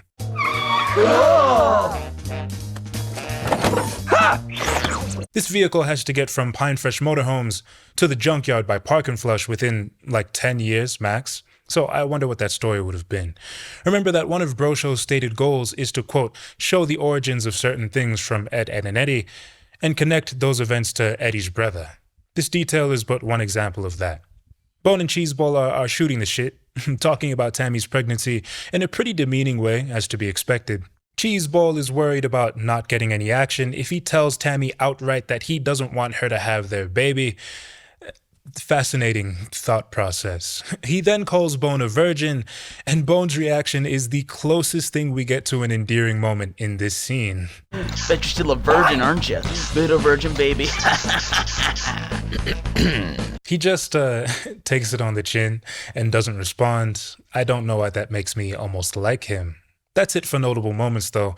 We're kind of wasting time here, but we do get a sense of Cheeseball's dynamic with Bone. Although, it's just two teenage shitheads having a conversation about nothing, which, to be fair, is exactly what it ought to be. Bone is fine. That's all my script has to say about him. Let's circle back to Tammy. The boys talk about her in a way that's uncomfortable, although not inauthentic or unbelievable. You would expect these boys to talk about Tammy in this way. Oh, but you know what I heard? I think girls' boobs get bigger when they're pregnant. Oh, seriously? Score! But it's at this point that Brosho is starting to give me the wrong kind of bad vibes. I'll expand on that in a second. Tammy's interrupted our scene, though, thankfully, so we can get out of this musty-ass van. I know it smells crazy in there. Get out here, I got something to show ya. You better go, bro. Maybe it's her boobs. Oh, crap. Tammy doesn't know that she means absolutely nothing to the boy that she loves, but her relationship with Cheeseball does feel the most real in this scene. They're actually kind of bantering, and for maybe 2 lines you get a sense of what this partnership feels like when it's working. Her situation objectively sucks from every conceivable angle, but that doesn't matter to Tammy. She struts with a naive confidence because she knows that she has the rest of her life with Cheeseball figured out. In her mind, they can take on the whole world fearlessly, as long as they're together. Between Eddy's parents and Tammy, we can see lines being drawn from generation to generation as these differing age groups from intertwined families contend with the world while making a better way for the lives or future lives that they're fostering. That would be really cool territory to explore, but this whole thing is about Cheeseball, so we've got to wrap up in 5. As a dad, you're gonna need to help me out with a lot of things. Hold it. I ain't a dad. I'm just having a baby. Having a baby makes you a dad, honey. You're so cute when you're stupid. Cheeseball hates Tammy and the perceived burden she's placed on him by making the independent decision to get pregnant, I guess. Again, not a perspective that feels inauthentic, but Brosho presents Tammy in a way that validates Cheeseball's flawed perspective, which is kind of a problem because, I said earlier that Tammy's worst crime is that her boyfriend thinks she's annoying. It's clear in the dialogue that Tammy is not actually annoying, it's just that Cheeseball reflexively finds her to be annoying and is incapable of empathizing with her. But Tammy only appears in Brosho twice, both times to piss Cheeseball off, once to ruin the vibe by delivering bad news, and once to interrupt beer time with the bestie because she has the audacity to want to talk to her BD. We're not supposed to sympathize with Cheeseball, but we don't really have an opportunity to sympathize with Tammy either. In Brosho's first scene, her genuinely heartwarming optimism is just the setup for a really dark joke. In this scene, her excitement for a new life with her boyfriend is the setup for a joke. And these are the only scenes she really has. I'm really gonna need you to help me around our house and junk. You'll have to wash the dishes, pass the tea cozies, buy the groceries for your baby, do the laundry, see, knock out any beehives in. Honey? Baby? Keep in mind, her moment here with Cheeseball is directed in a way that's intended to make her feel sort of unbearable because the focus is on Cheeseball and what it's like to be him in this moment. We're supposed to feel the weight of Tammy carrying on about all these responsibilities. We're supposed to feel the anxiety her pregnancy triggers in Cheeseball as if it was our own. She's supposed to feel kind of like a low-key antagonistic force in this scene, even though she's not. Tammy hasn't done or said anything wrong. Her only sin is not understanding that her baby dad is a freak who doesn't like her. But the show doesn't allow her to be sympathetic without also making her circumstance into something comedic. And part of the blame for that surely goes to Brosho's fascination with Eddy's brother. Kevin Lordy is a big lore guy. I have found some of his fan lore while compiling research for other parts of this video. He cannot escape my gaze. He has or has had an interest in Peach Creek and its margins. He even made his own wiki about Peach Creek and its margins. He obviously really liked Eddy's brother 15 years ago and thought there was territory that could be explored with the character. Putting talks of legacy aside, I personally think the sick bastard and his sadism aren't interesting. He's interesting only insofar as Eddy makes him interesting, and only insofar as Eddy continues to feed this growing specter that he's created. Hey guys! Kev here wants to know if those stories about my brother are true! Otherwise, he's just Eddy's brother. Some dude. But nah, let Brosho tell it, and the fact that the guy is a psycho is like half the juicy part. So he makes a joke about assaulting his pregnant girlfriend, and what, we're meant to laugh and go, oh, bro, don't say that. Then he bolts from his baby moms after she makes a joke about how he's going to have to assume some modicum of responsibility for the very first time in his life, and that's how we end the scene. With Tammy as just a sucker, again. She can't be anything more than that because this whole thing is about Cheeseball. I actually do kind of think that the intention was for us to sympathize with Tammy in these scenes. I just also think that Brosho's fixation with Eddy's brother and a lack of overall seriousness dictate too much of how the episode is constructed, and so leaves us unable to properly feel for her, even though her situation is patently absurd. I can't believe it. That bitch thinks I owe her something for getting her pregnant. I should have known this was just a trap. Cheeseball has retreated to his room in the trailer park and is drinking with his pet snake. A fun reference to OED 11, a short from the original series, although Eddy's fibbing about his brother owning a snake to save face in the scene, but who cares? Cheeseball starts talking to the thing and tries to reason his way out of losing his mind over the incoming pressures of fatherhood. And he concludes that Tammy would have to have sex with him whenever he wanted forever, since they'd be bonded by way of this child. Baby mamaism. Some of you subscribe to that belief system as well. She'd totally have to do me whenever I wanted. Cheeseball's figured it out. Checkers, not chess. He thinks of his girl as his warden, but from his perspective, it's no longer Tammy who would have him in bondage were he to finesse this situation. He would have Tammy in bondage. Tammy. The girl who cried at the thought of having his child. Somebody come get her. It's just so romantic, Corn Cob. I'm tearing up. Cheeseball thanks his pet snake for helping him think through this baby stuff by offering up a rat from underneath his pillow. Yeah, I know. We'll move past that nonsense because the boy's parents have burst into his room to offer us much needed respite from this boy's stinky aura, but mostly to deliver the episode's big payoff. Dear, are you in there? What do you want, Ma? Son, we're moving out of the trailer park. What? There was no real intrigue or suspense leading up to the moment, so it comes off as more of an oh yeah than an oh man. But the ramifications here make the moment feel big anyway. And that means this is it. One last scene before Brosho's over. So what happens? I'm so sorry I have to leave, baby. Don't say baby. You know, I really wanted to see it and start a family with you. Really, hun? Definitely. You're the best, Tammy Kanker. And that baby is my proudest achievement. Oh, bud. Oh, don't cry. We have this really permanent feeling goodbye between Tammy and young Cheese, even though he's moving somewhere close by in the same city. What? Also, Bone doesn't give a shit and is giving his bestie the nonchalant see you tomorrow wave, high out of his mind and looking Dominican as fuck, so I'm even more confused. Cheeseball pretends to care about his girlfriend even though he's going to try and use the move as an attempt to bail from her life forever.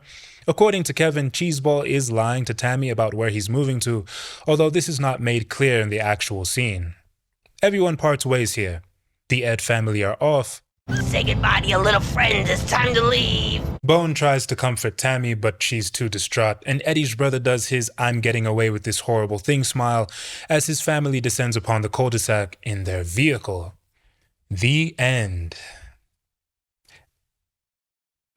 Wait, Tammy is the mother of the Kankers sisters, right? Who else could she be? So this would mean that, according to Brosho, Eddy's brother is Lee Kanker's dad, because she's the eldest sibling, right? And so that means that Lee's infatuation with Eddy in the original series is right, and that also means that Eddy's brother got maybe sexually assaulted and certainly at least creeped on by his bastard child and her stepsisters at the end of Ed, Edd and Eddy's Big Picture show. Oh, sorry, I don't know why I'm saying maybe. Say it ain't so, my guy. Cairo 2003 read this and said, "Oh, yeah, I don't know what Kevin was cooking with that one. But this film is incredibly impressive, especially when considering the person who made it was a high schooler at the time of release. You can tell, but you know, you always can." Bro Show preserves a lot of the things that made the original series great, in my opinion, mostly from a visual standpoint. It cares deeply about its source material, and also cares about remixing that source material in a hip and authentic way, giving us original locations and even original characters that all gel with the rest of Canon Peach Creek in a pretty natural way. It does feel like a prequel, and that's an achievement in my opinion. Kevin Lordy has also come up with a cool premise for a series. I don't like him being the protagonist of anything, but there are compelling reasons to see more of Eddy's brother, especially if you're a fan artist with a close eye for detail. Here's Kevin Lordy's take on what makes this scumbag so interesting. I don't really agree with the whole sentiment, but certain fans of the series take to Eddy's brother like catnip. It just is what it is. There is no greater enigma in the series than this piece of shit. Throughout the series, we get hints about where he maybe worked, or about how he maybe perceives Eddy, or about some of the activities he was maybe into, but we're never able to get a clear read on the guy. What we do know is that he left a sizable impact on his neighborhood before he left. Eddy does a lot of lionizing on his brother's behalf during Ed, Edd and Eddy, yeah, but his bro really did carve out a legacy of some kind. It's a confused legacy and nobody can keep track of what's true or not or even agree on a single consistent narrative, but it's real and acknowledged. It totally makes sense why a portion of the fandom would latch onto something like this. Eddy's brother returns to the cul-de-sac! Rolf must protect his foal! Eddy can point to his brother if you asked him how he picked up on the do's and don'ts of American suburbia, but what of Cheeseball? The answer to that question is the potential premise for an entire TV show.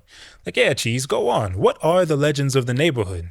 How do you know where all the abandoned tree houses are and which sewer pipes are safe to spelunk? How were you able to concoct the El Mongo stink bomb? Whoa, wait, me! Gentlemen, the El Mongo stink bomb. Whoa! Ha! Wah! That's a cool pitch. But that's my pitch. It's not really indicative of Bro Show's approach at all. We're not getting any of the cartoon hijinks and childhood mischief that the original series is predicated on, but turned up to 11. Nah, Chip Off the Old Bro is about the conversations. It's about filling in pages of the codex. It's a character study. And it has to be. Danny had to burn dollars and man hours to produce his shorts, and Kevin didn't have any of that. Kevin did what he could. And that's what you do when you have no access to premium resources and you're getting exploited, and you're incredibly passionate and ambitious in spite of that. Kevin did what he could.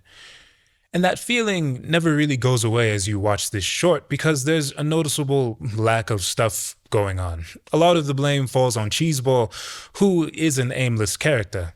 The narrative protects him from making any decisions or facing any consequences before shepherding him away from his self-made quandary at no extra expense.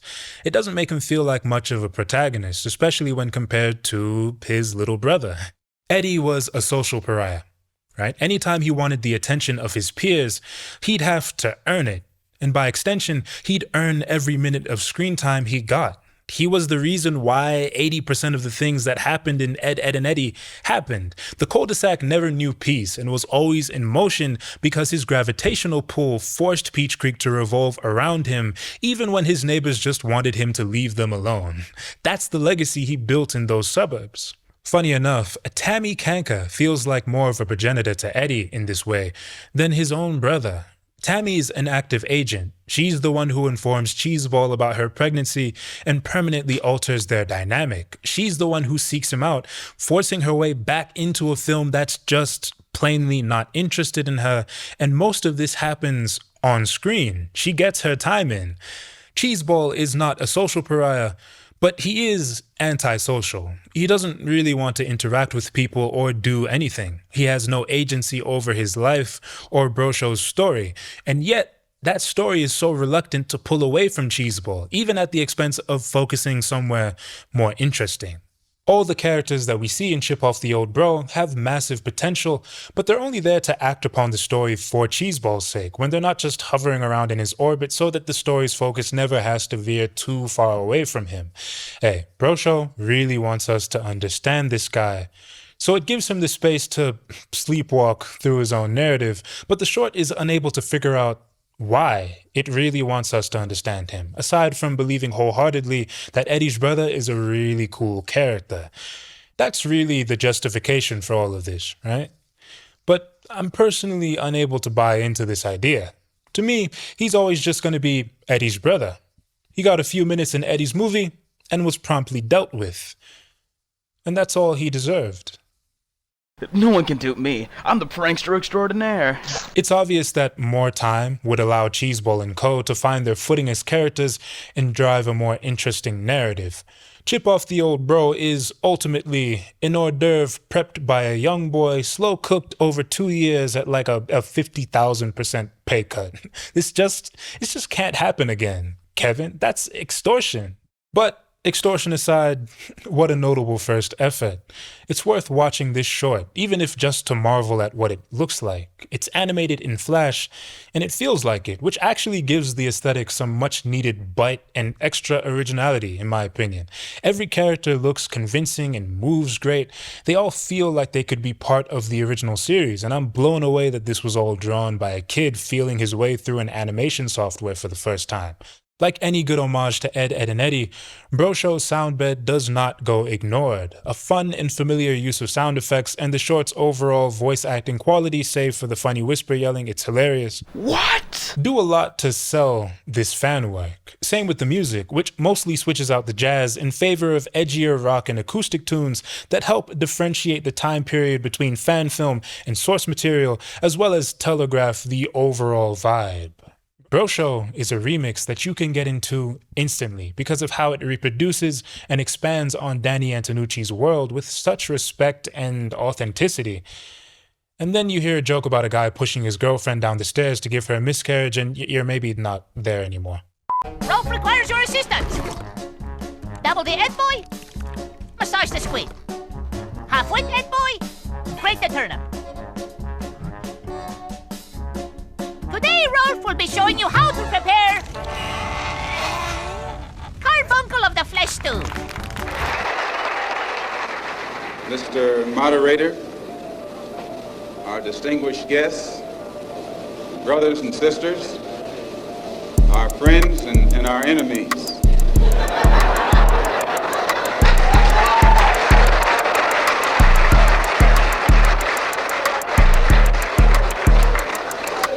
Everybody is here. Our final match in the undercard. We already looked at a prequel, so why not something a bit less ambitious, a bit less serious? Why not a parody? Ed, and Eddy in the Hood? Yeah, this is absolutely a remix. Ed, and Eddy in the Hood was produced by Cartoon Connect and premiered in January of 2021. First, we gotta figure out when the actual episode starts because the short opens with like 2 minutes of strange Omegle footage. Hey, what's your favorite NBA team? Shit, any team that you play on, boy. Your ass look like Latrell Sprewell. What you talking about? But then we get an actual title card, my favorite. And we're using Season 1's title card music. I know that's right. This parody has been christened Any Means Necessary Ed, based on Malcolm X's famous use of the phrase, by any means necessary. We declare our right on this earth to be a man, to be a human being, to be respected as a human being, to be given the rights of a human being in this society, on this earth, in this day, which we intend to bring into existence by any means necessary. The quote is from a speech he gave at a rally for the Organization of Afro-American Unity. Ed is supposed to be incorporated into the phrase, not tacked on after, so the title should really be Any Ed Necessary, or any means necessary. But we'll put that aside because the sequence of events we are about to witness are so that the thought of associating Malcolm X's phrase with this film just sends me into a spiral. I am careening into the sun. Okay, so the Ed Boys have been aged up and recast, and we're no longer in Peach Creek. We are in the hood, which is actually somewhere in Compton, maybe. It's hard to tell. This exterior shot of Eddy's house makes for a picturesque view, but I was promised Section 8, not suburbia, so I'm confused. Eddy seems to have made it out of project housing because this is an unattainable dream home for most people, nestled in the most forested hood I've ever seen. Must be the hood that some of y'all be coming from, huh? Mise en scène looking very familiar to some of you, huh? Don't look away. I'm not qualified to be the ghetto gatekeeper anyway, so I'll leave this one alone and assume in the hood is code for niggas doing shit. So what's going on in the hood? A whole lot, as it turns out. Man, we gotta get a PS5. We have a very Ed, and Eddy premise. It's 2021 and the boys are going to finesse a PS5 as it's just come out. And I mean finesse a PS5. They're not going to the store and paying for it. Money is actually not the issue this time. It's just that retail is sold out. Let's introduce the Ed Boys. First observation is they put Eddy in a fade. He's DMing Miss Melanin93 on Instagram. Let me go ahead and shoot my shot. I'm trying to put that oinky on her real quick. There's a song playing in the background. It's playing loud enough that you can actually hear what the artist is saying, even when Eddy's speaking over him. And these lyrics, man alive. Man, I don't know what I'm finna say. I'm finna keep it real jiggy with her. Let's link up real quick, shorty. Nah, that ain't it. I'm supposed to be concentrating on this scene, but there's an artist in the background whisper rapping about hemorrhoids and your armpit hair smells like onion soup over a Flint type beat, and I don't know what I'm supposed to be doing anymore. The artist in question is actually the guy who made this parody, Cartoon Connect, and it's pulled from a soundtrack he curated for Rob's Ribs and Soul Food, his Bob's Burgers parody. Robbers, ribs, and soul food. Yes, sir. Yes, sir. Grand opening. Opening up. Grand opening. Robbers, ribs. Yeah, Bob's Burgers in the hood.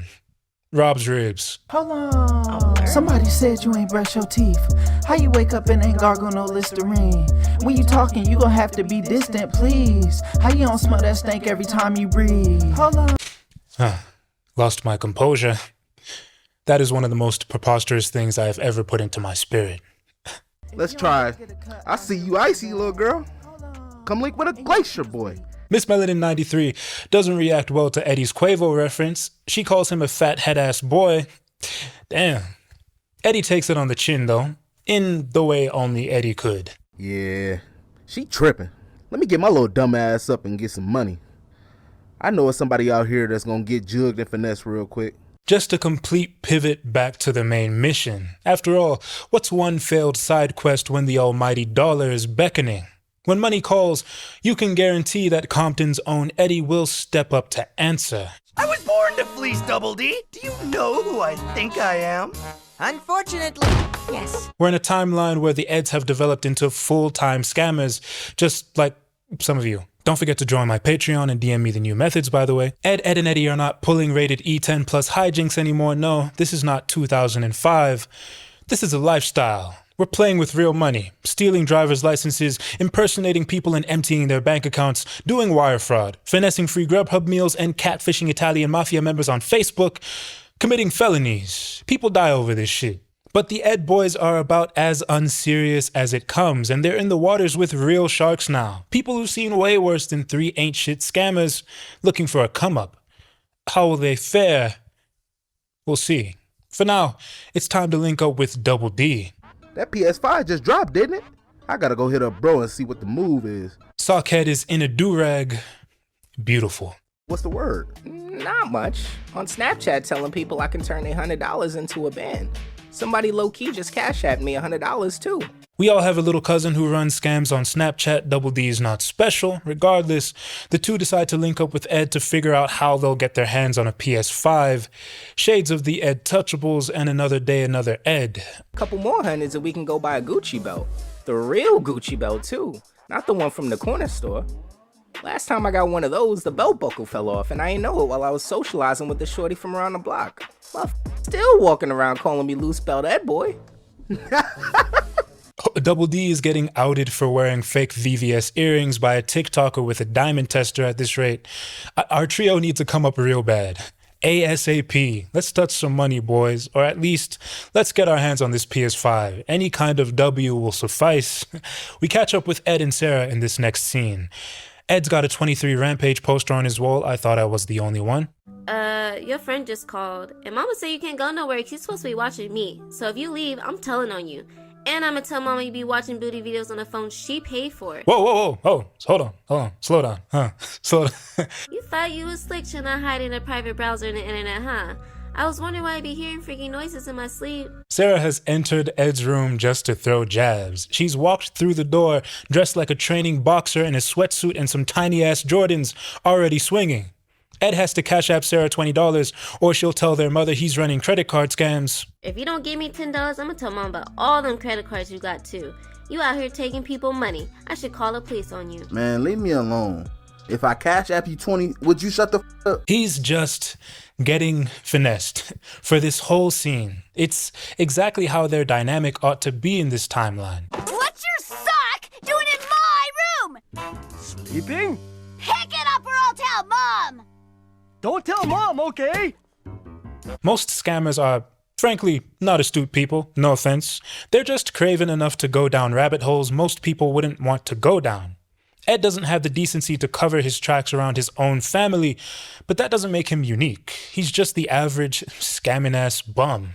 Sarah skimming a little off the credit card profits because Ed doesn't want to go back and forth with her makes perfect sense. If there was a way to make Ed do what she wants, Sarah figured it out years ago. Plus, she really could put this boy in jail on any day that ends in Y. She might as well use that leverage to make a few $100 off her brother before the feds do a sweep on her house. If I cash app you 20, would you shut the f up? Yeah, and by the way, it's stinking here. I'm gonna tell Mama your room smell like booty flakes and doodle chips and she gonna make you clean it. Sarah has made him look like a waste man, and the Ed boys are down by 1,000. But that's what you get, Ed. Why is Sarah being subjected to hearing freaky noises in her sleep just because you're not careful about what you're doing on your phone? No child deserves that. Matter of fact, go ahead and get his ass, Sarah. I'm bored. I wish I had a PlayStation 5. Is that Timmy Turner? Yes it is. Or I'm sorry, it's My name is Trey, and these are my fairies, Craig and Whitney. Man, these irrelevant threads have a way of reappearing, don't they? What's happening? I can't explain this. Is there an In the Hood cinematic universe? And all these characters just live in one city? Well, the short answer is, yeah, kinda. I wish I had a PlayStation 5. Wait, no. I wish I had like 10 PlayStation 5 so I could sell them, since I can't wish for money directly because it's against the Hood rules. Trey Turner says there's a set of Hood rules that prevent him from wishing for money. I don't know what Hood rules are exactly, but that term does come up again during Trey Turner's own Cartoon Connect parody. When he wishes death on Veronica's baby daddy, we don't have to get into it. Bruh, you know he can't grant those kind of wishes, Trey. You trying to wish to the upper room. That's against the Hood rules. Yeah, Trey, we can't do that. Trey asks his fairy Hood parents for 10 PS5s so he can enter the scalping market. That's actually the explicit reason, and he lays his whole game plan out for Craig and Whitney to hear before they get a chance to grant him anything. I wish I had like 10 PlayStation 5 so I could sell them. Trey, you gotta keep your cards a bit closer to your chest, bro. Isn't wishing for a bunch of consumer products that you can easily flip for real money against Hood rules as well? If not, then isn't this the world's easiest loophole to exploit? Why even have the rule about money in the first place? Trey is a relatively okay guy, though, aside from the time he tried to use Craig and Whitney like a death note. Veronica hasn't been over to babysit in a long time. I miss her. She'd be bae if it wasn't for her baby daddy. Wish it was something I could do to get rid of him. 10 PS5s is nothing. really. A lot of people would let this kind of power turn them into a complete delinquent and wish for way worse things. Me personally, if I had my own fairy hood parents, I'd flood every valuable market. Fuck it, right? I'd ask for a gold bar the size of the Eiffel Tower and let people chip at it and take chunks of it for free. They'd be immortalizing my likeness in paintings for a millennia. A guy would be like, "You ever study Babar?" And the other guy would be like, oh yeah, this nigga. Man, we gotta get a PS5.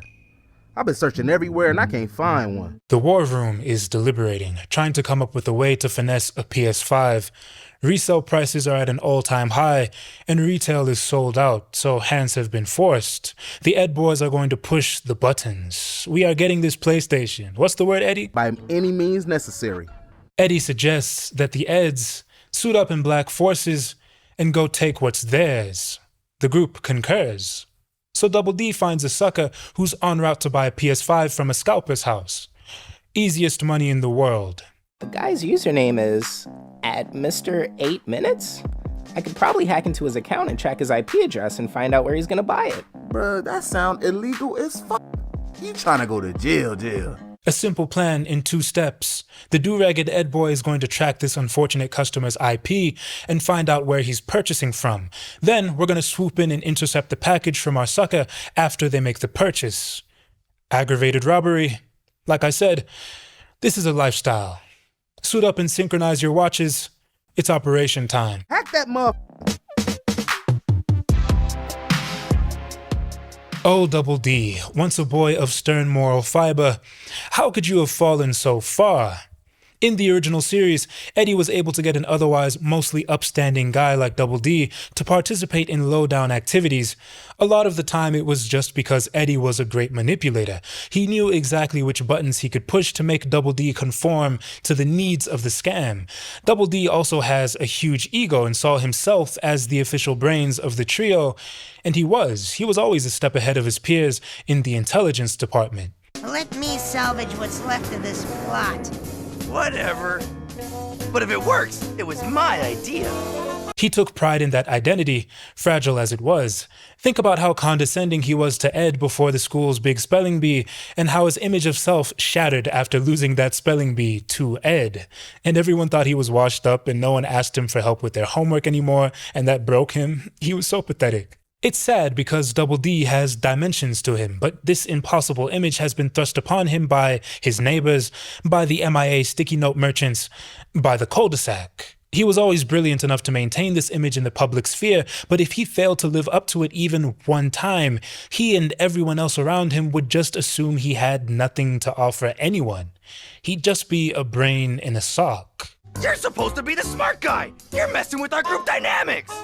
Eddy knows about Double D's character flaw, and he uses it to his advantage over and over again, appealing to Double D's intelligence whenever he needs his bestie to do something immoral, and Double D falls for it every single time.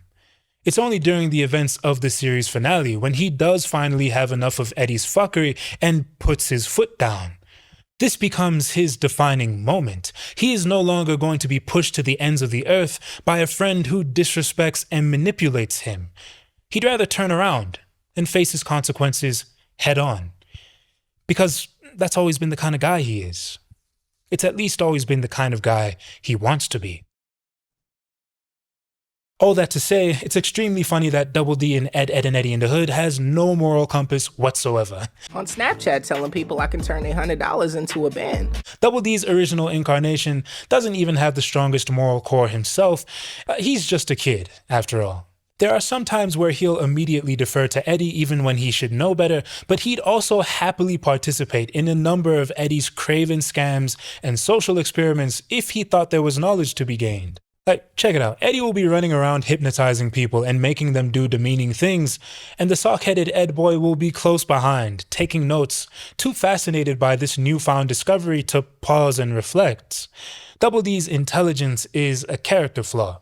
an undesirable quality in the way that it manifests itself. And this flaw has carried over into In the Hood's incarnation of the character, who is much different. He totally belongs in Eddy's madhouse, not out of a misguided desire to seek knowledge, not because he's being deceived, but because he's just as craven as Eddy is. He misuses his intelligence on purpose to hurt people and to take from them.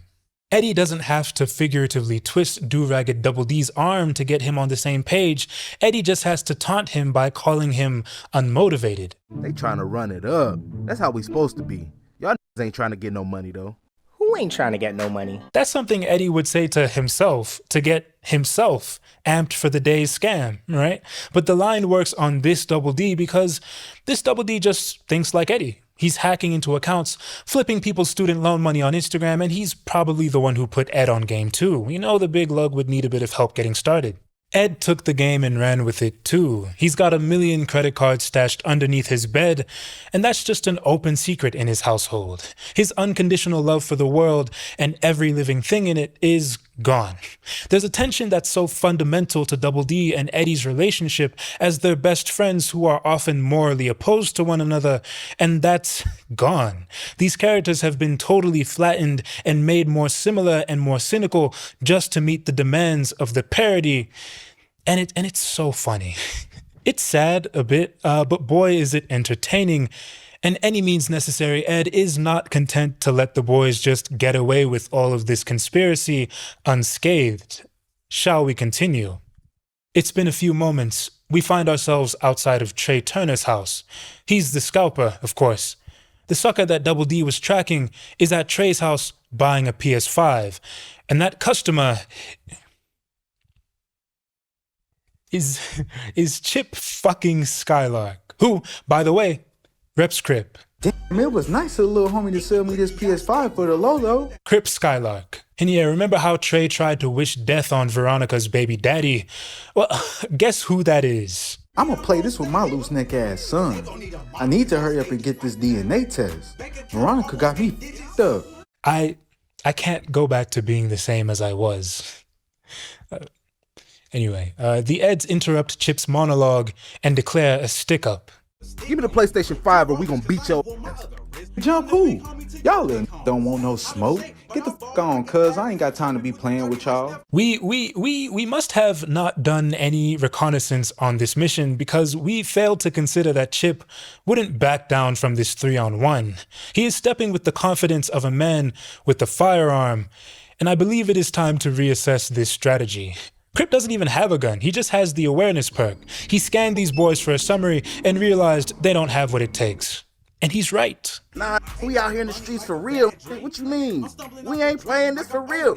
Run that and matter of fact, run them pockets too, bruh. Y'all got 8 seconds to back the f*** up or I'ma fade every last one of y'all on Crip.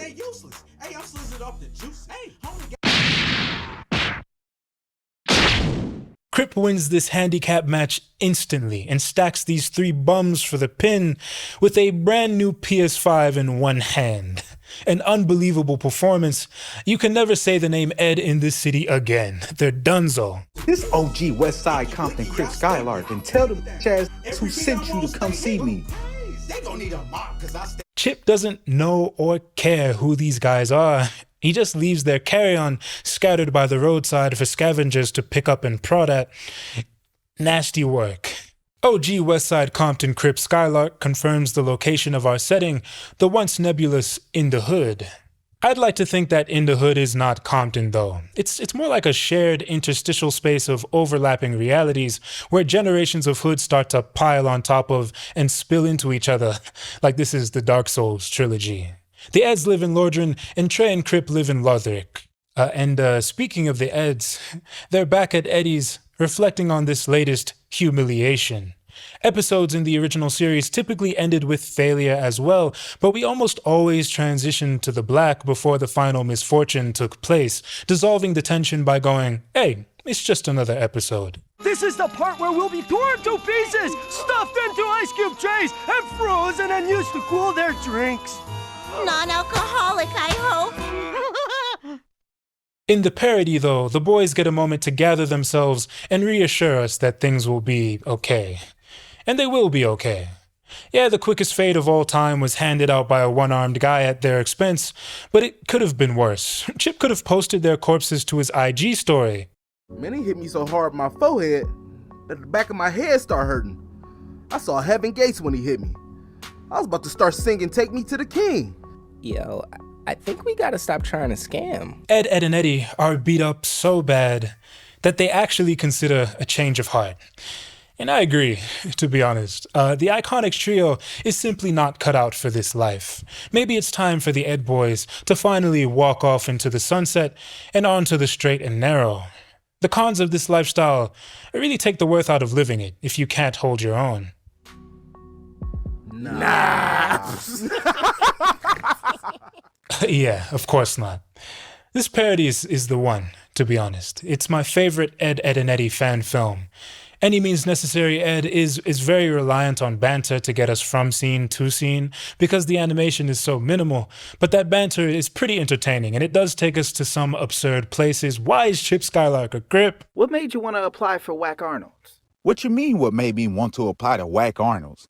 Nick, I need a job.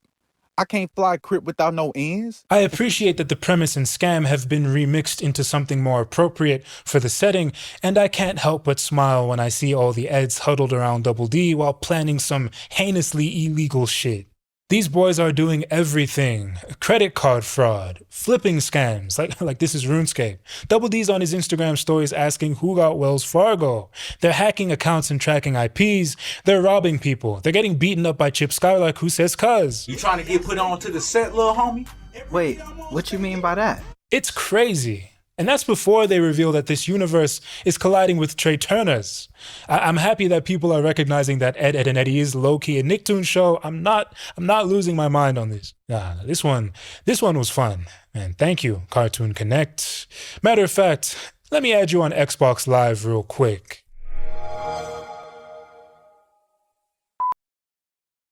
Your friendly neighborhood mastodon Babar here. Welcome back to my Let's Play. We're out here in the metaverse. The Ed boys are running through Decentraland. In 2 years, I'd be able to do this bit in Fortnite. In the meantime, I had to get my fix from Ed, and Eddy, the Mis-Adventures. I played about 40 minutes of the game and couldn't get past the second level in one sitting because I was so motion sick that I had to put the game away and lie down for an hour. My room was spinning. I felt like I had a hangover. This all occurred before I decided to redo this entire video and capture all new gameplay footage using a better emulator. In comparison, my second go around with the Mis-Adventures was a joyride. It still sucks though. Reviewers buried this game upon its 2005 release, and here I am digging up its forsaken grave 20 years later.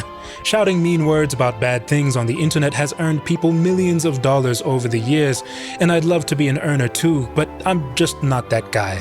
Games don't really make me angry. They have made me sad though. My first attempt at playing the Mis-Adventures had me wondering if the game was trying to kill me. It was the motion sickness. It was the emulator which ran the game okay overall, but would occasionally warp the audio signal in a really unpleasant way. It was the score, which should have been a highlight but became nauseating after a few minutes of hearing the same cues over and over again. Patrick Caird score does not translate very well to a nonlinear medium in my opinion. It was the ambitious but ultimately kind of off-putting art style. It was the repeating voice lines. My, intriguing. My, intriguing. My, intriguing. That valve was intriguing, Sockhead? Was it? And it was the game, which I found to be dull, tedious, and by the end of its second level, kind of unbearable. The Mis-Adventures is such a compact experience too. If you turn the game on, you'll beat it. 10 minutes in, I had completed 11% of the game. Not 11% of the main story missions, 11% of the entire game. I started playing it at 10:30 p.m. and felt like I could have wrapped it up before midnight, but I had to pull out from the simulation and save myself from any long-term health risks. I was sick as a dog by the end of that first session. Here you control the Ed boys as they make their way through a number of environments trying to pull off various scams and ruining people's day for no reason. The cul-de-sac serves as our overworld. It's the connective tissue that binds these levels together. It makes perfect sense, and it's really cool to run around this little section of Peach Creek as you head towards the Eds' latest objective. Knowing how involved a.k.a. Cartoon was in the making of this game lends the Mis-Adventures take on the cul-de-sac a real sense of authenticity and groundedness, despite some oddities here and there. Season 5 and the big finale give us a good sense of how some of these puzzle pieces fit together, but it can otherwise be difficult to map out where certain locales from the series start and end. The Mis-Adventures doesn't reveal where all these seams are in a definitive way, but it does give us the most detailed look at the kids' neighborhood probably ever. It's dope. But then you have to navigate to the actual levels and play them, and that's where things start to get not as dope. In its opening levels, Ed, and Eddy the Mis-Adventures almost feels like Bizarro GTA. If every mission was the one where CJ had to win the lowrider challenge to get his sister back, you're told exactly what to do to get from point A to point B like GTA, and it kinda sucks like it does in GTA. It's not an offense or anything. This hand-holding only happens during the game's opening levels, but after a while it does feel like I'm the console being fed instructions and the game is playing me. Shoot Jimmy's doll without being seen. Switch to Ed. Switch to first person. Now go over here and use the slingshot. Now go over here and throw squirrels through the window. I'd get more stimulation out of playing Clifford the Big Red Dog learning activities. Well, if I can only make this poem rhyme. Orange. Porridge. Oh! Well, this game was made for a similar demographic anyway, and we're taking time to acclimate to the game's mechanics. I get that. It is boring though, and it doesn't help that the game plays like it hates you. I mentioned earlier that I completed 11% of the Mis-Adventures in 10 minutes, but I could have cut it down to 5 if I wasn't spending so much time battling these controls. I'm probably just bad at video games, but I don't know, man. You go install this and let me know if I'm off base when I say the Mis-Adventures just doesn't feel very good to play. The worst feeling mechanic in the game, unfortunately, it's Double D's fucking slingshot.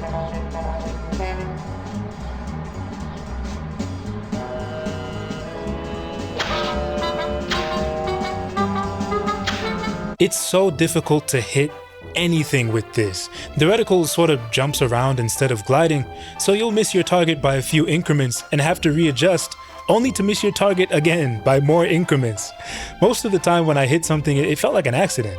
The first time you use the slingshot is here when you're tasked with knocking Jimmy's dolls off this clothesline, and after completing this objective, I dreaded using Double D's slingshot again.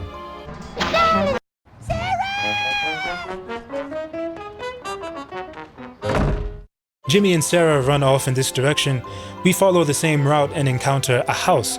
This level's scam involves collecting ice, so Eddy wants to enter this house and raid its fridge.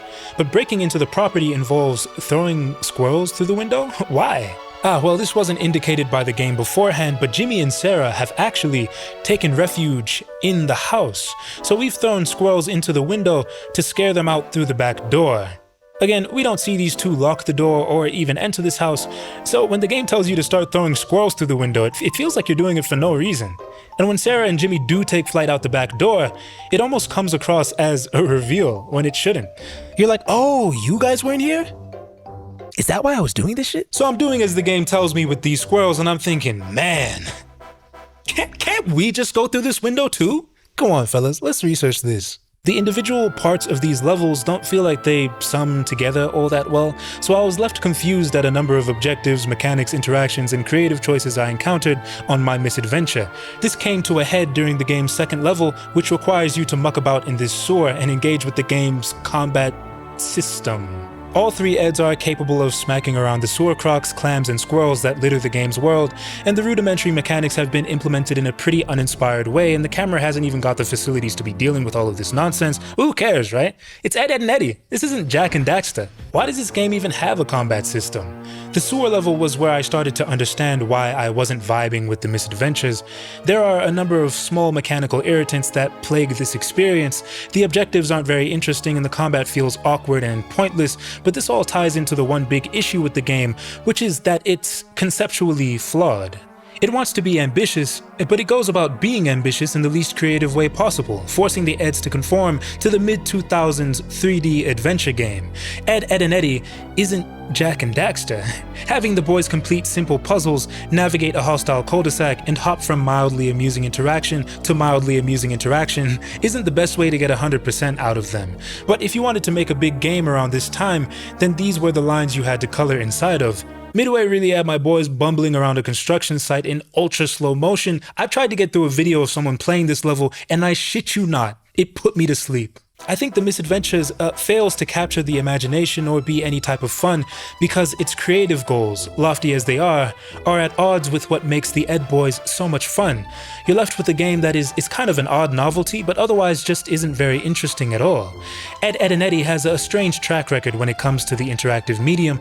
Jawbreakers from 2002 seemed to just be a reskin of some other game, and Scam of the Century from 2007 might be the worst thing ever made if this IGN verdict is anything to go by, but the best interactive experiences this series has to offer are all browser-based flash games, bite-sized experiences that actually tap into what makes Danny's series great. You might find yourself trying to balance objects on your head to impress Nazz, or wrestling the Kankers, or having a food fight in the cafeteria, but you're always doing fun kid stuff. You're not doing weird platforming or turning 3 valves or whatever. Anyway, I'm still stuck in this sewer, right?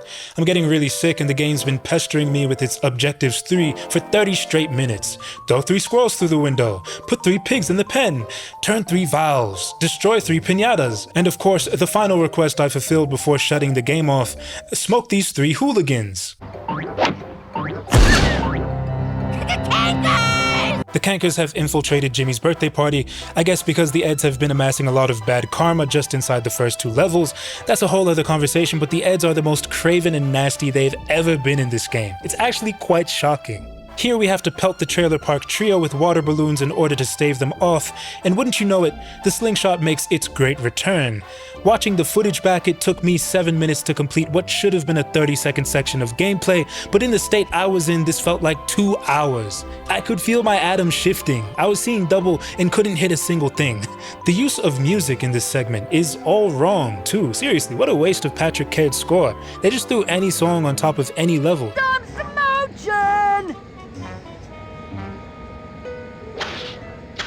Shit was making my eyes twitch, and having to listen to the Kankers shout their 1 or 2 voice lines ad nauseum, ad infinitum, ad go fuck yourselfum had me feeling like Samurai Jack, bro. I was just about at my limit when, by God's grace, I freed myself from the torture rack. Never again. Thank you.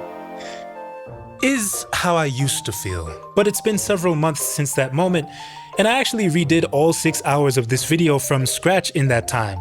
I decided to capture new gameplay footage for this segment and actually play the Mis-Adventures through to completion so that I could write about it from a less myopic perspective. I ran a better emulation of the game that performed consistently and didn't make me feel as sick. Things were looking up for me. But guess what happened the second time I got to the Kankers? It's time to lock in. This part stinks because, wait, hold on, my controller is like not working. My left, it's working in the menu though. Is this a bug of some kind? This game didn't want me to complete it. Please, it would be my pleasure not to. On a personal level, it turns out 10 times better than what any of us could have predicted, and we really are proud of this game. a.k.a. Cartoon puts so much effort into their contributions to this game, and I don't really vibe with it, but that doesn't mean that their efforts were a waste of time or that this isn't still kind of a cool thing worth getting into if you're a hardcore fan who can stomach it. This crew of writers, storyboard artists, and voice actors weren't designing these character models or putting together these gameplay systems. I imagine a.k.a. was involved in facilitating the big picture stuff and the in-between moments. The game's stylized cutscenes are generally good vibes. The writing and acting, for the most part, approach a.k.a.'s typically high standard. The design of the overworld cul-de-sac would definitely need to be a collaborative effort between Danny's studio and Artificial Mind and Movement. I wouldn't even be surprised if a.k.a. helped come up with some of the game's cool Easter eggs, collectibles, and rewards you find scattered throughout these levels. That stuff's all cool. In fact, that stuff's a huge part of the reason why playing this game might be worth it to you. The Robot Rebel Ranch poster from Vertigo, that's really cool. If you strip it of its novelties, The Mis-Adventures doesn't have very much to offer, in my opinion, but it does have novelty. I had a bad time with this game, and I'm not fond of a lot of its instincts, but I love that the studio got to play a huge role in making something like this, in translating their world to a different medium. These talents got to do a movie, and that's an amazing part of their legacy, but before they made that movie, they made a video game. It's worth remembering that, in my opinion. Yeah, I mean, if any of this matters to you, I guess. Shit's kind of bad, though.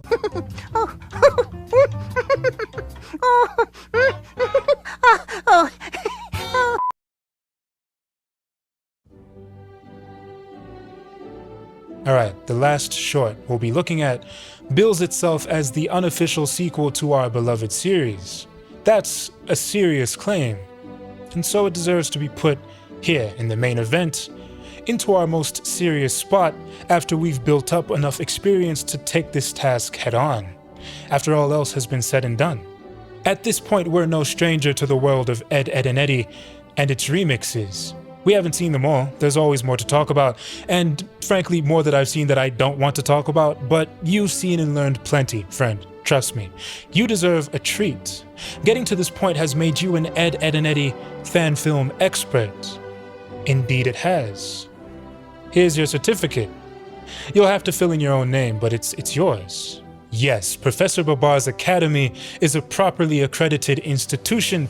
If you want an A4 version of your certificate to print and hang up on the wall in your office next to your other fake degree, you can find the link in the description. Anyway, you have every right to be proud. You are certified. But we haven't yet reached the summit of this mountain. One final push. We've almost made it. Welcome to the main event. They can grow up all they want, cause I'm staying a kid!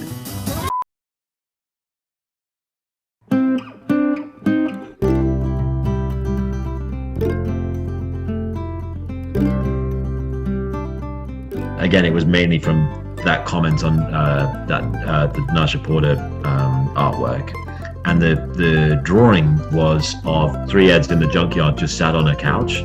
And yeah, the comment there was like, I'd love to see Ed, and Eddy, a sequel done in this art style. And I was like, I would love to do that.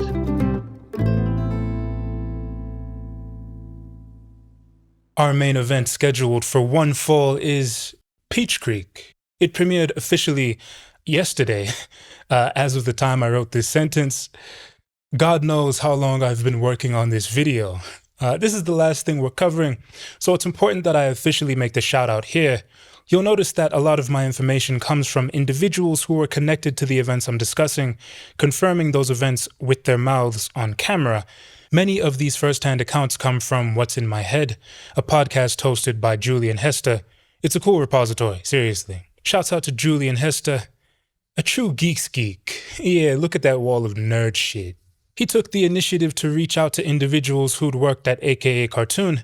If not for him, this video wouldn't be possible, so I owe him at least a personal thanks. His podcasts can be... occasionally he can get a bit... I mean, if you're not putting butter on your toast, there's one of two things that I instantly think of. Either A, you're a communist.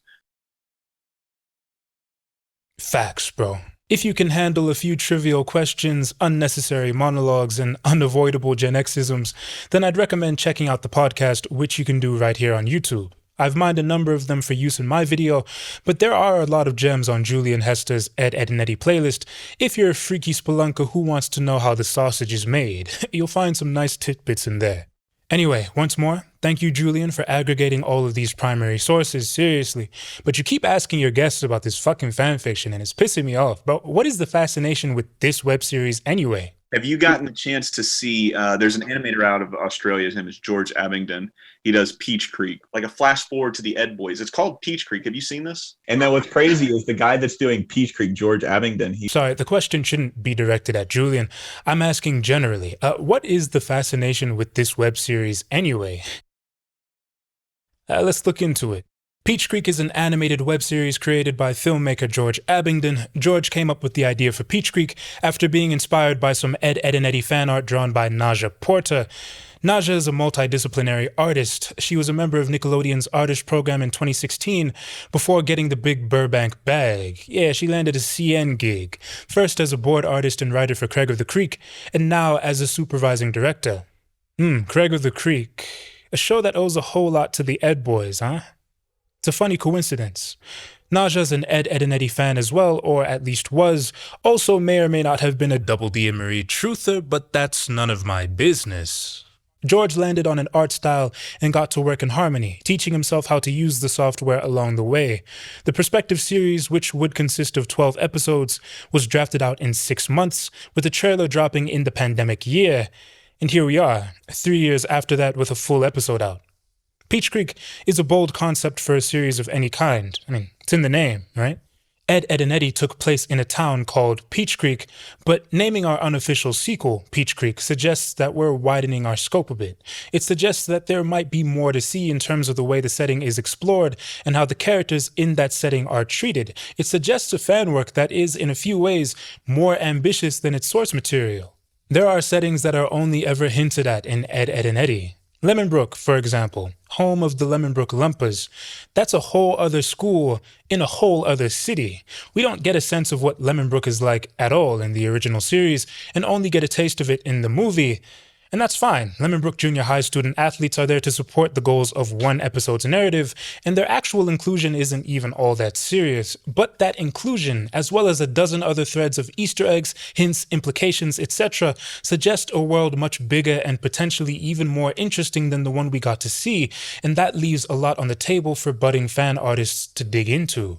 Likewise, there are characters in the original Ed, Edd, and Eddy who weren't explored all that much because the show didn't need or feel like it didn't need to focus on them. I cannot believe they didn't do that all-girls episode. That's on me. Other things had to take precedence when putting Ed, Edd, and Eddy together. It is what it is, right?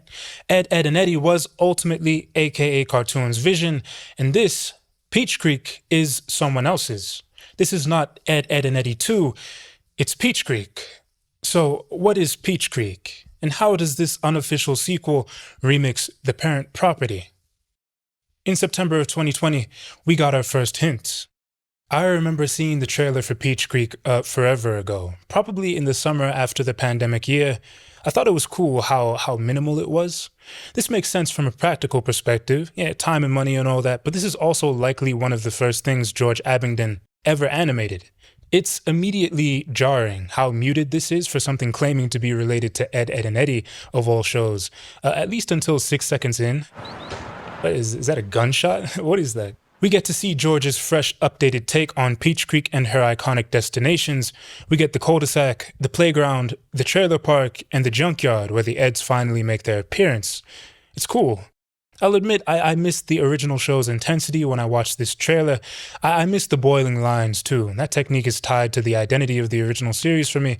But it's clear that Peach Creek is going for something a little more contemplative and grounded. And the trailer overall does a good job of communicating that. There's a stillness in the cul-de-sac that would have been uncharacteristic for Peach Creek in the early 2000s. But it's been over 20 years since this neighborhood was drawn into existence. Everyone, including you and me, has changed so drastically since then. No doubt the once kids of the cul-de-sac have as well. The Eds get this car to start. Eddy's smile is hilarious.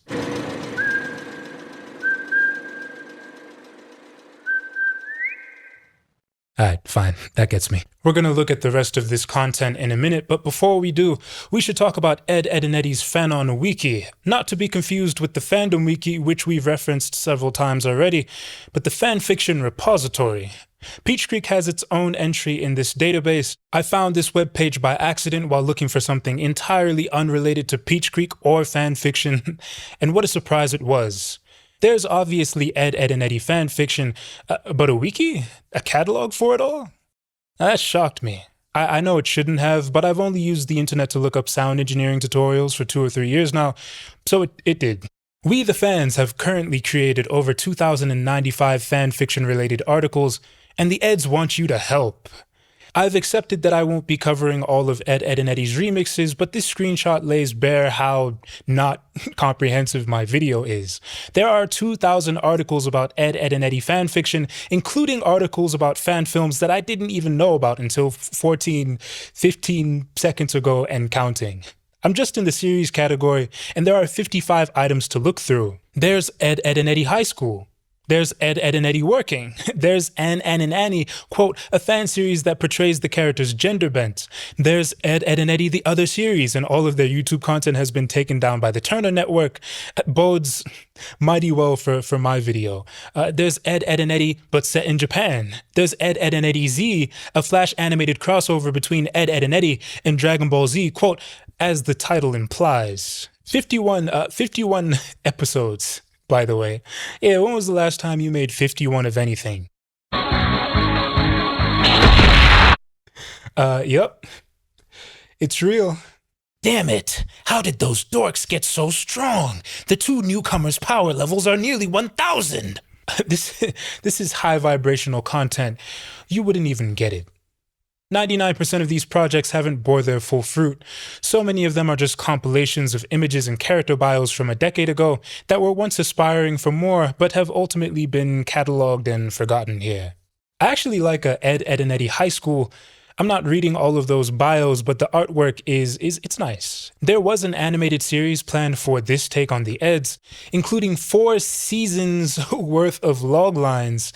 That's 4 seasons, I said, yes, that you can find on this wiki, but we only have this short proof of concept to show for it, and it was uploaded to YouTube 15 years ago. I didn't even have internet 15 years ago. We have a similar setup to Peach Creek's trailer where the Eds enter the iconic junkyard van and turn it on, only here they jam to What Is Love. Similar as well is the time period. Ed, and Eddy High School and Peach Creek are both about high schoolers.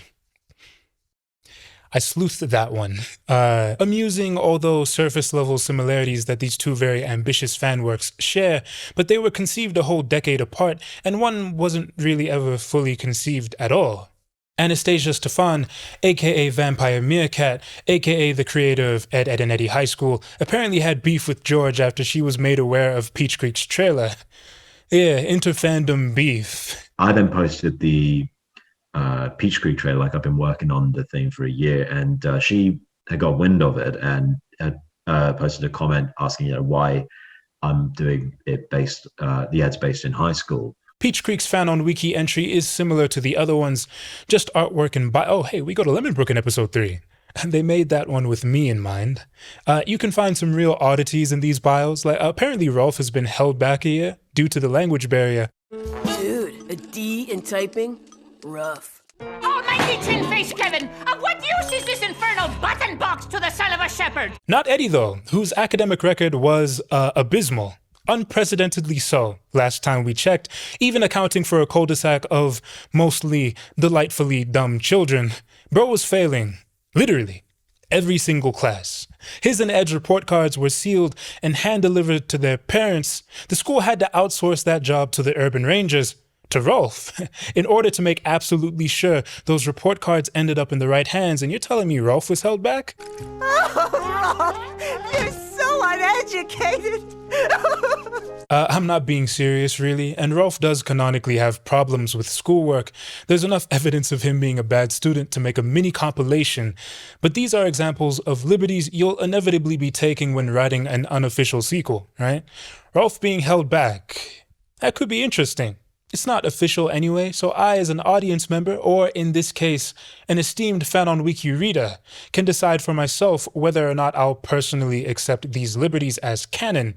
For example, Lee's somewhat an alcoholic now, according to her bio. It seems that her mother's no longer around, and she's been struggling. And I guess I'm willing to see how that plays out, even though I don't love the idea outright. But Nazz's bio says that she hooked up with Eddy once, and no. No, she didn't. My understanding of these characters is a bit too rigid to accept something like that. And that's the challenge for a fan artist, right? You have to take liberties, but you're outside the bounds of canon. What if your interpretation of a character and their trajectory differs from the audience's? I wouldn't want to be the guy who runs the risk of finding out, but it's good and necessary that there's artists out there who are willing to go for it. This fan on entry is a helpful resource going forward, as it does add some clarity to the events of Peach Creek's first episode, the rug pull. And we'll get to the rug pull, but first things first. There are 2 minisodes that precede Peach Creek's first real episode. These are short, minimally produced character pieces, and they're good, especially the first one. I actually really hope this team makes more of them in the future. These vignettes serve to widen our scope of the show's world, to preview certain characters, and to reveal their humanity. The first minisode, called Fridge, is about the Kankers, and the second one, called The Misfire, is about the Eds. Fridge is where we start to get a better sense of Peach Creek's aesthetics, its tone, and its writing. The art style is cool, it's weightier and edgier. It reads as something serious.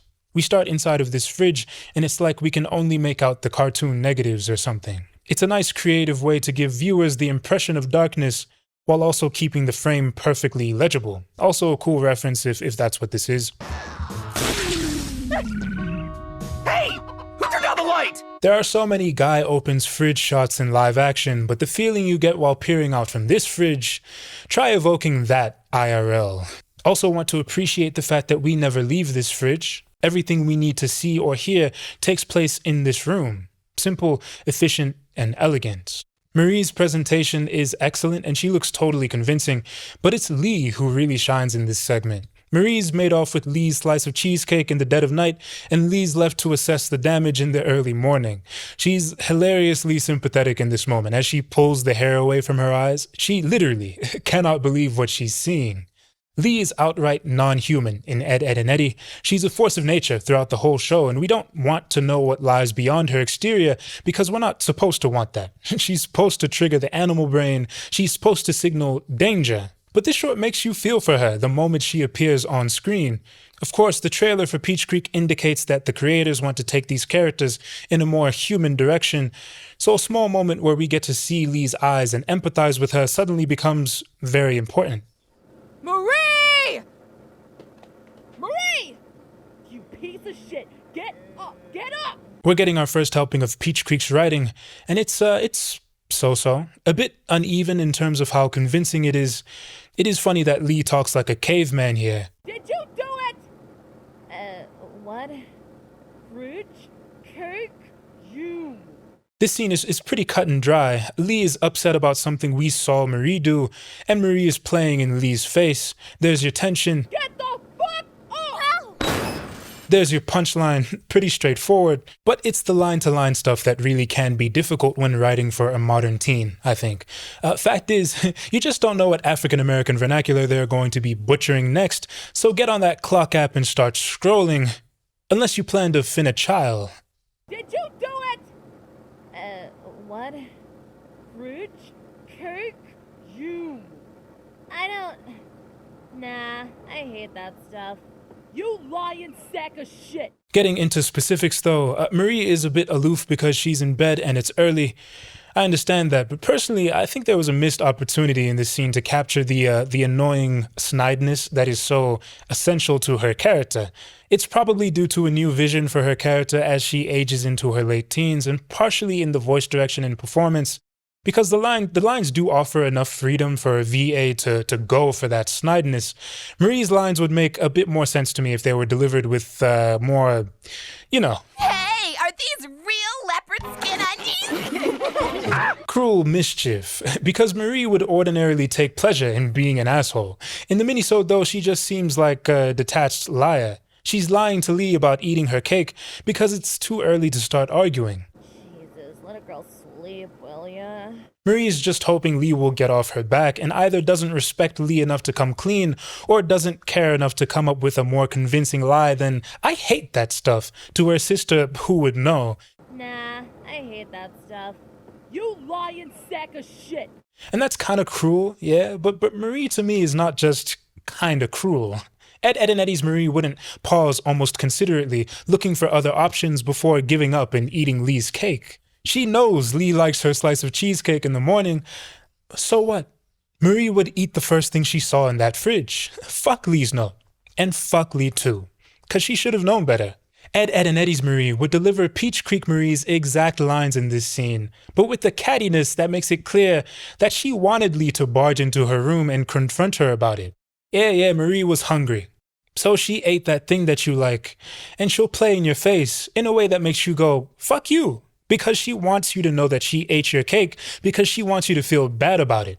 Marie would say, "I hate that stuff," wearing a grin on her face, and that's why Lee would beat her up. She's just bawling. We made the little baby cry. Final thing I have to note about Peach Creek's Marie is that she's taken up an interest in cars and other things that you would put gears and oil in. She only has a cameo's length of screen time in the rug pull, so you wouldn't know this if you just watched that episode, but thankfully we have the fan on Wiki on our side. Her entry reveals that she's taken up an apprenticeship at a garage, and she's restoring a Dodge Charger in her spare time. The gearhead thing is worth noting for two reasons. Reason one, Ed, and Eddy's Marie shows no affinity for cars whatsoever. Reason two, this is what Naja Porter's Marie looks like. A lot of people make this comparison to gorillas, and I've seen some comments on the trailer and some of the artwork, you know, like which I've posted, being like, they're getting a gorillas vibe from it, and I guess like that was an influence on Naja Porter too.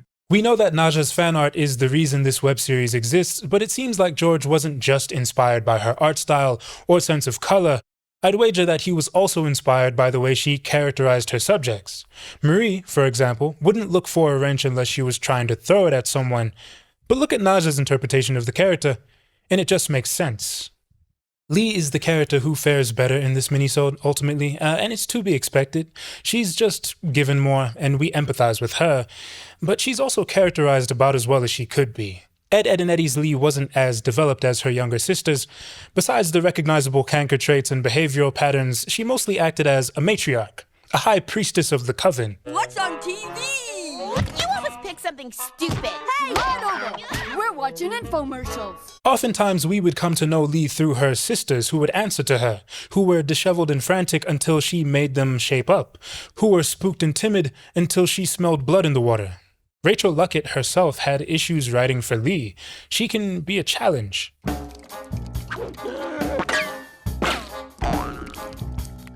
Her dialogue in the short is a bit odd, but I think Team Peach Creek were able to nail her character.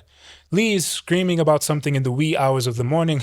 She's disrupting everyone's day before they've even had a chance to experience it, and she's so headstrong, so confident that it's Marie who ate her cake, that she won't hear otherwise. Lee's not asking Marie if she ate the cake to get a legitimate response. That's not what Lee wants. In fact, Marie says she didn't eat it, and Lee just cannot accept that answer. You lying sack of shit! You are gonna get dressed, then you're gonna walk to town, then you're gonna buy a new cheesecake from your own pocket, and then you're gonna bring it back here before I leave for work. Get the fuck off! Lee's actually not in episode 1 of Peach Creek at all, but she's so far the character this series adapts most successfully, in my opinion. This is Lee if she were older, if she were human, exactly what these artists were going for. Fridge's big punchline involves Marie getting her shit rocked, but Eddy's appearance is probably the most memorable joke in this scene. That joke being that he and Lee had sex the night before and now he's gotta skedaddle because the boys and girls have grown up now. I don't find it wholly unbelievable that something like this could happen, but jokes like these almost feel like they're rewriting the events of the original show out of canon and into pseudo-canon. As if Lee and Eddy's interactions in Ed, and Eddy were kayfabe, like it was just professional wrestling, and backstage they really always had great chemistry, so they can date in the sequel, it's totally fine. You know that traumatizing interaction you saw? They were just building to Forbidden Door. Minisode 2, The Misfire, is about the Ed boys. There's much less to talk about here. The Eds are smoking, shooting the shit across a number of iconic locations. Double D's the focus of this dialogue for the most part. Won't be the last time. His 18th birthday is coming up and the Eds are trying to convince him to throw a party at his house. It's not like his absentee parents would pay much mind. Come on, man, we'll get some drink in you. You'll get that Dutch courage. Dutch courage, Eddy. Double D is obviously not down for this. Eddy tries to sweeten the pot and says, Nazz could come too. But Double D reminds Eddy that she's dating Kevin. Why? Kevin Schmevin. They're not gonna last. Sure, guys like Mike Kubat were able to acknowledge that Nazz was underserved by Ed, and Eddy's writing. She could have done with a lot more development, and she actually ended up being slightly funnier at the cost of being less interesting and a lot dumber by Ed, and Eddy's last season. But the series finale does her as much justice as it can, and an essential part of her journey is learning about where she stands with Kevin. She's a cushy second-class citizen to him, right below his bike in the caste system. So after going through the worst day of all time and trying and failing to get any kind of reassurance from him, Nazz throws Kevin's stupid bike into a tree and leaves him to his fate. That's what I think of your stupid bike! Yeah, bye-bye. She's probably not over him as a friend, but she doesn't need Kevin. She never needed Kevin, and she certainly could do without his gearhead bullshit. A ship is going to sail. It doesn't have to matter what either party thinks about it.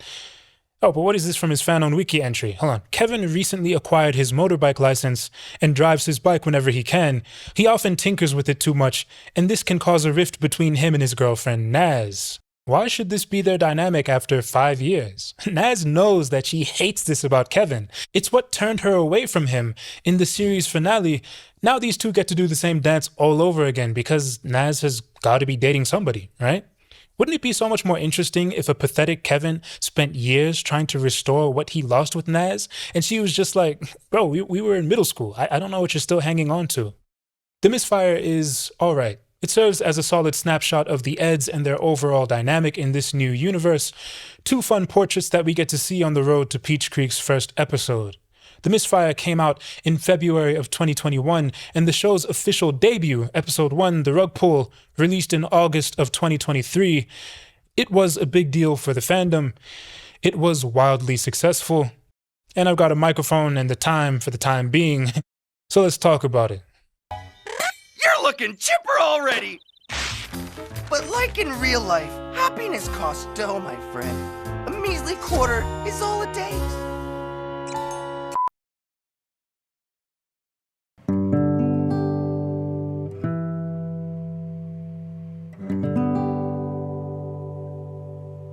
The rug pull is very Double D-centric, which is a cool creative choice. The first character we see in the original Ed, and Eddy is now kind of the star of the show. In the Ed Touchables, we open with a shot of Double D's room covered in labels. He's an incessant labeler.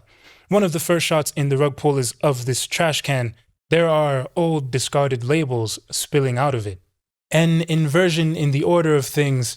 In a few short years, Double D has become unrecognizable. He won't even clean up his trash.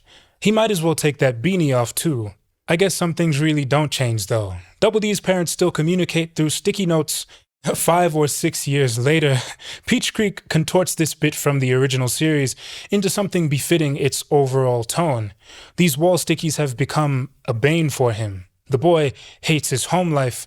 This opening is the rug pull's most effective scene, in my opinion. It reveals surprising new information and prompts important questions about our main character and the wider world. If Ed, and Eddy was an extended psychedelic trip, Peach Creek is the morning after. The visual aesthetic really sells this, the thick, unmoving lines and starker colors. The windows aren't providing a soft glow so much as they're being blown out. This Peach Creek is weeping, and its residents are simply trying to keep afloat. Act 1 of the rug pull flies by in montage, Double D's giving the unimpressed side-eye to everyone he overhears or interacts with, including his own friends. And here's a nice touch. Sockhead's AP Art history teacher seems to be well-known writer for Ed, and Eddy, Rachel Luckett. Peach Creek Junior High's faculty was just made up of everyone who worked at the studio, so I like this reference a lot. We get a first look at Peach Creek High's classrooms and cafeteria as Double D passively navigates through his school day. Having an uninterested and unmotivated Double D be the focus of a scene where we skip through school periods like their TV channels is a notable choice. Certainly it means that a lot more has changed about Double D than we might have thought. This was a boy who saw each new day as an opportunity to learn, to the point of fault even. For better or for worse, he was the cul-de-sac's inquisitor. That cannot be the same Double D as this Double D, who just couldn't be bothered to phone it in today. If I asked Peach Creek Double D when he last cracked open a book and read it from cover to cover, he would give the same answer I would have given in my last year of high school. The brainiac Ed boy passes by Marie on her way to AP Art. According to her bio, this is a class that she doesn't want people to know she takes. It's interesting. In the last part of our montage, Double D sits on a bench as he waits for the bus and overhears Jimmy talking to Sarah about baking. Sounds about right. But Sarah looks like this in Peach Creek. That's obviously her. So who's this? Who is Nazz talking to? The answer will shock you. I'm sure. I don't know it though, so let's move on. We've actually seen everyone but Lee Kanker and Jonny 2x4 on this school day, so that's cool. Note that Ed with 2 Ds is not traveling to or from Peach Creek High with any of his pals. In fact, the Eds only interact one time this entire school day. They don't share any classes either, when in the original series, half of an episode was dedicated to them trying to finesse their way into the same homeroom. Very telling. Again, some important questions are starting to surface. Thankfully, these are questions that we'll be able to answer soon, as our gang is about to reunite for a second time.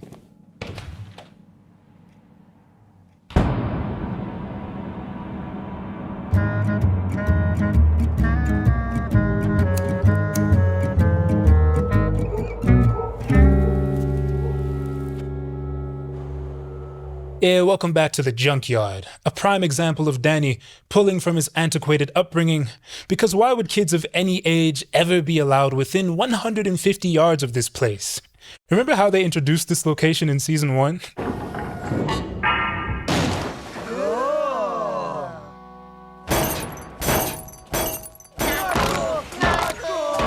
I love this frame, although I think it would have been even more effective if this was our first shot of the Eds as a unit, together but separate. George is pulling from Nazz's take on the junkyard, where the alien color palette has been subbed out for this sort of polluted yellow. It's like the surrounding contaminants have thickened the air into an impenetrable fog. Nazz's junkyard is truly a no man's land. George Abingdon's junkyard follows suit, but we get a slightly better sense of how vast it feels because of all the washed out ambience in the sound bed, as well as this initial shot. It's just towers of filth pockmarking the landscape, with this industrial district kind of lording over the horizon, presiding over its filthy empire. Ed, and Eddy's junkyard was presented as foreign, uncharted territory. When we first see it, the Eds are literally reenacting the plot of a sci-fi movie about 3 brave explorers trekking through a hostile alien planet. It's a strange and potentially dangerous locale. At first. But over time, the kids learn to brave it. They conquer it. Those mountains of garbage are cleared to make way for another cul-de-sac, and by the time of the series finale, the junkyard becomes another familiar part of the neighborhood. Jimmy will happily frolic through the junkyard with Sarah on their way to watch her big brother get his ass kicked. He only pauses once they reach Park and Flush, because the Kankers live there. And yeah, he should have gone with his gut that time. Let's call him Dutch! A little far from home, aren't you, Dutch? The junkyard was always just uncharted, but Peach Creek's version of the junkyard is unchartable. Nothing wants to live here. Everything that makes its way here will be forgotten. We cut in from this wide shot and it immediately becomes apparent how claustrophobic and nasty this environment is. It makes you wonder why our high school aged Eds would ever choose to spend their time here, when in the original show, the junkyard was a place of respite for the undesirable trio, and you never questioned it. Junkyards are a place for things that have been cast out, after all. It's interesting what this location has become in the last 5 years. The mood is thick here, and the soundstage and audio mix play big roles in facilitating this mood, particularly the use of reverb, a spatial effect that was never really used by the parent property, certainly not like this. The reverb shimmers then crossfades into this really dark industrial ambience that's compressed to the edges of the universe. It sounds like the Eds are far away from any kind of recognizable life.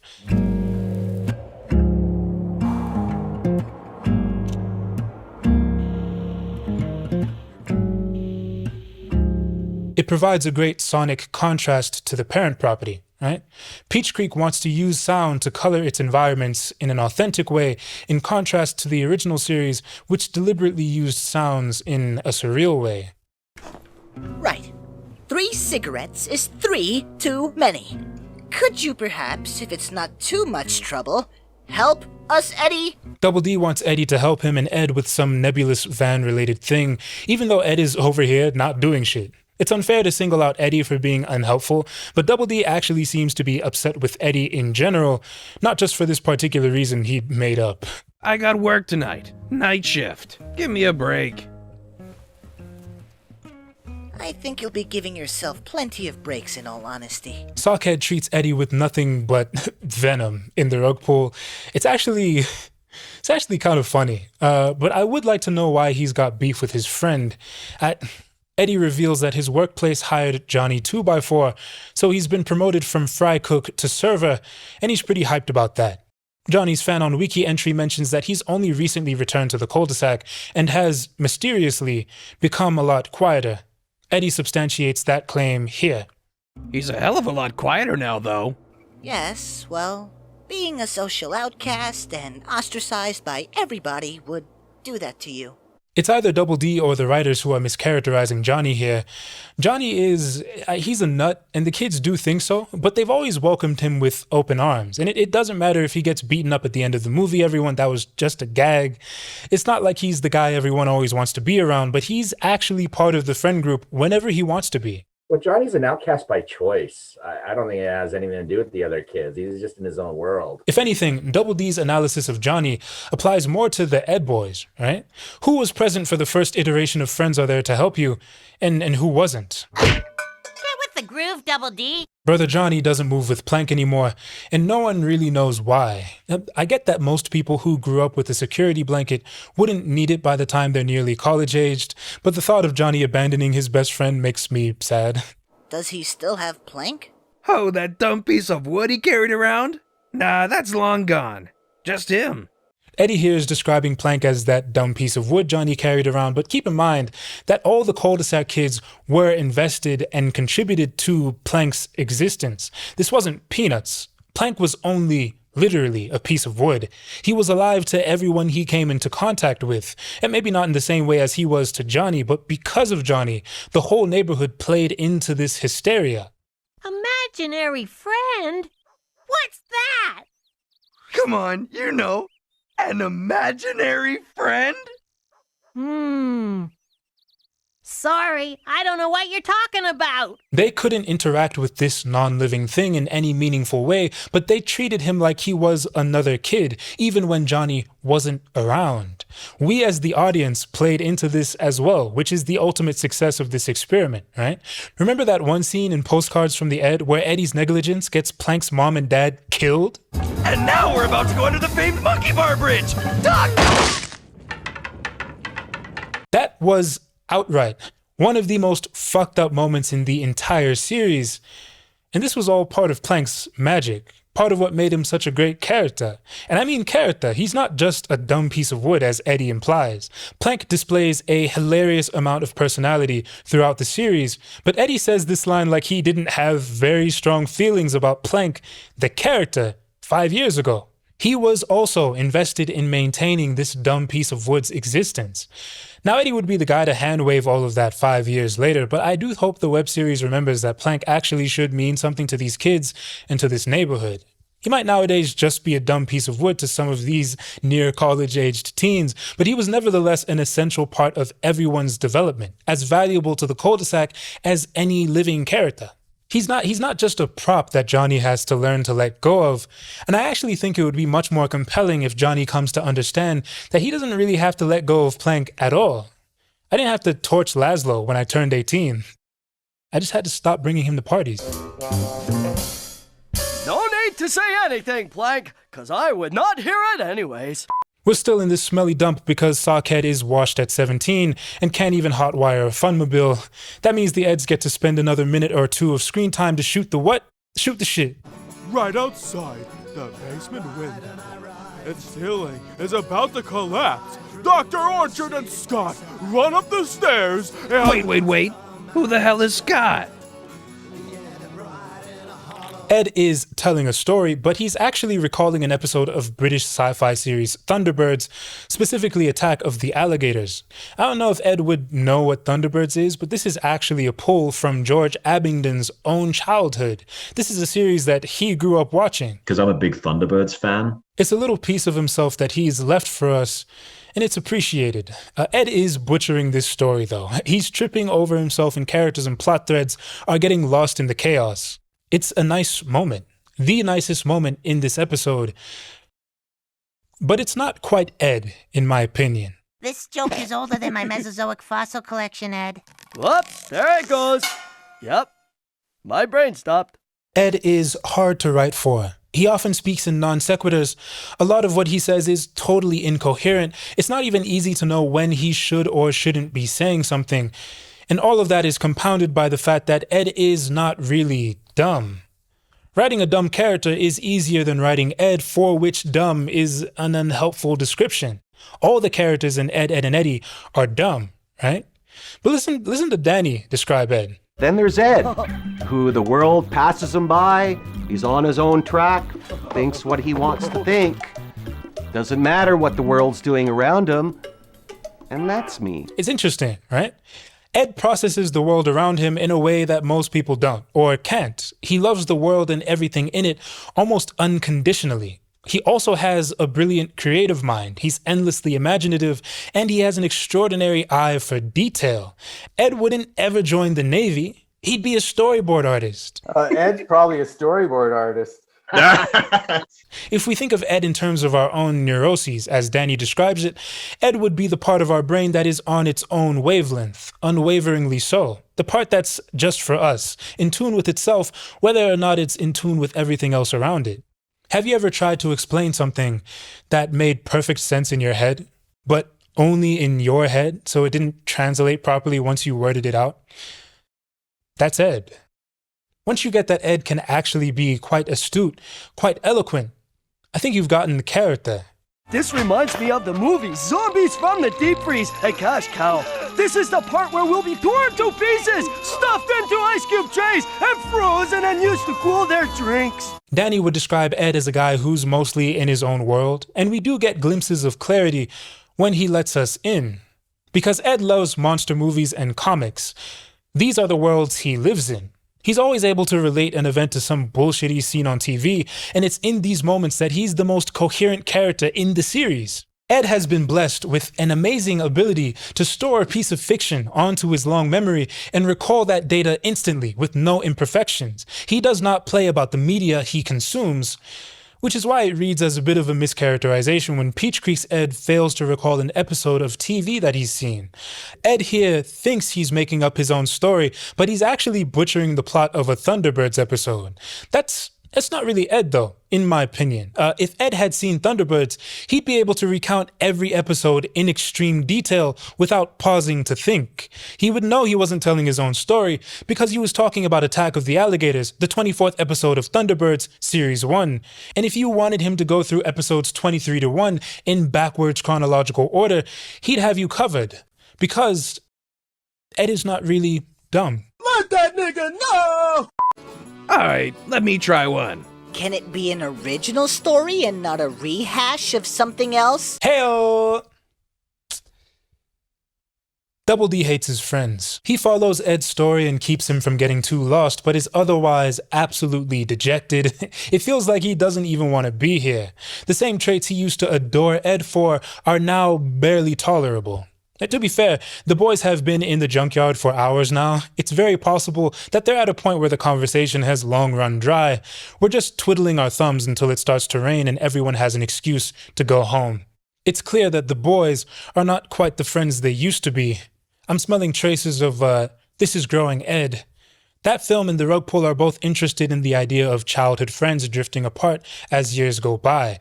This Is Growing Ed pins the blame on inevitability, on real-life circumstance, and The Rug Pull points to personal failings, tormented characters getting in the way of themselves. Let's go to your place, Sockhead. Let's not. Why not? Your folks ain't home. Guys, I gotta help Sarah with their homework. Sometimes I just want some alone time, Eddy. I trust you can respect that. Eddy and Double D are arguing over some bullshit, not even paying attention to Ed, who is obviously lying to them about needing to help Sarah with their homework. That doesn't make dollars or cents, but Double D is too caught up in getting into his one-sided beef and out of this dump to notice that something is off about his alleged best friend. Sockhead clearly wants nothing to do with these losers. Eddy's like, what's gotten into you, man? And Double D says, I could ask you the same. What is he talking about? Who knows? What's gotten into you, man? I I could ask you the same.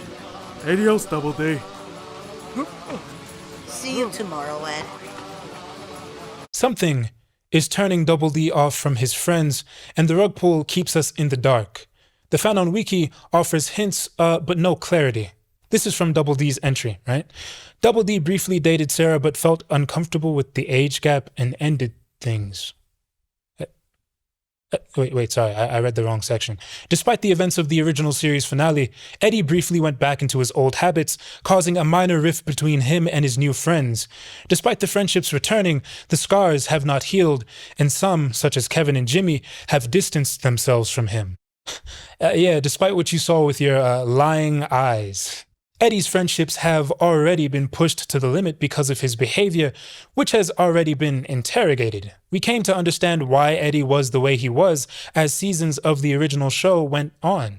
We dealt with the root of the issue. We told the story. So, I don't know. This feels like we're reaching for ways to artificially generate more teen drama, but it remains to be seen whether or not this is a novel idea. By the way, remember Plank? He's been perched on a hill of trash overlooking the van this entire time.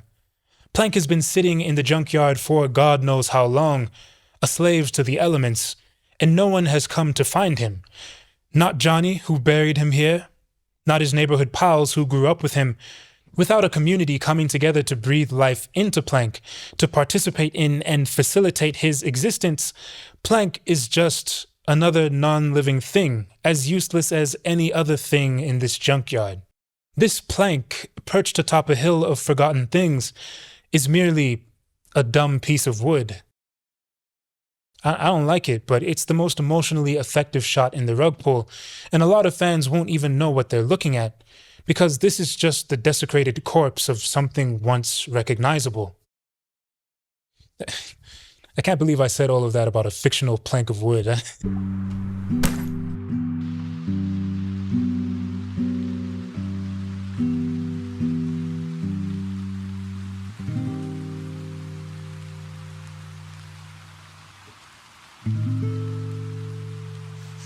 In our next scene, Ed runs away from home.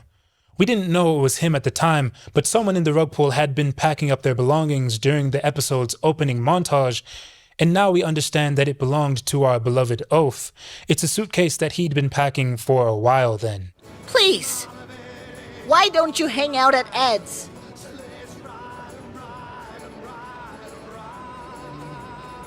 I have to help Sarah with her homework. Mom said so. Ed doesn't lie, but he lied to his best friends this one time, just so he could keep his mission covert.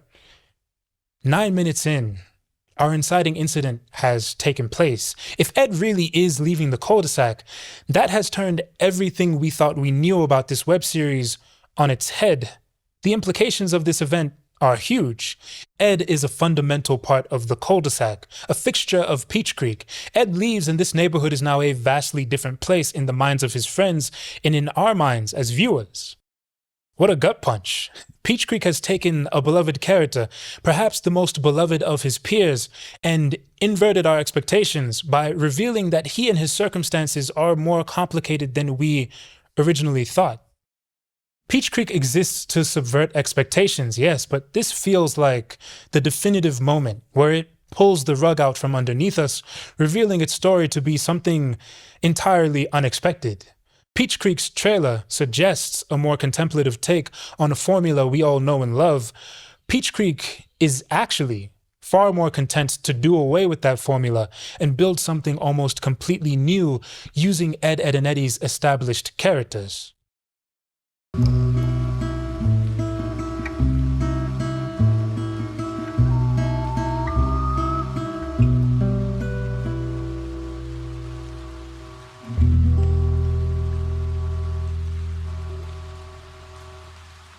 Welcome to Park and Flush, home of the Kankers. They still sleep in the same bed all these years later, but you'll notice that Lee is not home, nor was she present during the opening montage. We watch May sleep, then we watch May dream, And this next sequence is quite a trip. We transition from full screen to widescreen like we're an Xavier Dolan character, spreading the ass cheeks of our frame to the margins. I don't know if I actually have anything substantial to say about this creative choice because I'm noticing the boiling lines and my dopamine levels just spiked. What were we talking about? I was right. Yeah, Peach Creek's interpretation of an aged-up May in the classic art style is fantastic. She's so beautifully realized. I'm a movie star! May I beat? May was always a special case in Ed, Edd, and Eddy. She was the Kanker you almost wanted to root for, and there are moments in the original series where you really felt for her. Yeah, her and her sisters were getting into some pretty nasty business with the Eds 5 years ago. I mean, what the fuck was that? But her love for Ed actually feels the realest when compared to Marie's and Lee's fixations with their respective Ed boys. Not that that makes any of their fuckery cool at all, but you know. It's my boyfriend! May was given the most out of the trio of sisters, and so she's the most rounded out and human feeling. She'd shine in a series of this kind. In theory, she's the smartest kid in the neighborhood, next to Double D, and certainly far beyond this washed has-been, but her circumstances make it difficult for her to fully explore her potential. She still lives with her sisters who have hurt her and belittled her time after time. Exactly the kind of background that would have the artists and writers behind Peach Creek doing the Birdman hand rub, so I'm looking forward to seeing what role she ends up playing.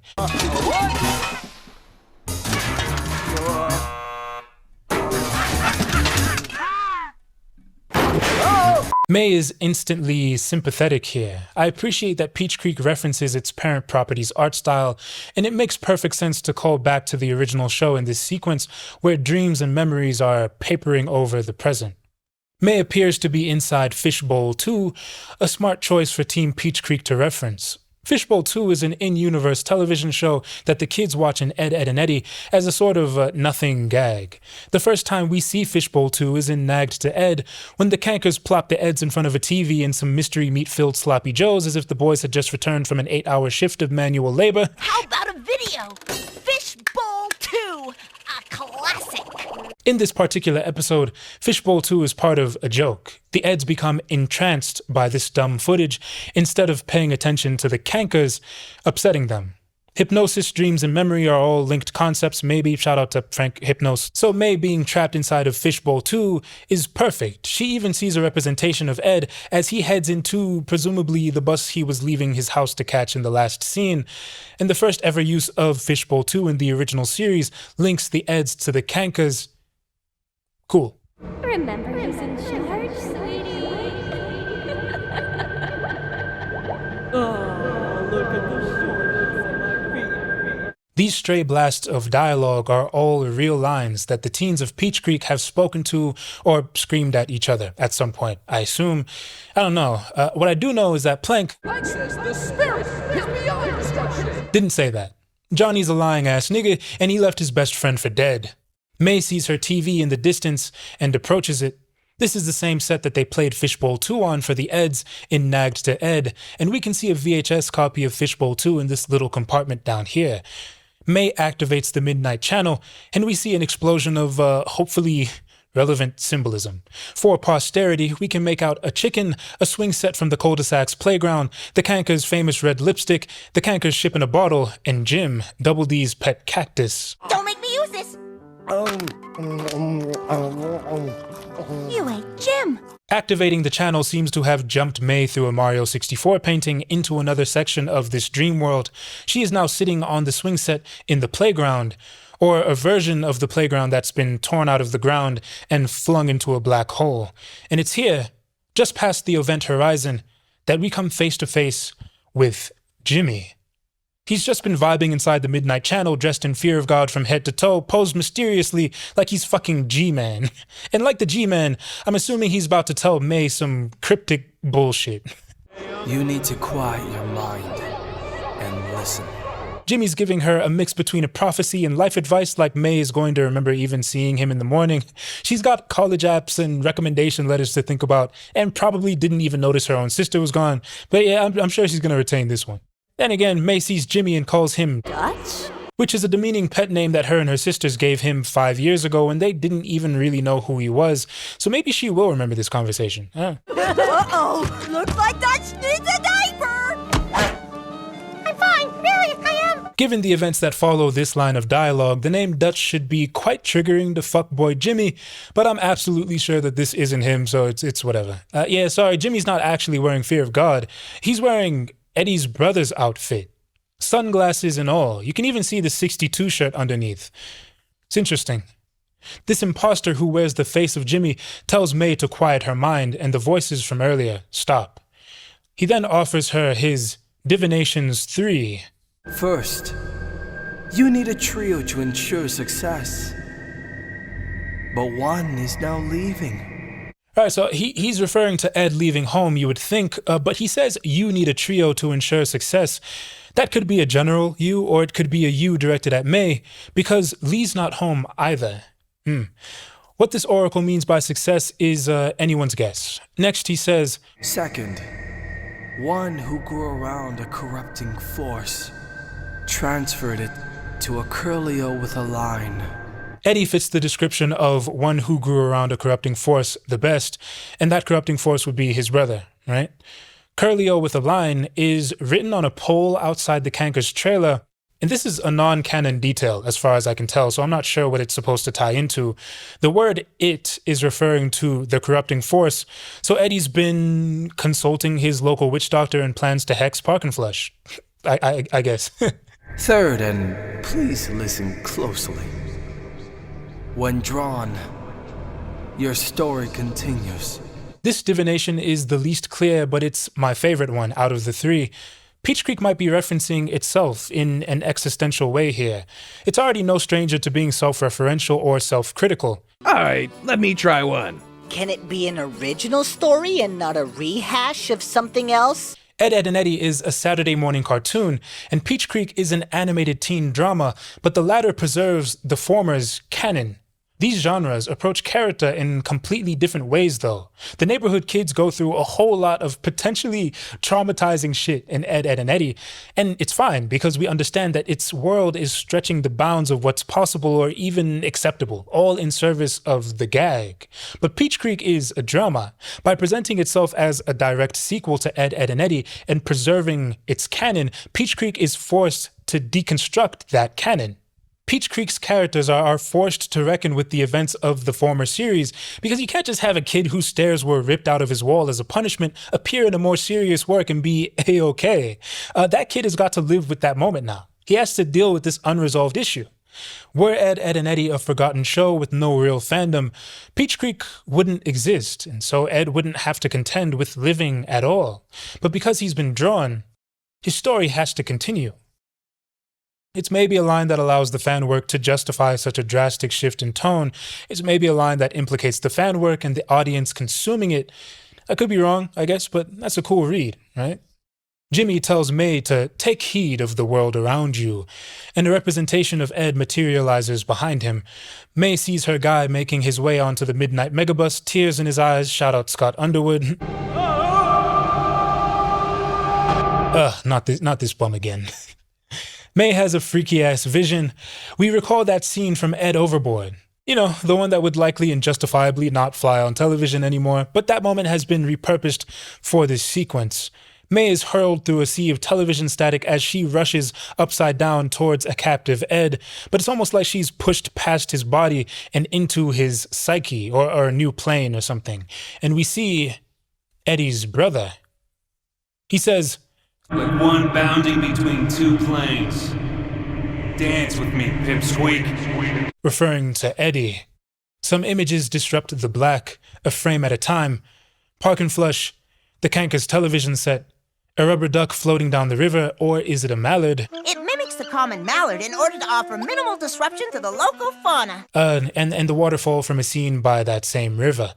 We may be linking the Ed Boys' search for Eddie's brother, maybe even Eddie's brother himself, to the Kankers. First one inside gets to give him mouth-to-mouth! George, don't think about it. And that's it. The last shot is a flashback to the episode, 3 squares and an Ed, where Eddy and Double D make attempts to break a grounded Ed out of his own house. The episode's most well-known gag is the one that takes place by Ed's missing stairs. Halfway there, boys. Now all we have to do is go up the... What happened to the stairs? My parents took them down because I am grounded. That's disturbing. But the rug pull gives us a flashback or some kind of insight into something that didn't happen in the original series. Maybe something we didn't see, if you prefer to think of it in those terms. It's a shot of young Ed crying as he realizes that his parents have removed the staircase leading from the basement where he lives to the rest of the house. Peach Creek contorts this gag from 3 squares and an Ed into what it actually could have been for Ed, a traumatic and painful memory. If you wanted to know why Ed felt compelled to leave the only home he's ever known, it's likely because of moments like these. Moments that he didn't have to deal with because he was in a dumb cartoon for kids. He's been drawn now, so his story continues. The fan on Wiki suggests that the Eds reunite by episode 3 at the latest, so Ed's disappearance might not be the season-spanning predicament I once thought it would be. Ed probably just hopped on the bus and took it around the corner. But for now, we have a standout moment that suggests an uncomfortable future for the cul-de-sac and its children, and uncertain prospects for episode 2, May and October. I'll do my hats off speech in a minute, but first, let's talk about the rug pull. Another Day, Another Ed, and This Is Growing Ed are fascinating to me personally and for different reasons, but I couldn't really recommend them unless you were fanatic about the source material. I was harder on Bro Show, a project that I honestly consider to be a marvel given the circumstances surrounding its creation, as I felt that it was a bit tasteless in execution. Ed, Ed and Eddy in the Hood leans closer to shitpost than fan film, and as such I can't properly assess it. Peach Creek is refined in a way that these other fan works are not. It's extremely well produced, it's somewhat backed, it's selling merchandise, it's billing itself as the unofficial sequel to that show you might have liked, and it's looking to make a partial grab for a demo that's not even interested in the source material. My goal when making it was to have not only fans of the original show be able to watch it, but also new people who've never seen the original show watch it and still enjoy it and still get what's going on. It'll probably even get a second episode. It's a big deal. And so I ought to talk about this work like it's a big deal. I have some legitimate critiques of this episode and also a personal problem that hampers my enjoyment of it. And we'll get into both. Hope you brought your trousers. Let's get into specifics. We could just go to our house, Eddy. What? And ruin the plot? Ed, Ed and Eddy isn't as celebrated for its storytelling as it should be. That aspect of the series would likely resonate more with the children who grew up with it and less with the adults who were critiquing it in the 2000s. As Danny said in his interview with Kit Top, the show is made very differently from the usual way. I wanted it to be done the old-fashioned way, capturing childhood spontaneity, which is why the show often starts doing one thing and then moves on to something else. Each episode is supposed to read like a child's day. Some critics actually didn't get this when the show came out. Early detractors of the series just assumed that Ed, Ed and Eddy wasn't interested in telling stories. Check out this read of Danny by David Perlmutter from his book America Tunes In. David torches the brothers Grunt, then goes on to write, Antonucci showed himself to be slightly more refined a few years later for Cartoon Network. Ed, Ed and Eddy, debuting on that provider in 1998, focused on a Three Stooges-like trio of misfit boys and their peers. Largely plotless, with an emphasis primarily on scattershot gags and hand-drawn animation, the series gained a large following, especially among young boys, and thus it managed to remain on Cartoon Network. He hated that show. I'm weak. David's criticism is disagreeable, but I don't think it's totally invalid. If you don't like what Ed, Ed and Eddy is going for, then it is what it is. But the show is going for something. Like Danny said, it's a kid's world we're entering when we turn on an episode of his series. We are watching children navigate the tides of summer, moving from point of interest to point of interest as they come up with new ways to make their own fun. Mandating that every episode of the show tell a traditional story is counterproductive, at least for what Ed, Ed and Eddy is trying to achieve. How does a child's day read? Potentially, like a series of bullet points, if those points were actually pellets being fired from a shotgun. By the start of an episode, the Eds might already find themselves in the midst of some kind of mundane action. Things either work out or they don't, and then they'll move on to something else. Leave the beginner's screenwriting guide in the knapsack. The day's just begun. There's more to do. A lot of the time, an episode will start with our characters identifying an obstacle or objective. The rest of the episode will focus on gags and shenanigans as the crew try and likely fail to overcome or achieve. The Eds chase a balloon around for a whole short. That's it. The Eds have to sell a bunch of newspapers. That's it. Eddy finds a quarter stuck to the pavement and spends the rest of an episode trying to pocket it. This is one of the best shorts of the entire series, and for all 11 minutes of it, we never actually leave this sidewalk. Sure, these episodes are technically plotless, but isn't this how a lot of your outdoor summer days play out as a kid? Many of my summer days were spent at a friend's house, trying to beat Pepsi Man or Tekken 3 on PS1 in a single 6-hour session because we didn't have a memory card. Or throwing bang snaps at each other's feet, or chatting on the rooftop of our flat while watching clothes sway on a line, or figuring out how to get a football from underneath a car without triggering its really annoying alarm. You know the car alarm that's like 6 different alarms playing one after another? These memories are mundane and plotless too, technically, but they're also magic. Ed, Edd, and Eddy taps into the children's summer playbook in a way no other cartoons had before, because the show is pretty much only concerned with things that kids find interesting. Some adults might have thought nothing of this show, writing its stories off as pointless, devoid of any substance or morals, and of little value to children, but for you and me, we were seeing aspects of our existence reflected back to us, heightened to a fever pitch, yeah, but still unfiltered. The show was taking advantage of its medium in order to make magic out of the mundane, just like we were. Ed, Edd, and Eddy is an antsy kid. The real genius here was in the homage, though, right? As Danny once said, I used to come in, cause mischief, stir the pot, and then leave. I see it all as kudos to the kinds of tunes I grew up with. This is another thing that some critics of Ed, Edd, and Eddy didn't seem to get. Ed, Edd, and Eddy is teeing off of the ground laid by classic Termite Terrace cartoons. Cartoons that critics of Danny's storytelling abilities would also have to write off as lowbrow and plotless, no? Imagine how odd it would sound for a cynic to lambast Buccaneer Bunny, calling it plotless because it's just about a pirate chasing a bunny around a ship. You would wonder if they'd forgotten all about the simple pleasures of watching a great cartoon. But isn't it kind of brilliant that these plotless, amoral toon stories map onto the humdrum surreality of child's play so beautifully? Each episode of Ed, Edd, and Eddy reads like a child's day while also reading like a classic animated short. Or each episode of Ed, Edd, and Eddy reads like a child's day because it also reads like a classic animated short. The Ed Boys, like Bugs Bunny before them, have a package of Acme TNT to go detonate, but they live in a kid's world, so they'll have to settle for some bang snaps. Double D? Is that really you? Oh, you're just a kid! Physically, yes, but I like to think I've excelled academically. Yeah, whatever. And I'm a kid too! Ed, Edd, and Eddy had an interesting way of going about telling its stories. I'd argue that the free-form nature of its episodes did right by its genre while also serving its demographic in a cool way. Peach Creek can't tell its story in the same way that Ed, Edd, and Eddy does. It's just not possible. The web series is clearly a serial, its script is too ambitious, and the genres is way different. So let's talk about the way Peach Creek's first episode, The Rug Pull, goes about telling its story. Some are comparing this web series to Twin Peaks, and I kinda get it, but Twin Peaks gave us a narrative hook right at the beginning. Laura Palmer's murder is what anchored audience members to this community in bumfuck nowhere, and the characters were able to sink their teeth into captive prey. Peach Creek's anchor is the Ed Boys, but their dynamic feels sorta strained and unfamiliar for a reason that has to go unexplored for now, and we don't actually get a proper momentum-driving story beat until Ed leaves the cul-de-sac, and that's really a hook for episode 2 because we cut to credits pretty soon after. It feels like this episode is taking all of its time to set up a narrative that we're nowhere near privy to, leaving the actual episode feeling kinda plotless. A lot is being set up, so that might not be a problem for the series going forward, although it does feel like Peach Creek's story was written in one big document like a film, and then divvied up into individual episodes afterwards. George's talk with Julie and Hester would seem to support this idea, but it's hard to tell.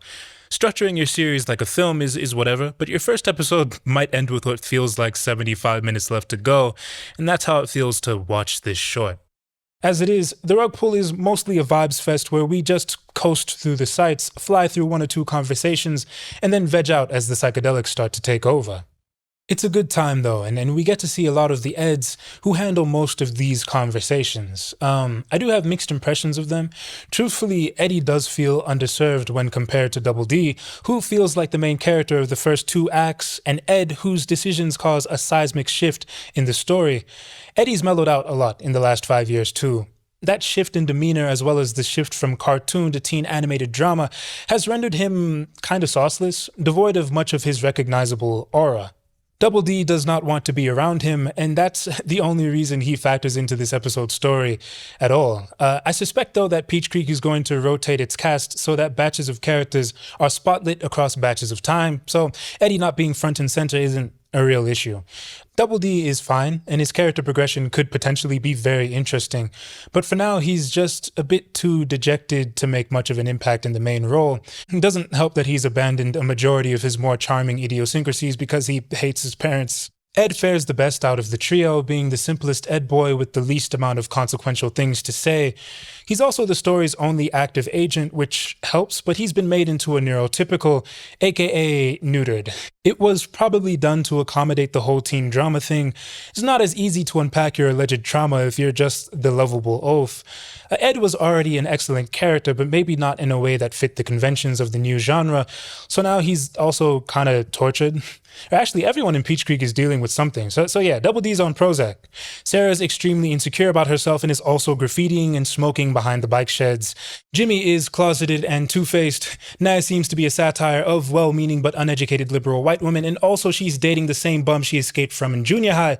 Marie won't be able to get into art school and is still hung up over some washed hermit who's lost everything that would have made her interested in him in the first place. Lee's an alcoholic whose family is being torn apart and also works 2 jobs at 18, and Jonny left his best friend to die. This is all a bit dark for a sequel to one of the most beloved comedies ever made for children. George Abingdon cites BoJack Horseman as one of Peach Creek's big influences and talks up abuse as a potential theme that couldn't properly be explored in the original series, despite its supposed prevalence. This all makes sense. If there's one thing that the rug pull's dream sequence communicates effectively, it's that all these kids' abuse stories are connected. May is able to divine this truth by recalling a memory where she abuses Ed. She sees Eddy's brother who abused Eddy. We then get to the heart of why Ed leaves home, his problematic home life. These are interesting ideas, but they'd likely be unworkable if the cul-de-sac kids were still kids by the time of the rug pull. Aging up the characters and transitioning from zany cartoon to animated teen drama in order to tell this story makes all the sense in the world. BoJack Horseman portrays what it portrays in a pretty unflinching way, but it's also an original work. Peach Creek is reframing absurd bits from its parent series as actually very serious matters. Depending on what kind of Ed, and Eddy fan you are, that might be exactly what will get you the fix you always needed, but this reframing causes a lot of dissonance for me, personally. Ed's crying about his stairs being gone like he's a character from Room, and because he's in a serious teen drama, this is now an event that justifies his parents getting boomed and CPS being called afterwards, right? It used to just be a gag. We were taking the idea of being grounded to its logical extreme, and that's why it was funny that Ed's parents entombed him in his room. Ed's a bit sad about being grounded, and he does cry about his TV being unplugged, but he also eats his own bed, not 10 episodes later, so I don't know. Good Lord, man! 3 Squares and an Ed is an absurd short, but by trying to make a central gag from that short into something serious, Peach Creek just creates another absurd moment, in my opinion. I sort of feel the same way about the opening scene with the sticky notes. Keep in mind, this all might end up working in the end. It depends on where the team is steering this story, right? But it is eyebrow-raising. Or maybe it's not, and I'm taking this too seriously. That might be worth addressing. Yeah, that is worth addressing, I think. I feel like I'm being too critical of where Peach Creek is trying to take the canon and these established characters. I also mentioned that there was a personal problem that was hampering my enjoyment of the rug pull. So, alright, let's interrogate Babar, the speaker, because I am one biased fan. If the goal of this experiment was to have fun and poke around some amateur works that, by definition, take liberties with their source material, why am I a bit more resistant to this short's attempt to do the same? Alright, ladies and gentlemen, the personal problem.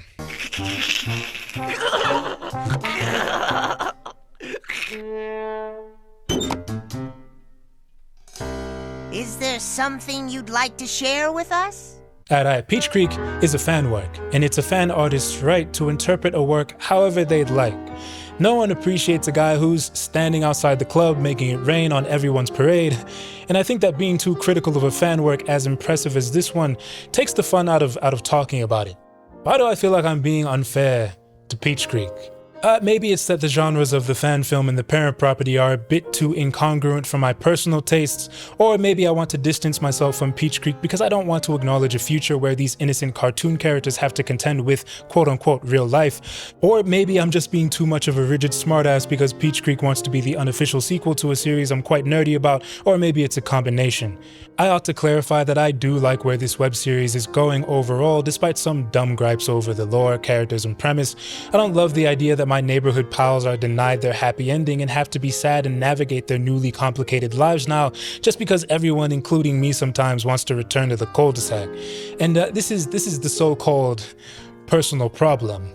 I think I just want better futures for my beloved friends from the cul-de-sac.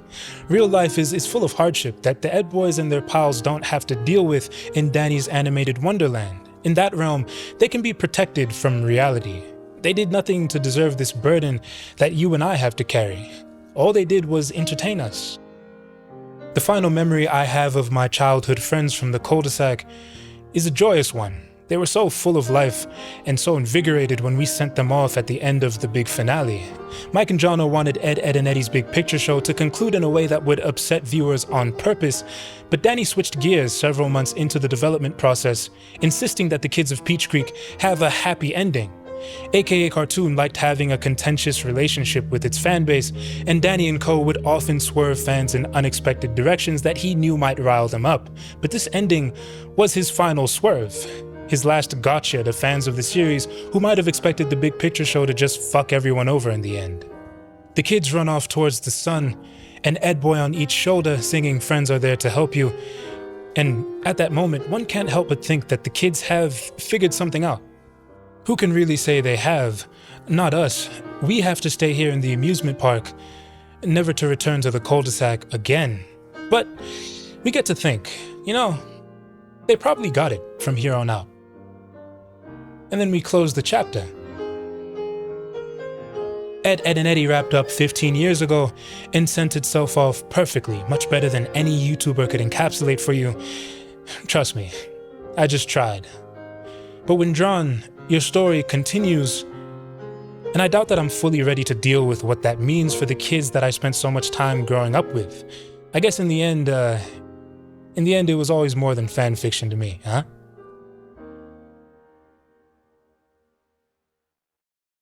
The rug pull is a huge success. It would be even if we weren't able to measure that success in million view increments, so I hope they've taken this enormously positive fan reception to heart. Time will tell us how special these 12 planned episodes will be, but I'm on Peach Creek's side. The excellent use of music and ambience, the edgy art style, the competent direction and voice acting. This web series has too many cool things going on for it to be anything less than a special time. I'm so-so on the rug pull, but it's pretty effortlessly able to coast on vibes until we cut to credits, and it sets up an impressive number of stories for its short runtime. A lot of thought by true fans of the original series went into the making of this unofficial sequel. It's so clear, and it's amazing to be validated for that, I'm sure. I'm happy this series has been. To the team making Peach Creek, you're doing your thing. Please keep doing it.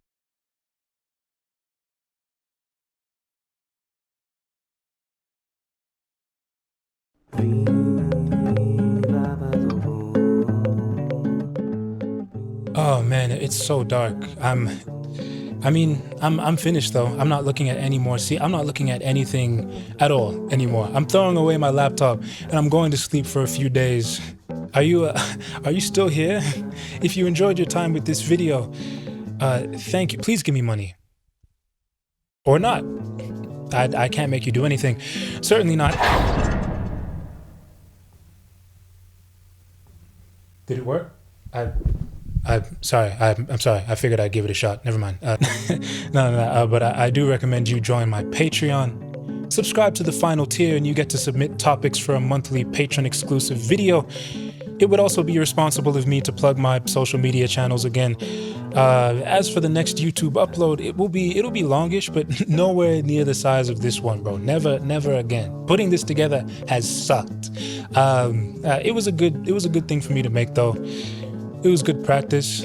For the longest time, I didn't have much respect for content creators at all, and I mostly still don't. But working on this project has forced me to appreciate some aspects of the content creation process. I have now been a YouTuber, quote unquote, for 6 to 7 hours now, I guess, in video time. It's not the worst feeling.